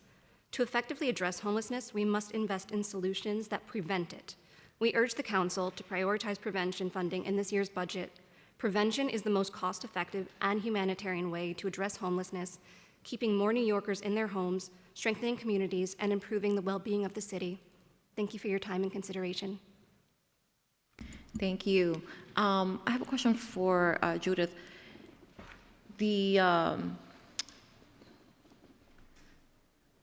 I can't even understand my own handwriting. Sorry. Chicken scratch. Has the administration shared with you what the cause of the delay is in the processing of payments? Not that I'm aware of. Because the commissioner mentioned, sometimes it's an invoice or, All our contracts are registered, so. And what is the longest amount of time that you've had to? It's some of these ones before have been years, like for the past 3 years. Oh, wow. Okay. All right. But I'll definitely get you confirmation. I appreciate that. And Sabina, the Support and Connect program, I know is in my district, but and it took a really long time to get that one up and running, but there was supposed to be a second one, and then in former council member Richie Torres's district, that I think it was stalled because of the pandemic. Did it never open? Originally, there were 2 centers, one in, I'm not sure if this... Yeah, that's in the Bronx. Yep, the Bronx. There was one in the Bronx as well, but it actually closed, I believe, sometime last fiscal year. They're not actually under contract with PRI. It was another organization. Oh. Okay. So we're the only center within the city at the moment, within your district. Yeah. That's interesting. Okay. Thank you all for your testimony. The next panel is Daniris Espinal, Gabriela Sandoval Pequeña, Nadia Swanson, Diana Ramos, Aditi Bataria, and Lauren Schuster.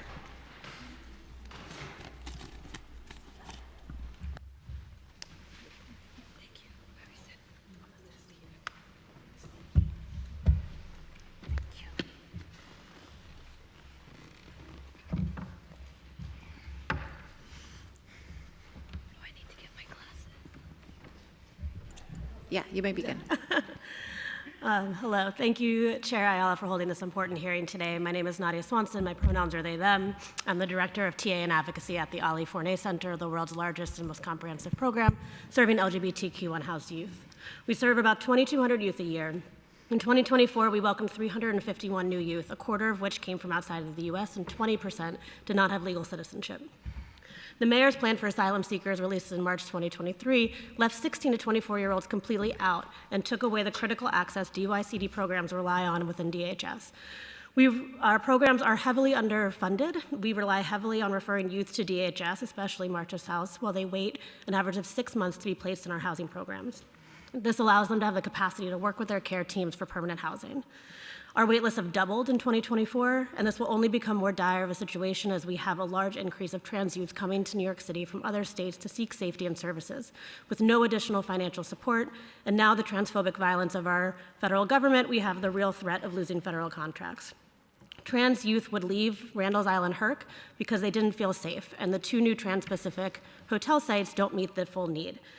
So they returned to our 24/7 drop-in where the city doesn't allow beds. I've spoken to March's House directly, and they expressed being open to accepting youth seeking asylum again, but we're bound by the mayor's orders, especially because of unutilized beds that they have. For the last year, I've been getting the runaround, even though everyone agrees that something should be done. I've advocated at city council hearings. I've spoke directly to the mayor, who set up a meeting with Commissioner Parks, who afterwards, her team said that they could not change anything because the HERC provider said that they are being safe and not transphobic. The mayor's office of asylum seekers, where they sent us next, was empathetic and tried to help, but was ultimately unsuccessful. Until this directive is reversed for everyone, we need an exception to be made for LGBTQ New Yorkers, especially youth seeking asylum, to have a connection to March's House and the future trans DHS shelter. Additionally, we've had issues with DHS shelters stating that they can't risk, quote, liability. I'm almost done.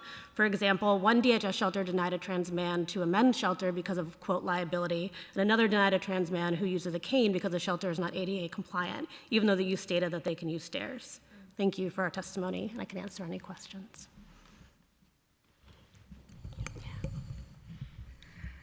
Good afternoon, Chair Ayala and Council Central staff. Good to see you here. Thank you for holding this important, long, and important hearing and for the opportunity to testify on behalf of New Destiny Housing.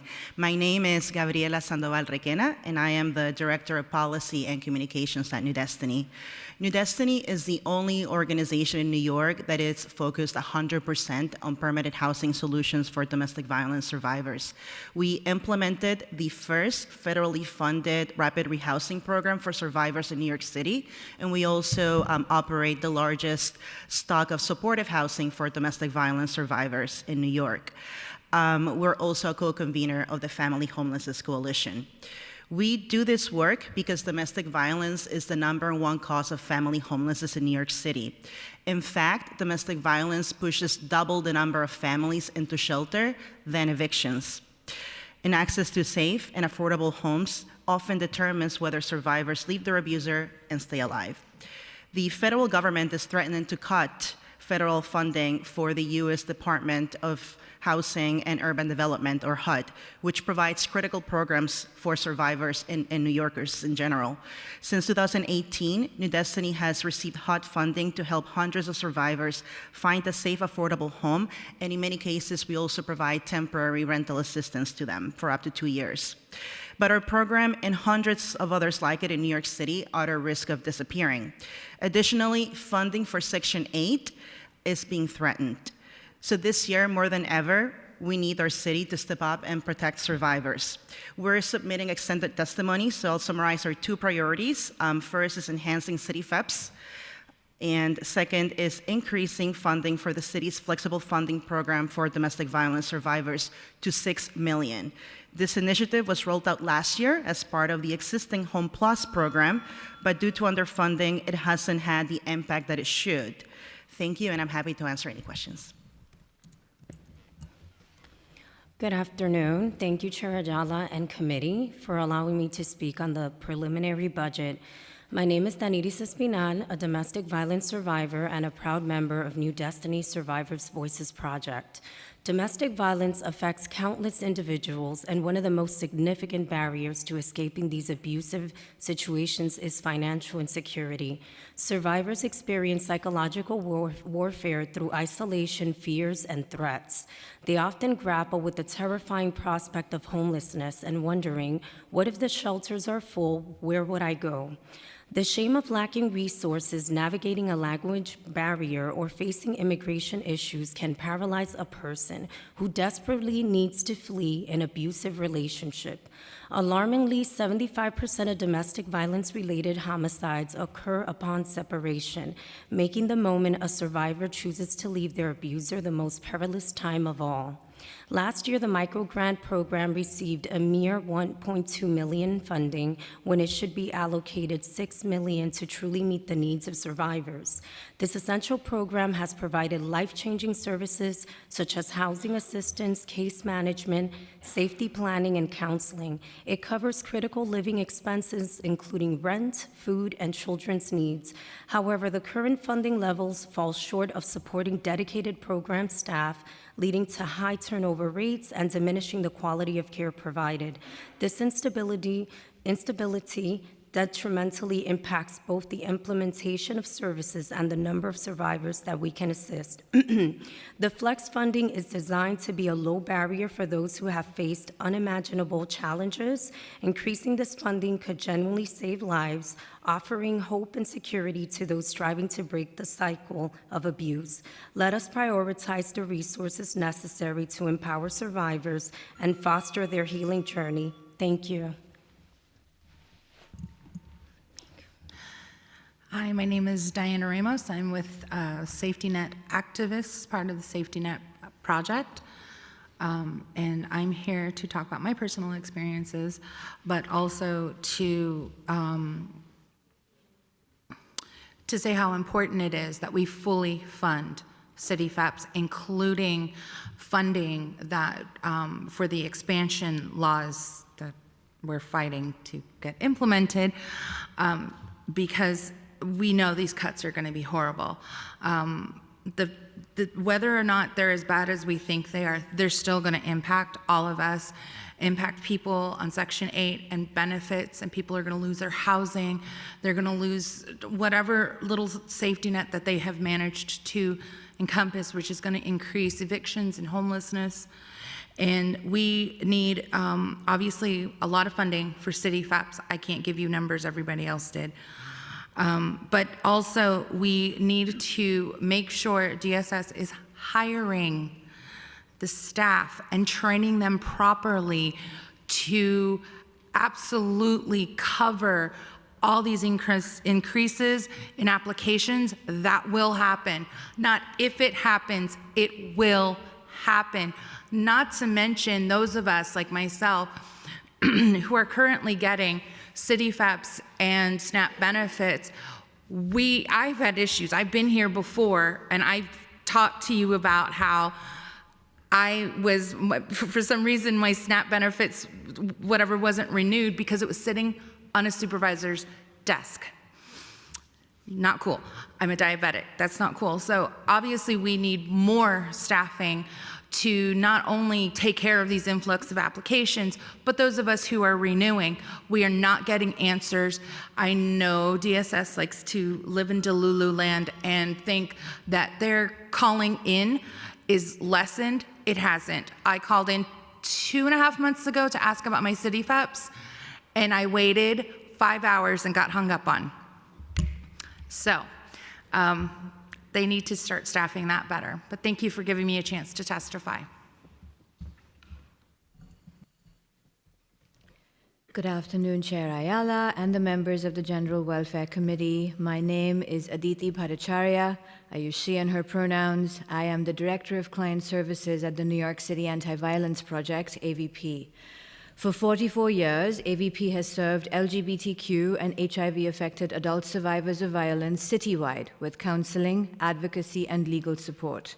Alongside, we have organized and rallied the voices of allies, including City Council members such as yourselves, to end all forms of violence against all LGBTQ New Yorkers. I'm here today to ask that the General Welfare Committee prioritize the needs of queer and trans LGBTQ New Yorkers as a whole, as a uniquely and multiply marginalized population in desperate need of support, especially now, to keep afloat and to feel safe. LGBTQ New Yorkers are poorer than their cisgendered peers. Transgender and bisexual New Yorkers, especially folks of color, face exponentially higher levels of sexualized violence, pernicious hate violence, than their cisgendered heterosexual peers. LGBTQ New Yorkers are disproportionately dependent on industries that do not promise either income security or health security. They have little to survive on. Many have no family that they can feel safe with. They are alone, and now their identities are open game to be reviled, canceled, and rendered invisible by federal order. AVP's hotline calls have spiked by 20% just in January and February alone compared to last year. Our clients need identity-affirming therapy, safe and affordable housing, support with benefits navigation with minimal risk of misgendering, confusion, or other forms of erasure, what my colleague next to me actually spoke an example. They need to feel trust in reporting their experiences of hate and stalking without their experience being minimized or ignored. They need to feel safe talking about how they cope with poverty and grief without the terror of being forcefully institutionalized. My team, our counselors and advocates, and our legal colleagues in AVP offer exactly this kind of support. I'll be done soon. We are the only state-recognized LGBTQ-specific rape crisis center that delivers these services effectively and expansively. We are the only queer-specific agency funded by the HRA since 2003 to offer non-res supports to LGBTQ New Yorkers. There is literally nobody else like us in New York City that shepherd our community through crisis upon crisis just to be safe and actually to stay alive.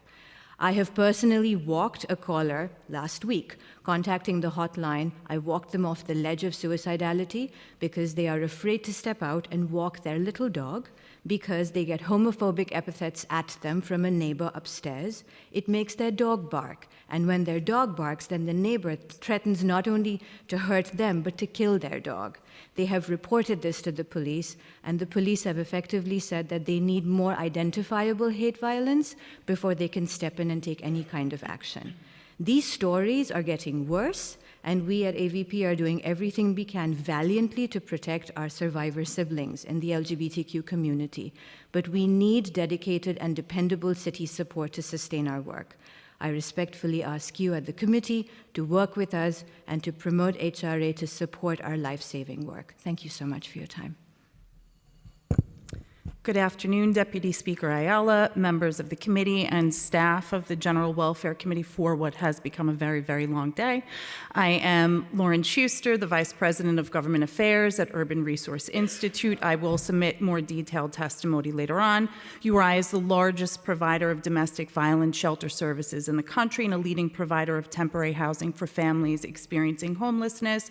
We have recently begun work on our first permanent supportive housing development to help maintain an unbroken continuum of care for our residents and participants. We are grateful for the Council's ongoing support of our sector, our residents, and our participants. Given the uncertainty and the challenges presented by the current political moment, we hope to work together with the Council to ensure that the FY26 city budget addresses the following issues. Our contracts must be paid on time. URI is currently owed more than $20 million from the City of New York for shelter services dating back as far as FY23. We have made some incredible progress working closely with DSS, and as you heard Commissioner Park talk about the complexity of the funding issues that we face, but increased funding from MOX and DSS will help us to achieve this goal. Direct cash assistance for gender-based violence survivors survivors with no strings attached has had a transformative impact on survivor safety. We are grateful for the flexible funding and advocate to increase it to $6 million. While nearly every category of major violent crime has decreased, domestic violence, homicides, and felony assaults have increased or remained stubbornly flat, particularly in the Bronx and parts of Brooklyn, with a disproportionate impact on Black and Hispanic women.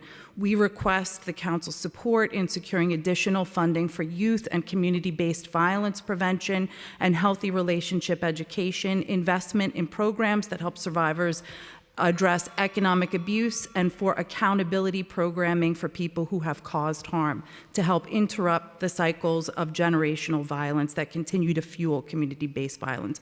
We thank you for your leadership and partnership and look forward to working with you moving forward. Thank you. Thank you. And I just, I want to just say thank you for coming to lend voice to, the injustices that we're seeing being committed on everyday New Yorkers, and for the survivors. I often tell my story I tell everything. I'm an open book. But when I first ran for office, it was very difficult for me to do that because I felt like I was kind of exposing myself a little bit, and it's a very jarring kind of experience.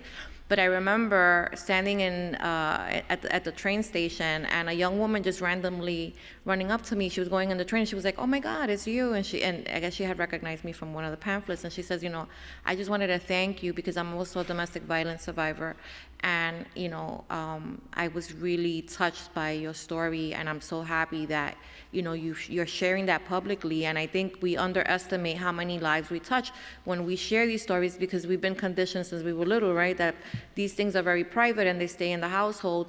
But what that does is that it creates a pocket where people are just kind of like, evaporated into, and they're not allowed that freedom of choice. They're not supported. And so I really want, I hope that you know how impactful just being here and giving testimony is, and how many people, citywide, in all of the work that you all are doing, are listening and are happy to have somebody come and speak truth to, to the reality that we're living today. So thank you very much for your service, and thank you for coming in to testify. The next panel is Lisa Rivera, Manyetti Clifford, Siobhan Small, Tiffany Liston, and Mary Fox.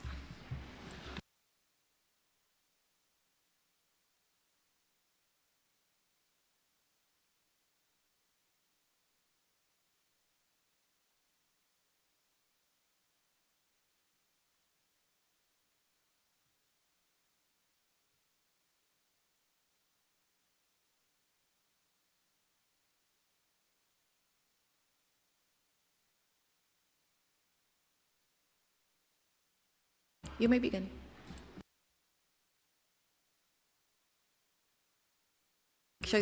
Make sure the mic is on. I think it's off. Thank you. Yeah, there you go. That helps, right? Okay. Good afternoon, Deputy Speaker, council members, and staff. Thank you for the opportunity to speak today. My name is Lisa Rivera. I'm the president and CEO of the New York Legal Assistance Group, also known as NYLAG.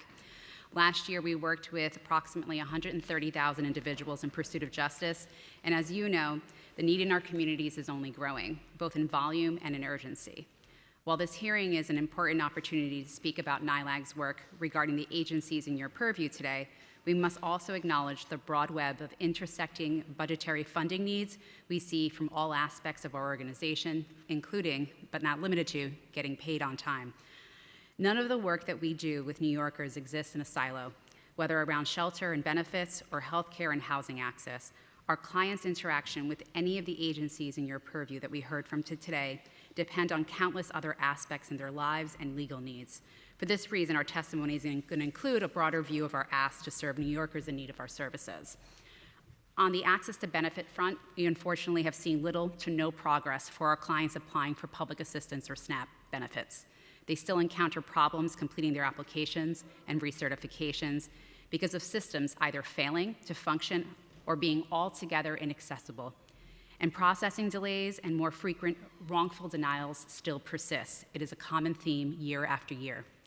The staffing and training needs at HRA and DSS alike remain at a crisis point, and New Yorkers already struggling to get by are the ones who pay the price for this. This is a challenging landscape to navigate, even with New Yorkers who have the benefit of a legal advocate in their corner. The purpose and goal of our partnership is to ensure they don't have to fight dysfunctional systems alone to get what they need to live a dignified life.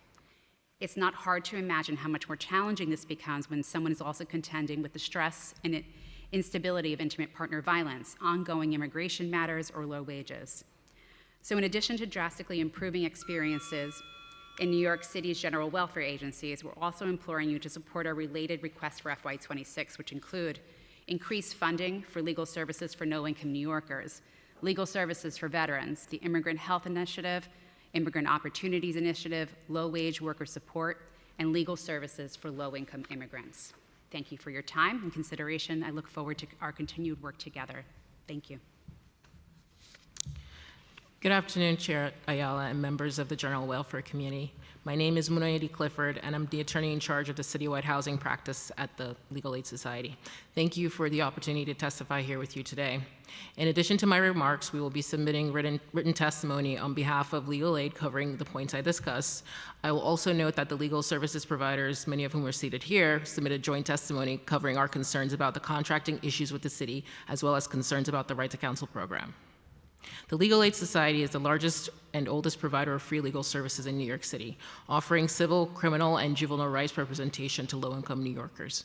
Our work spans housing, immigration, workers' rights, family law, public benefits, and more, ensuring that vulnerable communities receive the legal protection that they need. We have been a provider in New York City's Right to Counsel program since its inception in 2017. This program has been critical in preventing evictions and keeping New Yorkers in their homes. Yet currently, funding only covers 40% of the eligible cases, leaving thousands of vulnerable tenants without legal representation in eviction proceedings. This gap undermines the very purpose of the Right to Counsel law. Preserving essential legal, we thank the Council for its long-standing support of civil legal services and criminal defense programs. The Legal Aid Society is on the front lines of defending New Yorkers' rights. Without sustained funding, thousands could go without representation. This is an especially terrible time for immigrants, many of whom are facing increased legal vulnerabilities, housing instability, and systemic barriers to justice. Cutting funding now would only worsen the crisis for immigrant families and other marginalized communities. We urge the City Council to support parity funding to ensure sustainability of our programs.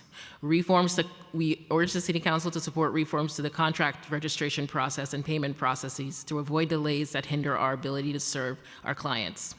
We will continue to update the Council throughout the budget process to ensure funding meets the urgent needs of the communities we serve. We ask that your leadership in preserving and strengthening the access to justice for all New Yorkers.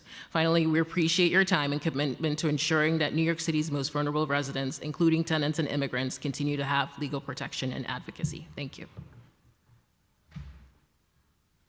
Good afternoon. Hello? Oh, there we go. Good afternoon, Chair Ayala and the Committee on General Welfare, and thank you for this opportunity to testify today. My name is Tiffany Liston, and I am the Executive Director of Mobilization for Justice. For over 60 years, Mobilization for Justice has provided free civil legal services to New Yorkers who are low income, disenfranchised, or have disabilities. We also conduct community education, advocate for policy, and bring impact litigation. Every year, we handle approximately 14,000 cases from across the city, across every borough, in the broad areas of housing, disability and aging rights, economic justice, and children's rights. Through our services, we prevent homelessness, help seniors and people with disabilities live independently, stabilize families, support immigrants and children with mental health disabilities, and address racial disparities. We're speaking here today in the midst of several crises: surging homelessness, skyrocketing cost of living, marginalization of the vulnerable, and the city struggling to meet the needs of its existing residents, let alone those of our newest neighbors who come here seeking safety, stability, and opportunity. And we're tackling these issues in the face of the federal administration's openly hostile, who's openly hostile to our ideals of public service and the public good. So the nonprofit community in New York City also is facing severe delays in contract payments, which you've already heard, and also hiring obstacles amidst the challenges of parity pay for public service work. It has been a tough year, especially for our clients. No one wants to find themselves embroiled in a complex system that requires a lawyer they simply cannot afford, yet far too many do. At Mobilization for Justice, we seek to be their advocate and their ally, and often this work is life-saving. But doing so requires resources, and I'm here today to strongly urge the Council to build and buttress those resources. Just quickly, I'm here asking you to support the initiatives of Legal Services for the Working Poor, which you'll hear my colleagues speak about, family advocacy and guardianship support, Immigrant Opportunity Initiative, Legal Services for Low-Income Immigrants, Low-Wage Worker Support, and the new Protect New York City Families Initiative. Thank you very much, and we appreciate your continued support and working with you. Good afternoon, Chair Ayala, members of the committee. My name is Siobhan Small, and I serve as the Executive Director of Legal Services NYC. Thank you for the opportunity to testify today about the important work that LISNY does every day in keeping families housed, combating poverty, ensuring financial and community stability, and assisting New Yorkers in securing the necessities of life. Legal Services NYC is the largest provider of free civil legal services in the country. Without our services and the services of my colleagues on the podium here today, poverty deepens, homelessness rises, and New York City becomes a more unstable place for everyone. New York City stands at a crossroads, and we need to choose to stand up for civil society and for our friends and neighbors in need. LISNY and our partner organizations provide essential services to people in need by, for example, reducing homelessness and increasing economic security. We save this city enormous amounts of money that will be all the more necessary should federal funding be threatened more broadly. Consider this: LISNY's eviction defense and public benefits practices saved the city over $300 million last year by preventing evictions and keeping families out of shelters, and by ensuring access to benefits that stabilize households. For every dollar spent on civil legal services, New York City sees a return of nearly 10 to 1 in reduced shelter costs, preserved housing, and increased economic participation. Funding is crucial here, but so is a smooth and functioning contract process. As you've heard many times today, and as the body is well aware, the city remains extremely delayed in paying nonprofits who have provided contracted and crucial services to low-income New Yorkers, requiring nonprofits, including LISNY, to regularly borrow just to remain afloat. When city agencies fall sometimes 10 months or more behind in processing payments. No nonprofit can survive under these circumstances. Our staff deserve to be paid and deserve to be paid on time for the work that they do for the city. These delays also weaken the safety net and put vital services at risk. The consequences of a failing nonprofit sector would be devastating. As the City Council considers budget and policy decisions, I urge this committee to continue investing in civil legal services. Think of us not just as an expense, but as a crucial tool for keeping New Yorkers housed, employed, and safe. Thank you for your time.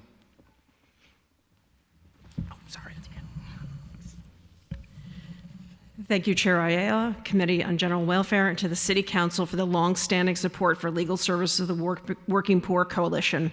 My name is Mary Fox, and I'm the Associate Director of Housing Conservation Coordinators, one of 5 members of the Legal Services of the Working Poor Coalition that also includes Campbell Legal Services, Mobilization for Justice, Northern Manhattan Improvement Corp., and Take Root Justice.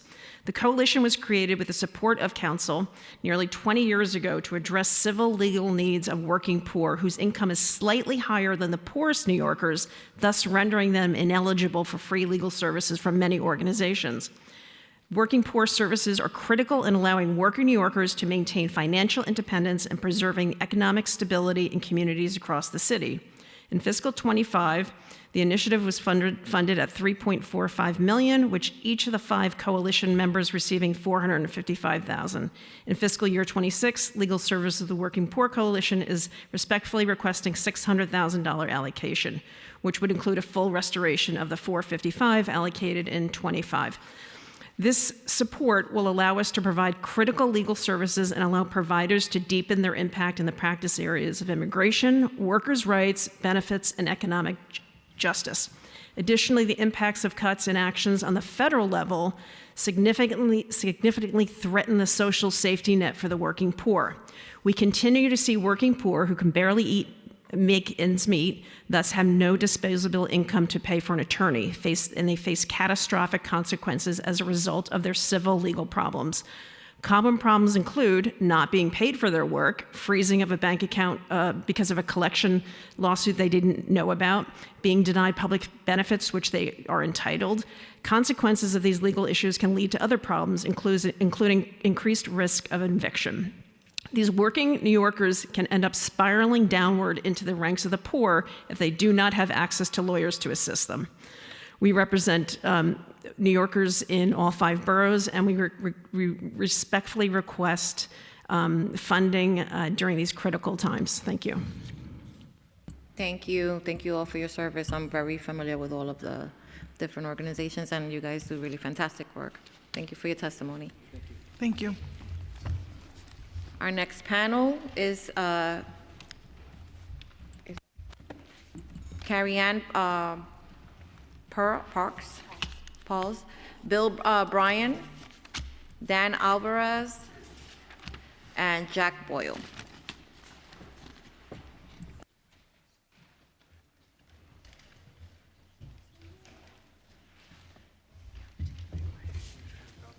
I'm just going to email my descendant. Thank you so much, though.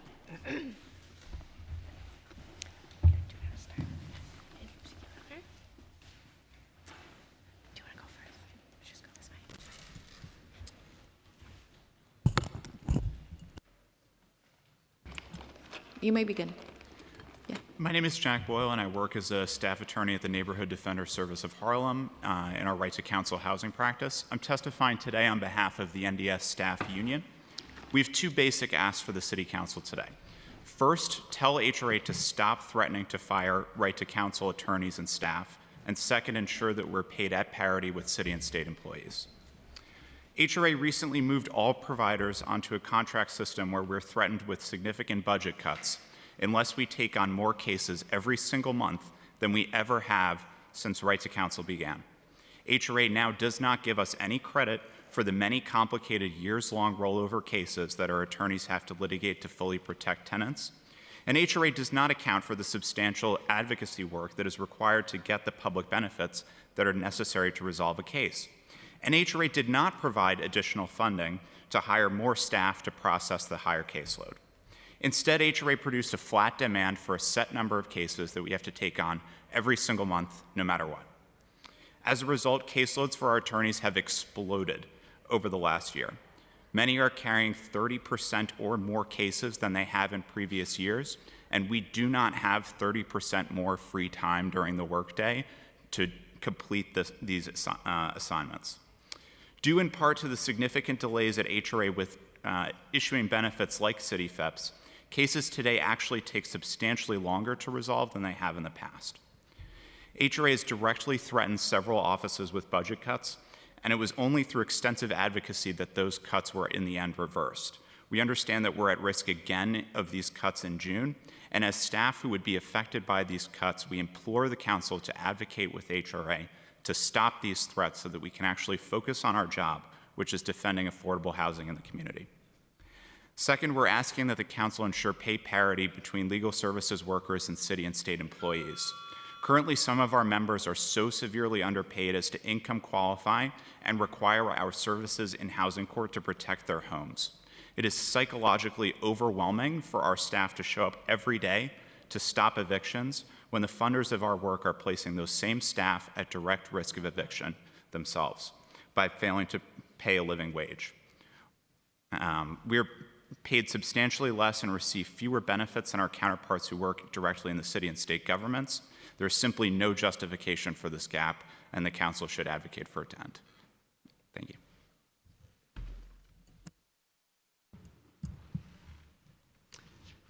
you. Hi, my name is Bill Bryan. I'm the director of the Civil Justice Practice at Brooklyn Defender Services. Thank you to the committee and Chair Ayala for the opportunity to testify today and for your continued support of legal services programs like ours.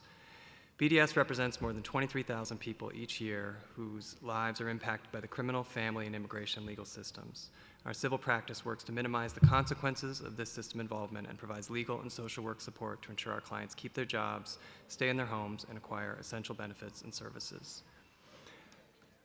In these hearings, we often focus on impactful individual stories highlighting the extreme challenges our clients face and the complex litigation our staff engage in to resolve them. But I also want to focus on examples where brief advice or early intervention can resolve or avoid a legal issue, as it's here that the council funding we rely on truly has an impact, allowing us to intervene when answering today's legal questions can avoid tomorrow's legal problems.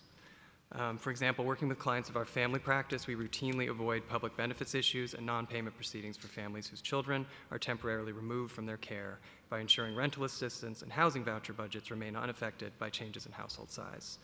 Without intervention, children are often removed from budgets, resulting in rent not being paid and eventually in non-payment proceedings being filed, often before the family is even aware that there's an issue.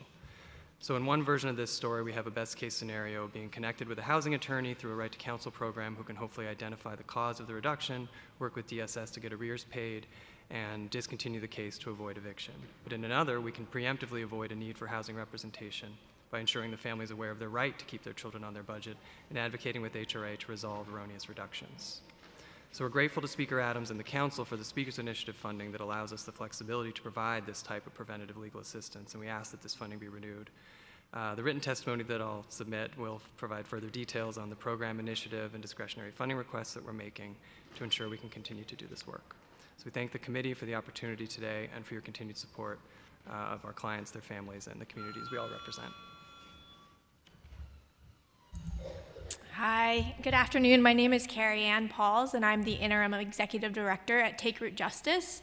I'd just like to say thank you so much, Deputy Speaker Ayala. It's incredible to be here and to really feel heard and witness how you are listening to all of the folks from the nonprofit sector here testifying before you. So it's really a pleasure. I appreciate it.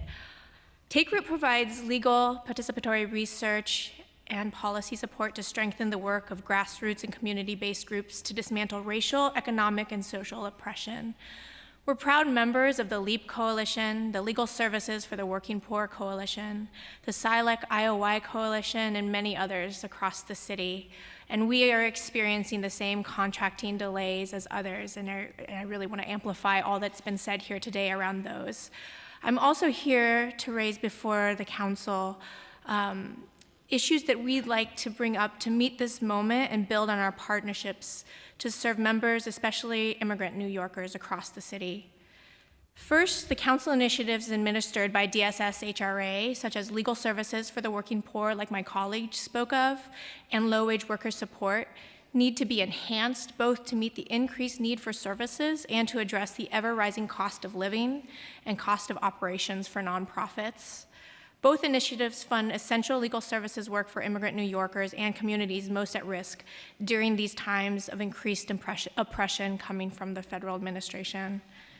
I'm also here to ask for continued oversight and partnership to push the administration as it proceeds with the request for proposals for the baseline Immigrant Opportunities Initiative, also administered through DSS HRA. In its current draft, the RFP fails to recognize the real needs of immigrant communities. And I'll be attaching our formal request for proposal protest letter with my written testimony that details a full list of the issues. But today I'd like to highlight a few of our major concerns. First, the total proposed baseline IOI funding and resulting case rate are woefully insufficient to meet the need of services. It's been flattened, it hasn't increased. And in fact, the way the RFP is structured decreases the case rate for providers. Additionally, the IOI RFP scope of services has been cut, eliminating crucial components of the program such as trainings and outreach, brief services, and the flexibility for providers to provide holistic services. All of these terms have been incredibly important in the past and are increasingly important today. And the administration needs to completely reform the way it's structured the IOI RFP. And so anyway, thank you so much again for your oversight. Thank you much for hearing us and your attention to these pressing matters. Good afternoon, Council. My name is Daniel Alvarez. I'm a Black trans 20-year-old youth advocate at Youth Represent. I've come to share my personal experience that I'm still going through in the homeless youth community, as well as speak about the lack of funding in the city budget for homeless youth. I've been in the shelter system for 2 years, and some of the consistent rising problems is housing or not having enough help in a system that could provide much more with support and resources to the youth living in it. Throughout the time I've been in the shelter system, I've seen a lot of young people not be able to receive proper assistance for medical care. I've seen young people that don't get proper wholesome meals, including myself, because there is not enough money given from the city to do more than stretch out cans of spaghetti and meatballs or ramen. Unfortunately, a lot of young people don't receive public assistance, and it's like a never-ending roller coaster with the improper care from people that work in the facilities we the youth get placed into. There's a few things I think the city's budget should go to, and it's all to help the youth that are living in these environments. Oftentimes, we are overlooked, and it's time someone speaks up. We need mental health care. We need more spaces for queer youth like the Ayala Forney Center. We need better food options and 3 full meals a day. We need good hygiene products. We need job readiness programs. We need programs where youth can explore outlets and network on various career paths. We need places that offer free clothes for those who don't have any. We need people to come into these environments that work here to be properly trained in caring and providing for youth with resources. Lastly, we need a city who cares, not just about crime, but also about the youth, as it is a known fact that the NYPD gets more money funded towards their budget than the youth, who are incarcerated, homeless, and of the LGBTQ community. This year, I'm looking forward to continuing to advocate for the Youth Justice and Opportunities Act and the Right to Remain Silent Act. As I close this out, I'd like to give a shout out to programs like Youth Represent, Exalt, and Freedom Agenda for giving me the space to become a youth advocate and express myself freely. Thank you. That was so nice. You did so good. Were you nervous? Yes. You didn't come off as being nervous. It was really good. It was really good. And again, as I've said before, I really love when young people come to testify. I love when people share their, personal experiences, because you are expressing something that is impacting so many people that look like you, that sound like you, that are going through the same thing. And I'm so happy that you came today to testify. If you need anything, yeah, we're here. Thank you to this panel, and thank you for the work that you do. We will be fighting, for restorations and enhancements where possible. Specifically, the Right to Counsel program, is one that, this body has championed throughout the years. It's a tremendously important tool to keep folks housed, especially, in light of the fact that we are now seeing the biggest, housing crisis of our generation. And so, thank you all for coming. We'll continue to talk. Okay. The next panel is Hillary Wilson, Omarex Rosa, Marlene Polanco, Shania Hones. Sorry.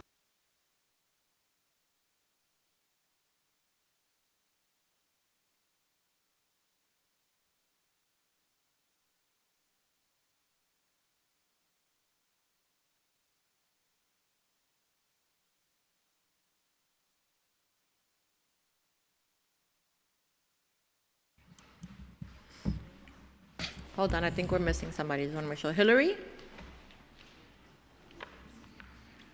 Hillary Wilson? Okay. Omarex? Marlene? And Shania. Okay, all right. Marcus Jackson? Come on up. The price is right for you today.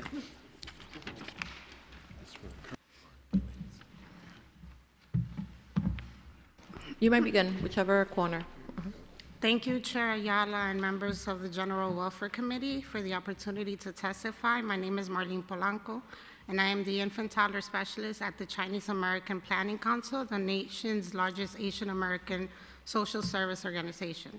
CPC operates 6 early childhood centers through contracts with the New York City Department of Education, serving over 310 children ages 0 to 4. These families rely on services like ours to ensure their children receive the developmental support they need, while allowing parents to work and provide for their family's basic needs. This is a sentiment shared by many in our community. It is crucial that we address the issues surrounding the accessibility, affordability, and the flexibility of childcare. As someone who works with childcare providers and families, and as a mother myself, I understand the struggles of securing high-quality childcare. I've witnessed firsthand how expensive childcare can be, stretching the budgets of working class families. High-quality daycare centers are also often located far from where families need them the most. And many reputable centers have long waiting lists, making it even harder for parents to find a spot. It doesn't have to be this way. Our city has the power to make the necessary investments to ensure that all families, regardless of class or immigration status, have access to the care they deserve. We urge the city to pass universal child care so that every child can access quality, comprehensive care. Thank you for your time and for the opportunities to speak on issues that deeply impact our community.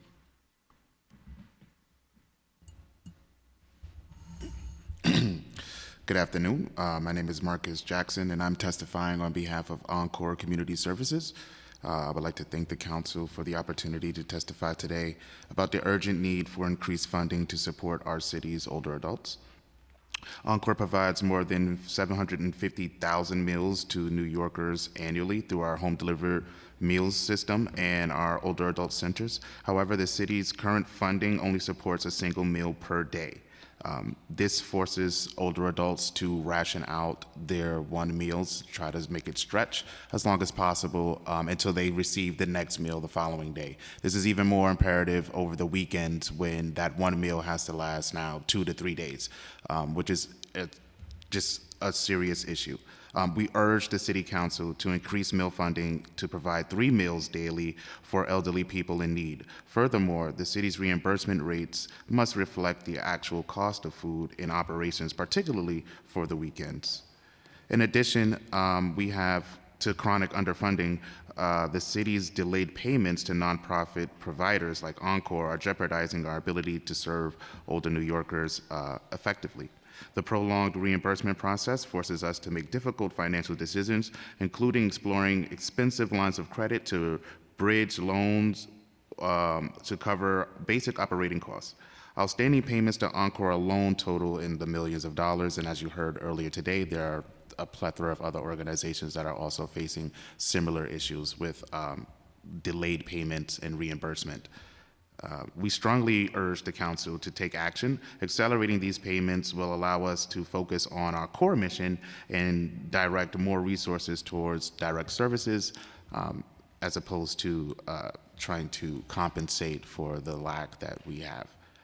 New York City's older adult centers are aging alongside with their members. At Encore, we struggle with outstanding infrastructure, including malfunctioning elevators and deteriorating HVAC systems, which leaves us with unacceptable conditions for facilities that serve as emergency cooling centers for older adults in times of extreme heat waves and etc.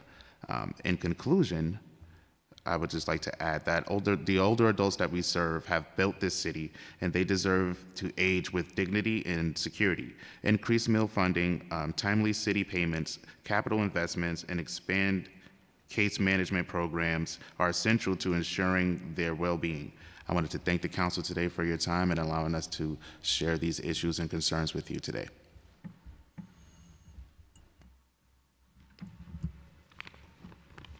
Good afternoon, Chair Ayala and members of the committee, and thank you for the opportunity to speak with you. My name is Chanya Holness, and I am the Senior Coordinator of Policy and Advocacy at Children's Health Fund.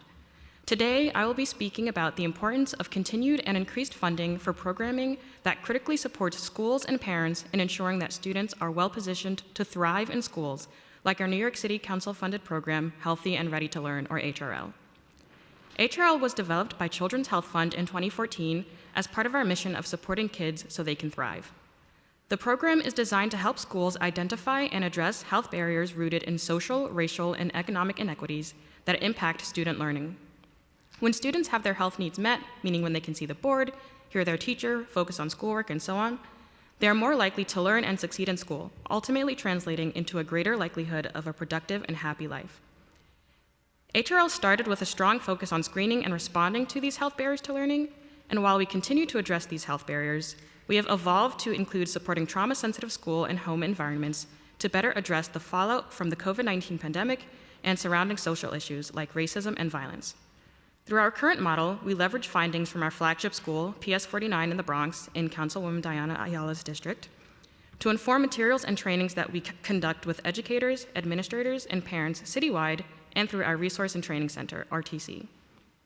Launched in 2017, RTC is an online platform that enables Children's Health Fund to scale our impact to reach students throughout New York City through an online library of infographics, fact sheets, interactive learning images, and others.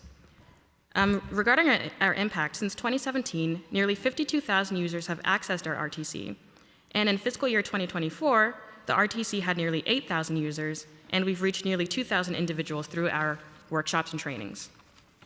Our impact is clear, and the demand for our programming continues to increase. To meet the growing need in our most vulnerable communities, our FY26 goals include expanding to more workshops, enhancing early childhood programming, and developing tailored support for immigrant families. To end, I'll say that for these reasons, Children's Health Fund urges the New York City Council and the mayor to include funding to secure critical investments for early childhood learning, mental health program, and our Healthy and Ready to Learn initiative.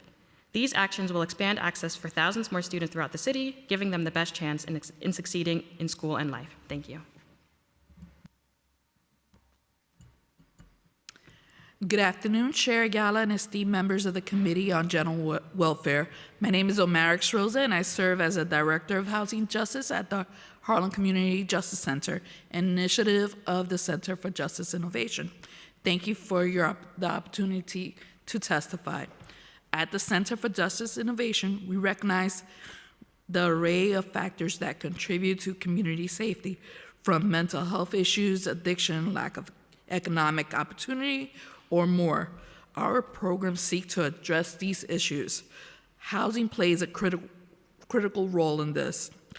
If we want to build safe, healthy communities and a fair, humane justice system, we need to fight for housing justice.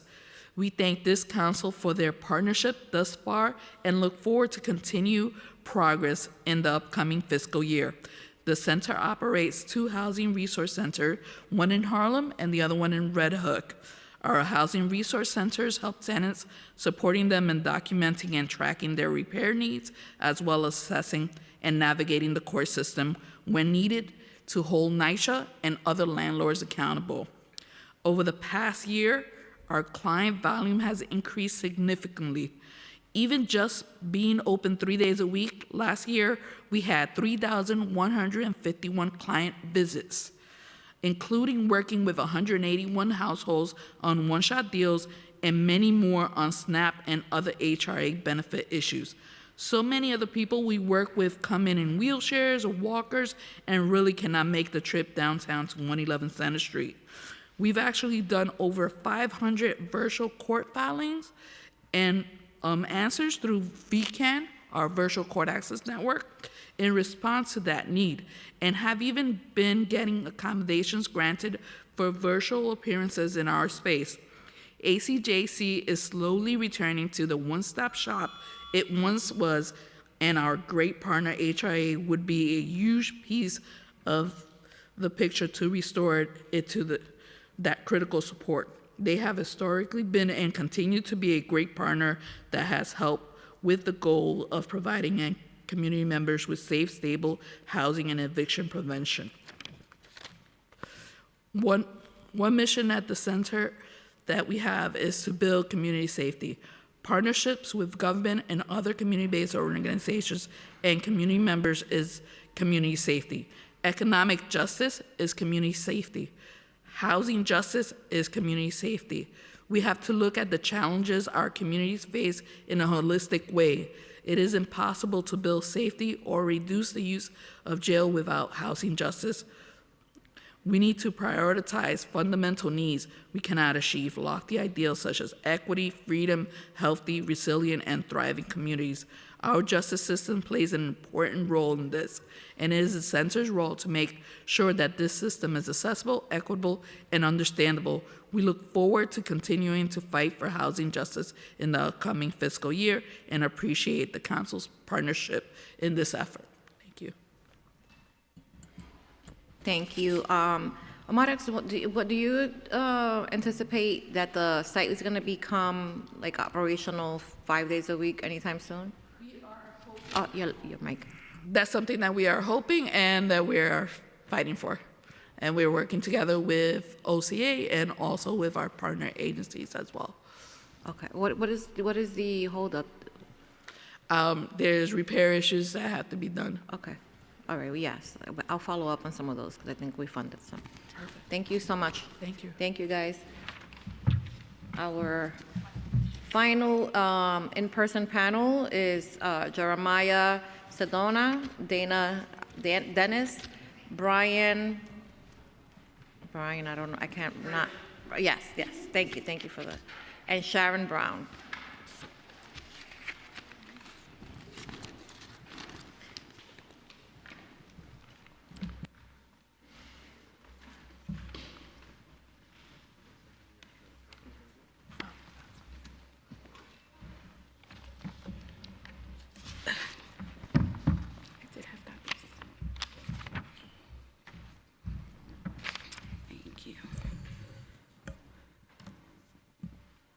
You may begin.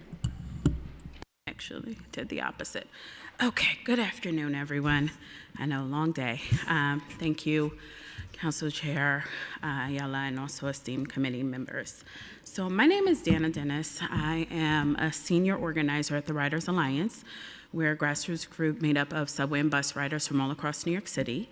And I am sitting before you today to advocate for the expansion of the Fair Fares program. This is something that I come before you year after year to discuss.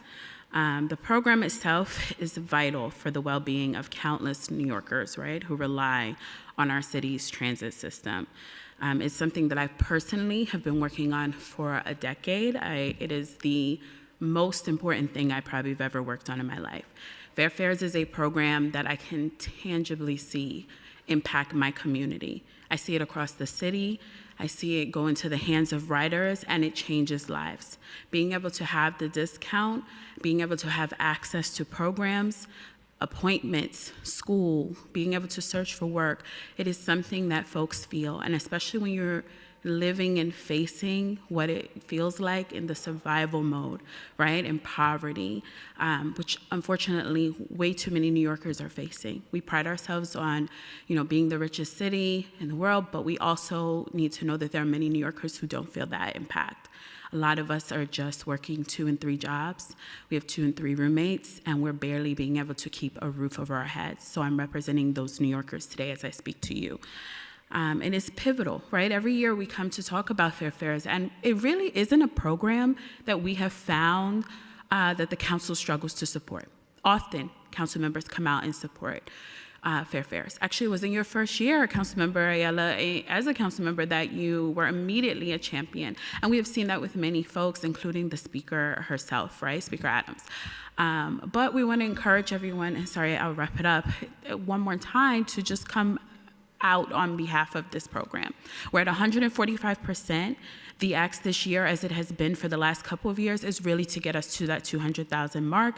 My other colleagues here are going to speak to that, but we're talking about having currently up to 400,000 riders enrolled, and that 200% would get us another 400,000 riders. Everyone in this room knows someone who's making $29,000 who's struggling. But if you increase Fair Fares to 200% of the federal poverty line, that's what it's going to be, a single individual at $29,000 who can then get it. So imagine what it feels like to make less than $29,000 and still be trying to get a discount for your transit fare. Thank you. Can you hear me? All right. Esteemed members of the City Council, good afternoon. My name is Jeremiah Gonzalez. I live in the Bronx. I was born in the Bronx. I live in this city my entire life. I obtained the subway countless times to get to where I need to go, and it was the subway that got me here today. Now, in my 20 years, I've grown to love the transit system. The subway, this transit system, it's the lifeblood of our city. How can New York City exist without it? I took the subway to get here, as I said, but there are many and millions even who take the subway to get to work and to school. There are many more who travel via the subway to, say, their medical appointments. Hey, some of them are trying to get to a job interview, for example. And listen, I am unemployed. I'm currently looking for a job. As you may know, sometimes to get a job interview offer, you're asked to go to another part of the city to show off your skills. A job interview is already nerve-wracking, a make-or-break moment for your future career. So sometimes, unfortunately, people who get a job interview can't make it. Some of them may not have enough money, $5.80, to spend on a trip there and a trip back home. As a person looking for work, I don't want that fear to be in my mind. So I'm glad to know that fair fares exist. And I literally have fair fares, I told you. This is my fair fares on my card, right? And I live in the Bronx. I have to take the bus to get to the subway. I imagine you've seen some scenes of people who are skipping the turnstiles, who are walking to the other doors, not paying their fair share. Some of them might not bother paying the fare, and some of them, well, some of them can't pay because they don't have enough money.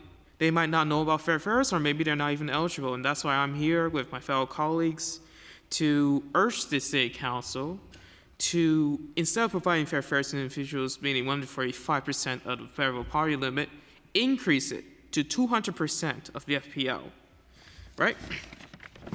Now, fare evasion is a major problem that plagues the MTA.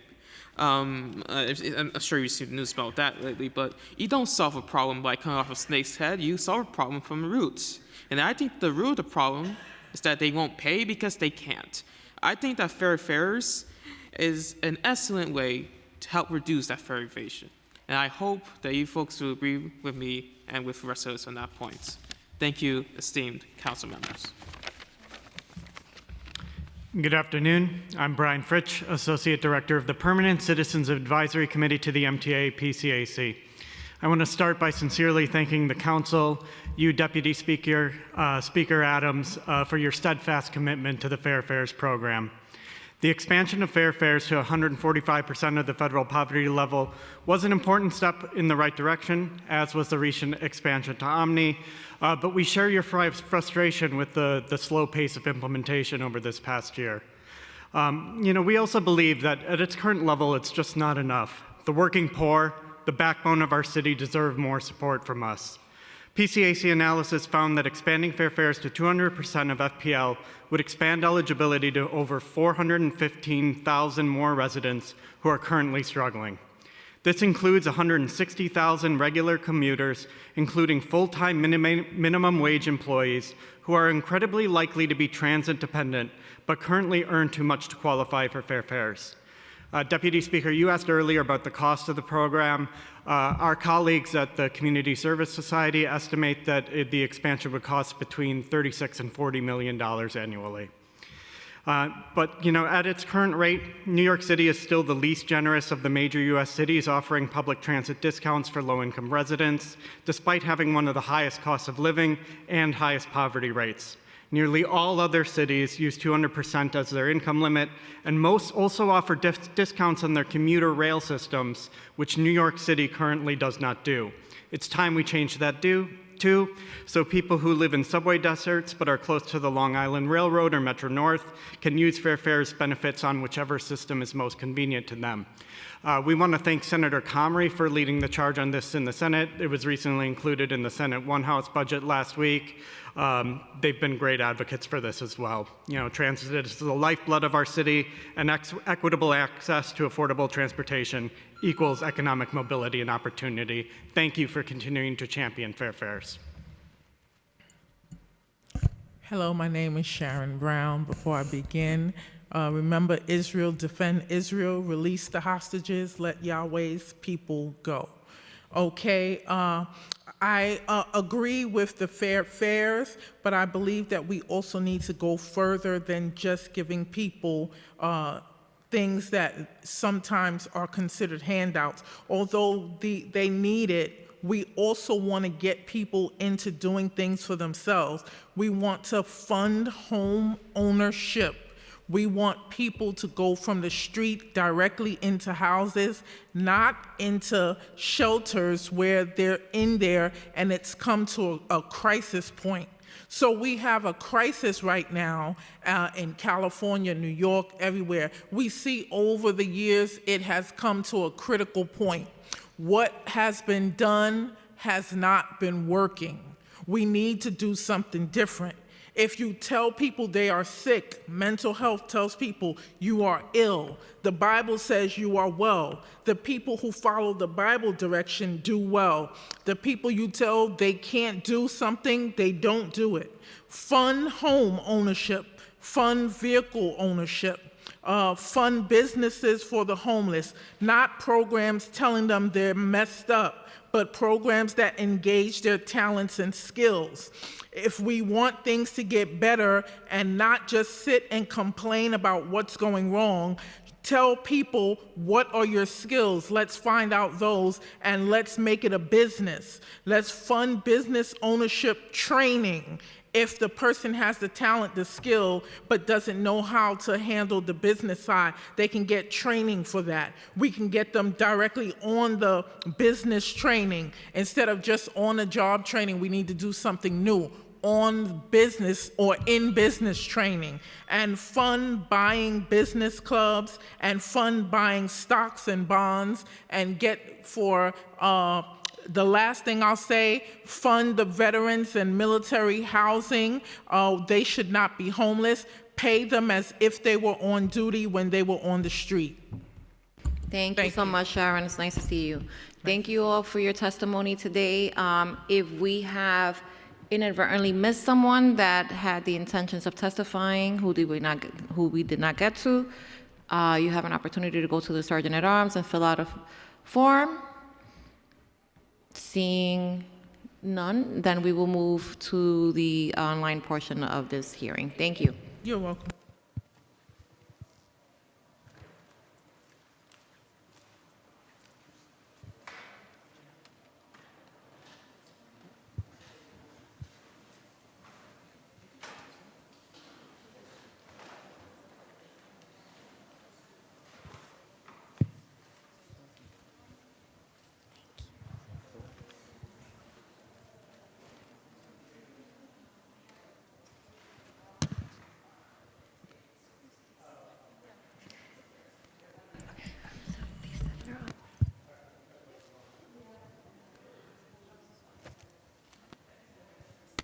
All right. Our next panel consists of, I'll just call it out and then we'll start with the first. Stephen Grimaldi, Joel Berg, Jennifer Hinojosa, Jimmy Mager, Natalie Interiano, Lily Shapiro, and Adiza Akoli, in that order. Stephen Grimaldi. You may begin, please.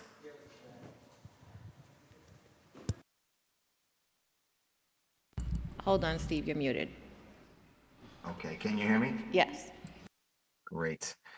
Good afternoon, everyone. Good afternoon, Chair Ayala. Nice to see you and all of your esteemed peers. My name is Stephen Grimaldi. As was mentioned, I'm the Executive Director of the New York Common Pantry. I'm here today to discuss the critical issue of food insecurity in New York City. Like my peers spoke earlier about some of the core issues as it relates to CFC.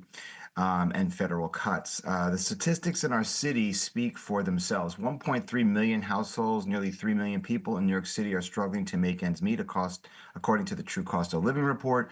3 out of 4 New York City residents say the cost of food is rising faster than their income. And the Robin Hood report just released a report that said 1 in 3 New Yorkers has used a food pantry in the past 3 years. Last year, the New York Common Pantry served more than 11 million meals.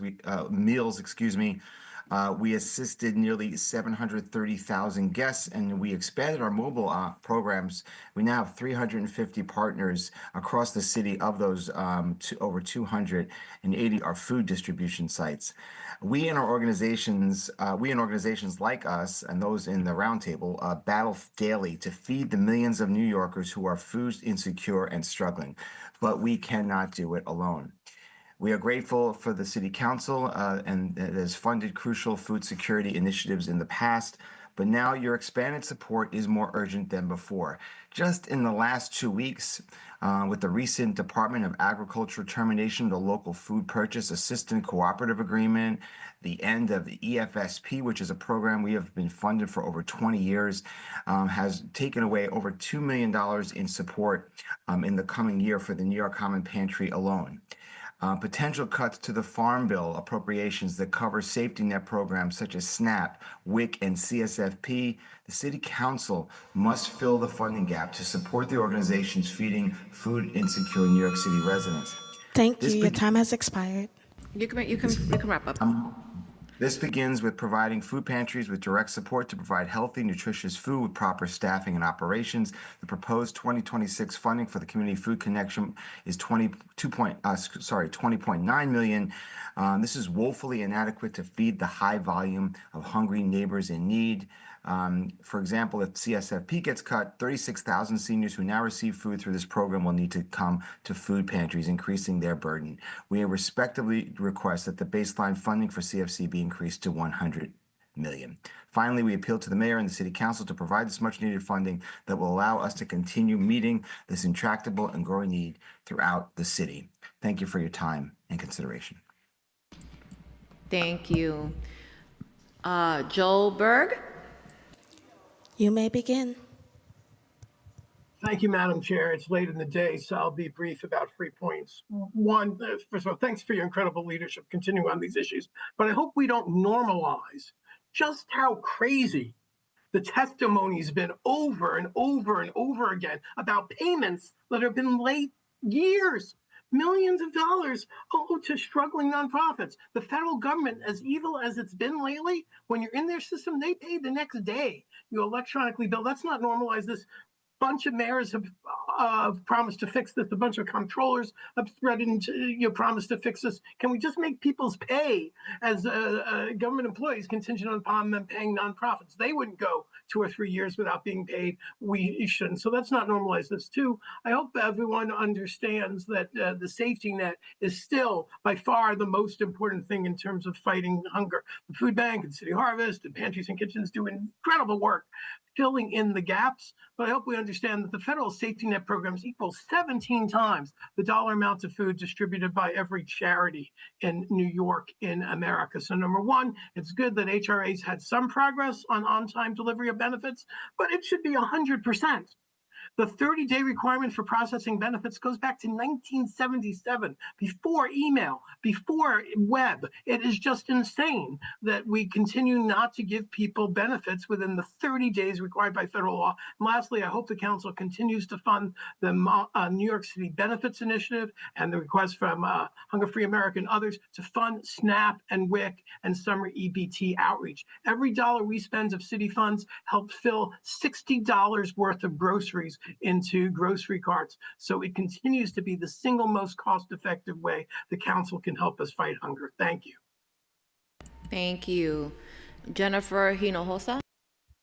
You may begin.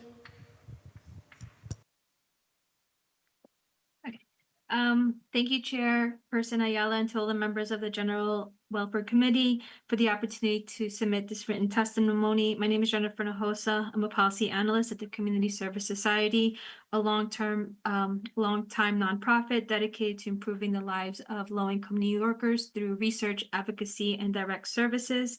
I would like to present very quickly some highlights from our 2024 Housing and Economic Security Survey, which was conducted in the fall of 2024, related to barriers to accessing public benefits. We found that nearly 3 out of 5 benefit recipients, which is about 57%, face significant challenges when applying for and receiving benefits. The most commonly cited obstacles included the application process was too slow or the processing times were too long. Confusion about eligibility and paperwork requirements, difficulty accessing physical office locations, and lastly, challenges navigating digital applications in online form. I would also like to note that accessing a physical location was a major challenge for our seniors. And while households that were unable to afford high-speed internet more likely struggle with online portions of the process. I'm going to skip our benefits cliff. We do have that in my testimony section, and I would like to go straight to the role of food pantries. We know that food pantries are a critical lifeline for New Yorkers facing food insecurity. The preliminary fiscal year 26 budget includes concerning reductions to essential food security programs such as the Community Food Connection and Groceries to Go. So we strongly urge the council to please increase funding to $100 million for the Community Food Connection, restore fiscal year 25 city council initiatives that remain unfunded in a preliminary fiscal year 26 budget, such as the $8.26 million for food pantries, $2.13 million for access to health, food, and nutritional Thank you. education. Your time has expired. You can have a few seconds. Yes, Sorry. you can wrap. Okay. 1.5 for the Food Access and Benefits Initiatives, HRA. And in conclusion, the city budget comes at an inflection point. We can choose to invest heavily in our safety net programs, such as expanding benefits, improving delivery experience, and increasing access to assistance for all, or we can ignore the urgency of the moment and stand by helplessly as billions of dollars in federal spending cuts inflict unimaginable suffering to our fellow residents. Thank you so much for this opportunity to share findings, and thank you. Thank you. Jimmy Magar? You may begin. Good afternoon and happy St. Patrick's Day. My name is Jimmy Marr. My pronouns are he, him, his, and I'm Senior Policy Director for Safe Horizon, the nation's largest nonprofit victim assistance organization. Each year, we help 250,000 New Yorkers who've experienced violence and abuse. I've submitted my full written testimony, so we'll focus on a few points. First, as you've heard, nonprofits continue to face late contracting issues, which have detrimental effects on the communities that you all serve.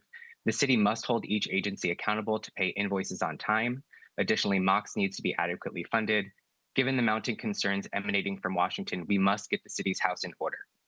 Second, we urge the council to restore and expand initiative and discretionary funding that organizations like Safe Horizon rely on each year. Specifically, we are asking the council to invest in the DOVE initiative, the Immigrant Opportunities Initiative, SAVE initiative, and other initiatives contracted through HRA DSS. Currently, 180 organizations use DOVE funding to address domestic violence in the community, and Safe Horizon oversees and administers this entire project. DOVE directs funds to the organizations rooted in community that provide necessary and life-saving supports to survivors. This is especially critical for survivors who are undocumented and or LGBTQI+, who may fear seeking help from government systems under this current administration. Third, funding for immigration legal services and wraparound services. The mayor has prioritized assisting migrants with completing asylum applications, but nonprofit civil legal providers with expertise in complex immigration cases have not seen equitable investments in our services, namely more comprehensive legal screenings and long-term representation and assistance. This work is especially vital as violent anti-immigrant policies are issued by the federal government. When we don't invest in programming, we leave immigrant New Yorkers vulnerable to trafficking, exploitation, and violence, which leaves us all safe. We urge the council to enhance funding for immigration civil legal providers. And additionally, Safe Horizon is seeking new speakers initiative funding for our streetwork project, our runaway homeless youth program, since we've experienced an increase in the number of undocumented and migrant young people seeking our support and our assistance. Lastly, we sit on the steering committee of the Family Homelessness Coalition, or FHC. We encourage the council and the administration to work together to implement the FHC's recommendations. Given the current federal landscape, we urge the city to do everything to empower organizations and programs working to end homelessness, poverty, and violence. Thank you. Thank you. Natalie Interiano? You may begin.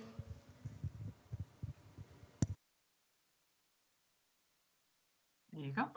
Good afternoon. My name is Natalie Antriano. I'm the Director of Policy and Advocacy at Care for the Homeless. I'd like to thank the members of the committee for the opportunity to testify today. Care for the Homeless has 40 years of experience providing mental and behavioral health care services exclusively to people experiencing homelessness in New York City. We operate 23 FQHCs in all 5 boroughs. We also provide shelter services to operate 2 shelters for single adult women, 2 shelters for single adult men, 1 safe haven, and there's 1 more safe haven that's going to be opening up in the next few months. All of our shelters have on-site health centers for the residents in the community. In point in time, we serve about 860 residents in our shelters. We're currently contracted with DHS to perform the previously mentioned residential services. As of today, March 17th, Care for the Homeless is owed $5 million in city contracts dating back to FY22. The amount owed is about 10% of our total residential services budget for the year. This backlog payment is a significant ongoing issue that we've been dealing with for several years. The fiscal year 26 budget must take decisive action to rectify payment issues for shelter providers. We're relieved by some of the action the city took to address overdue payments, like the Raise and Backlog initiative. While these efforts do provide some temporary relief, we have years of catch-up that prohibits us from being reimbursed for services that have already been performed. The lack of stability when it comes to payments puts organizations like ours at risk. It makes it very difficult to pay staff, pay vendors, and to run our programs and to expand our programs. Alongside the procedural issues, short staffing with city agencies has contributed to delays in payment and also to supportive services. Both DHS and HRA have decreased significantly in staffing since 2019, and they've not been able to recruit and retain staff at a rate that meets the demand that we're currently needing at the moment. We urge City Council to ensure that the fiscal year 26 budget includes sufficient funding to restore and expand headcount at DHS, DSS, and MOCs to eliminate these pervasive issues. We also urge the City Council to work with direct service providers to make street outreach a more effective tool to address homelessness.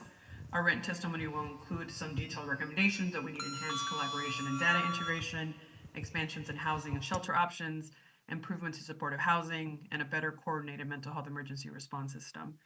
Lastly, we urge the City Council to reduce barriers in voucher administration to expedite placement in permanent housing, including streamlining and processes for qualifying for utilizing the City FAPS voucher. Our written testimony will also include some more details about that. Thank you so much for your time. Thank you. Thank you so much. Lily Shapiro. You may begin.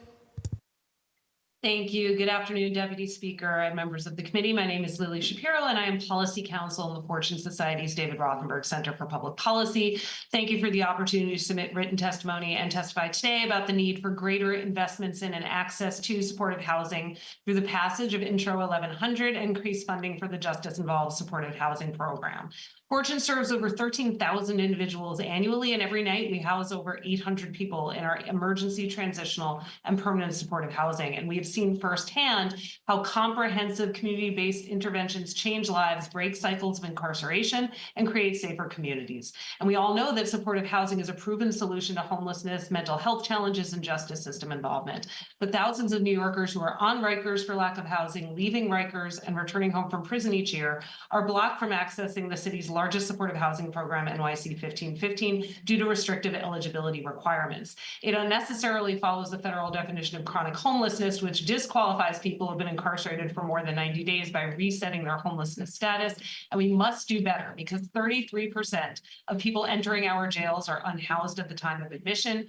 21% have a serious mental health diagnosis and remain on Rikers twice as long as the overall average length of stay, well over 90 days. Anyone serving a prison sentence upstate has been incarcerated for at least 1 year. And every year since 2015, 41 to 54% of people coming back to the city from prison have been discharged directly into our city shelters. Intro 1100 offers a clear solution by expanding eligibility for city-funded supportive housing to people who are homeless or at risk of homelessness, had justice system involvement in the past 12 months and have a diagnosed SMI or SUD. And we know that expanding supportive housing eligibility to this group will have a tremendous impact on the people served and also enhance collective public safety and reduce the burden on our shelters. It's also crucial that the city fulfill its commitment to bring online 380 more units of JISH housing with sufficient service rate funding. In FY25, for which we're grateful, the council provided $6.4 million in discretionary funds to increase service rates for the 120 operational units, of which Fortune operates half, but this doesn't solve the problem of bringing online the additional 380 units to reach the promised number of 500 in the points of agreement. Therefore, we're requesting $4.8 million annually be allocated to DOH&H's budget in a line item to reissue the 2019 RFP with higher service rate funding. For the city to fulfill its legal and moral obligation to close Rikers by 2027, it must invest in solutions like JISH that promote desistance and stability, and we must pass Intro 1100 to open up more access to supportive housing to more New Yorkers. Thank you so much for the opportunity to testify today, for your leadership and commitment to making our city a place where all New Yorkers, regardless of their past, can build a stable future. Thank you. Thank you. Adiz Okoli. You may begin.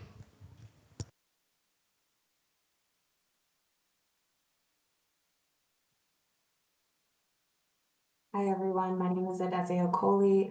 I am representing Rethink Food. Deputy Speaker Ayala, members of the New York City Council, thank you so much for the opportunity to testify today. Since our inception in 2017, Rethink Food has been dedicated to transforming our food system into one that is fairer and more sustainable.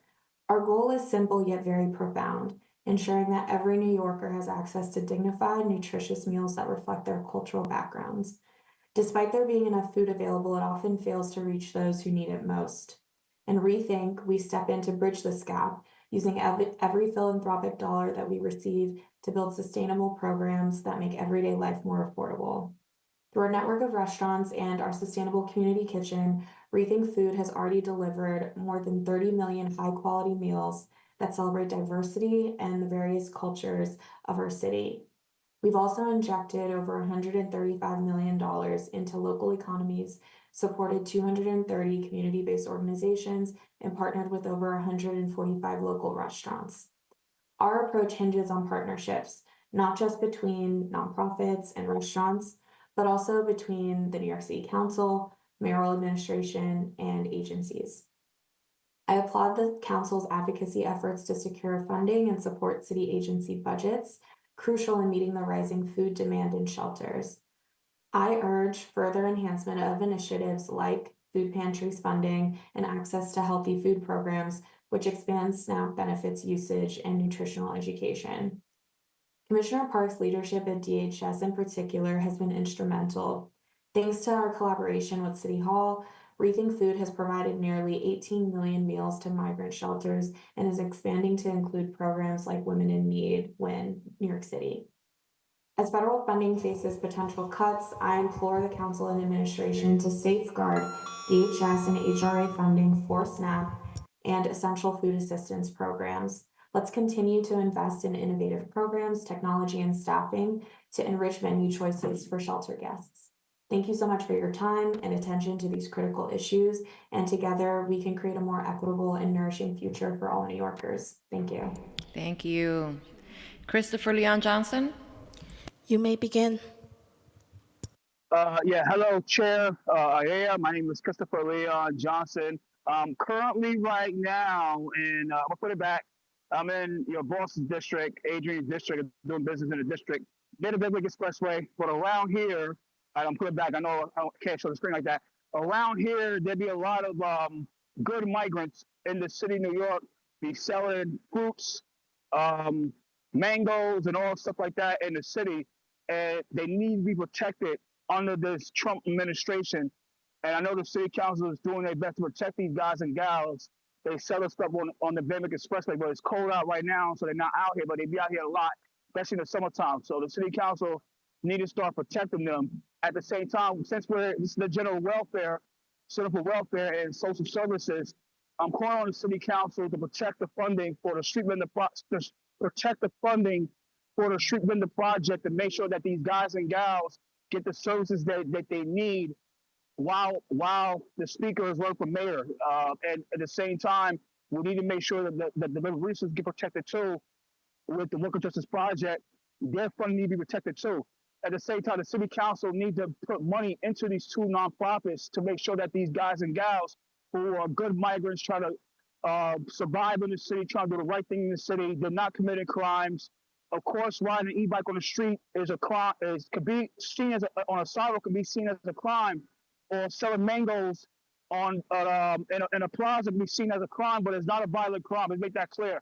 The city council need to make sure that their funding can be protected in this city council budget for FY26. These two nonprofits, because I have a big feeling that the speaker of the city council is weaponizing the finance chair to threaten those two nonprofits to support her for mayor. And if they don't support her, then they're going to be defunded in the city council. Like I said, I make sure in the ethics and the oversight. Thank you. Your time has expired. If she lowers the funding, I will go to the DOI and report Adrian Deal for lowering the funding because she weaponized the city council to threaten those nonprofits. Thank you so much and enjoy your day. Thank you, Christopher. Emma Bazir. You may begin.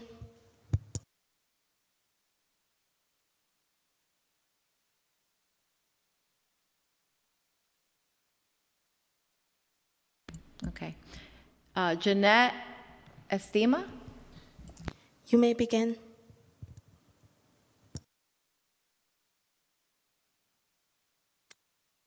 Thank you. Deputy Speaker Ayala, thanks for the opportunity to testify today.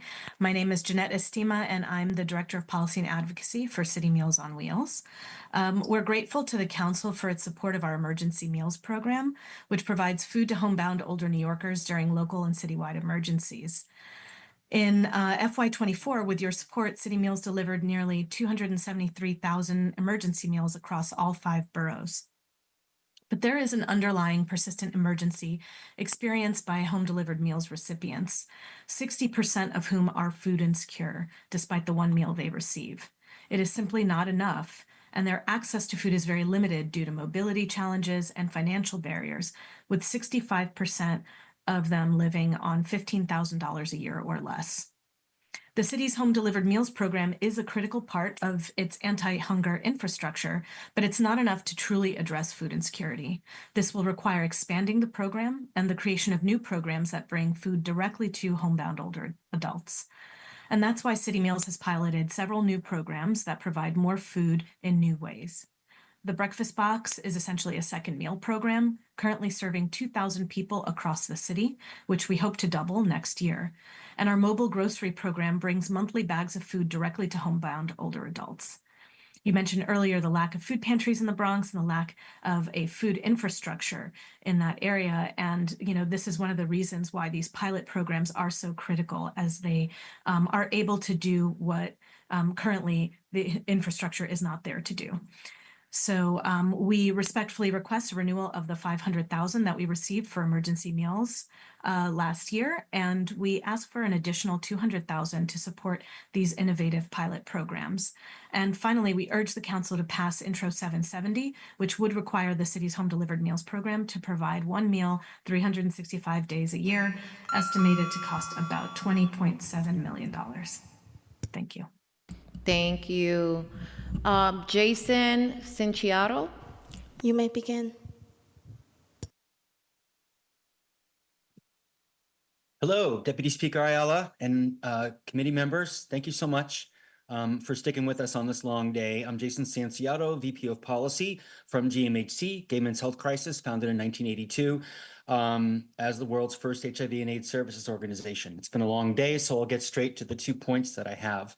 The first is not something that is directly under the City Council's control, but nonetheless is something I think is critically important for you all to know, because it will affect folks who are receiving HASA housing subsidies. For quite some time, GMHC has heard from clients who received 30-day notices that their HASA housing subsidy was going to come to an end because a Social Security insurance cost of living adjustment, COLA increase, caused their income to rise above the income ceiling.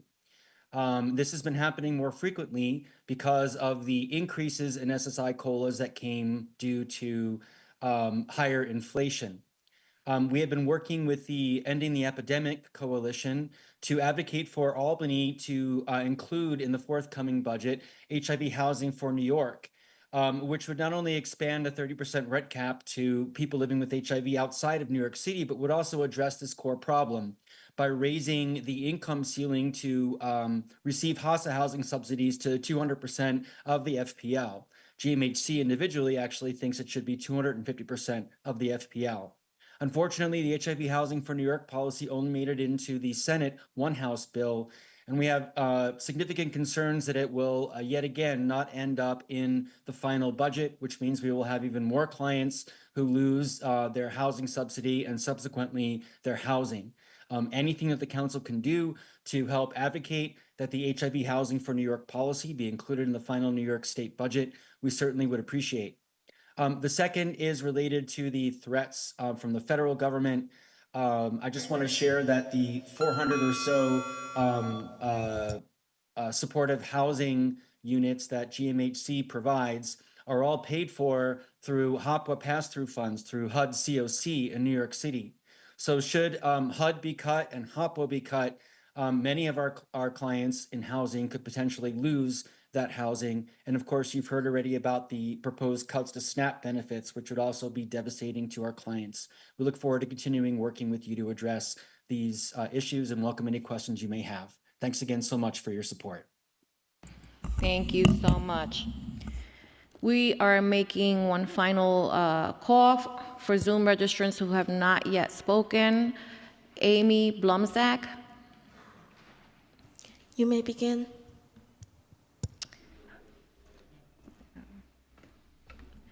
Alex Stein.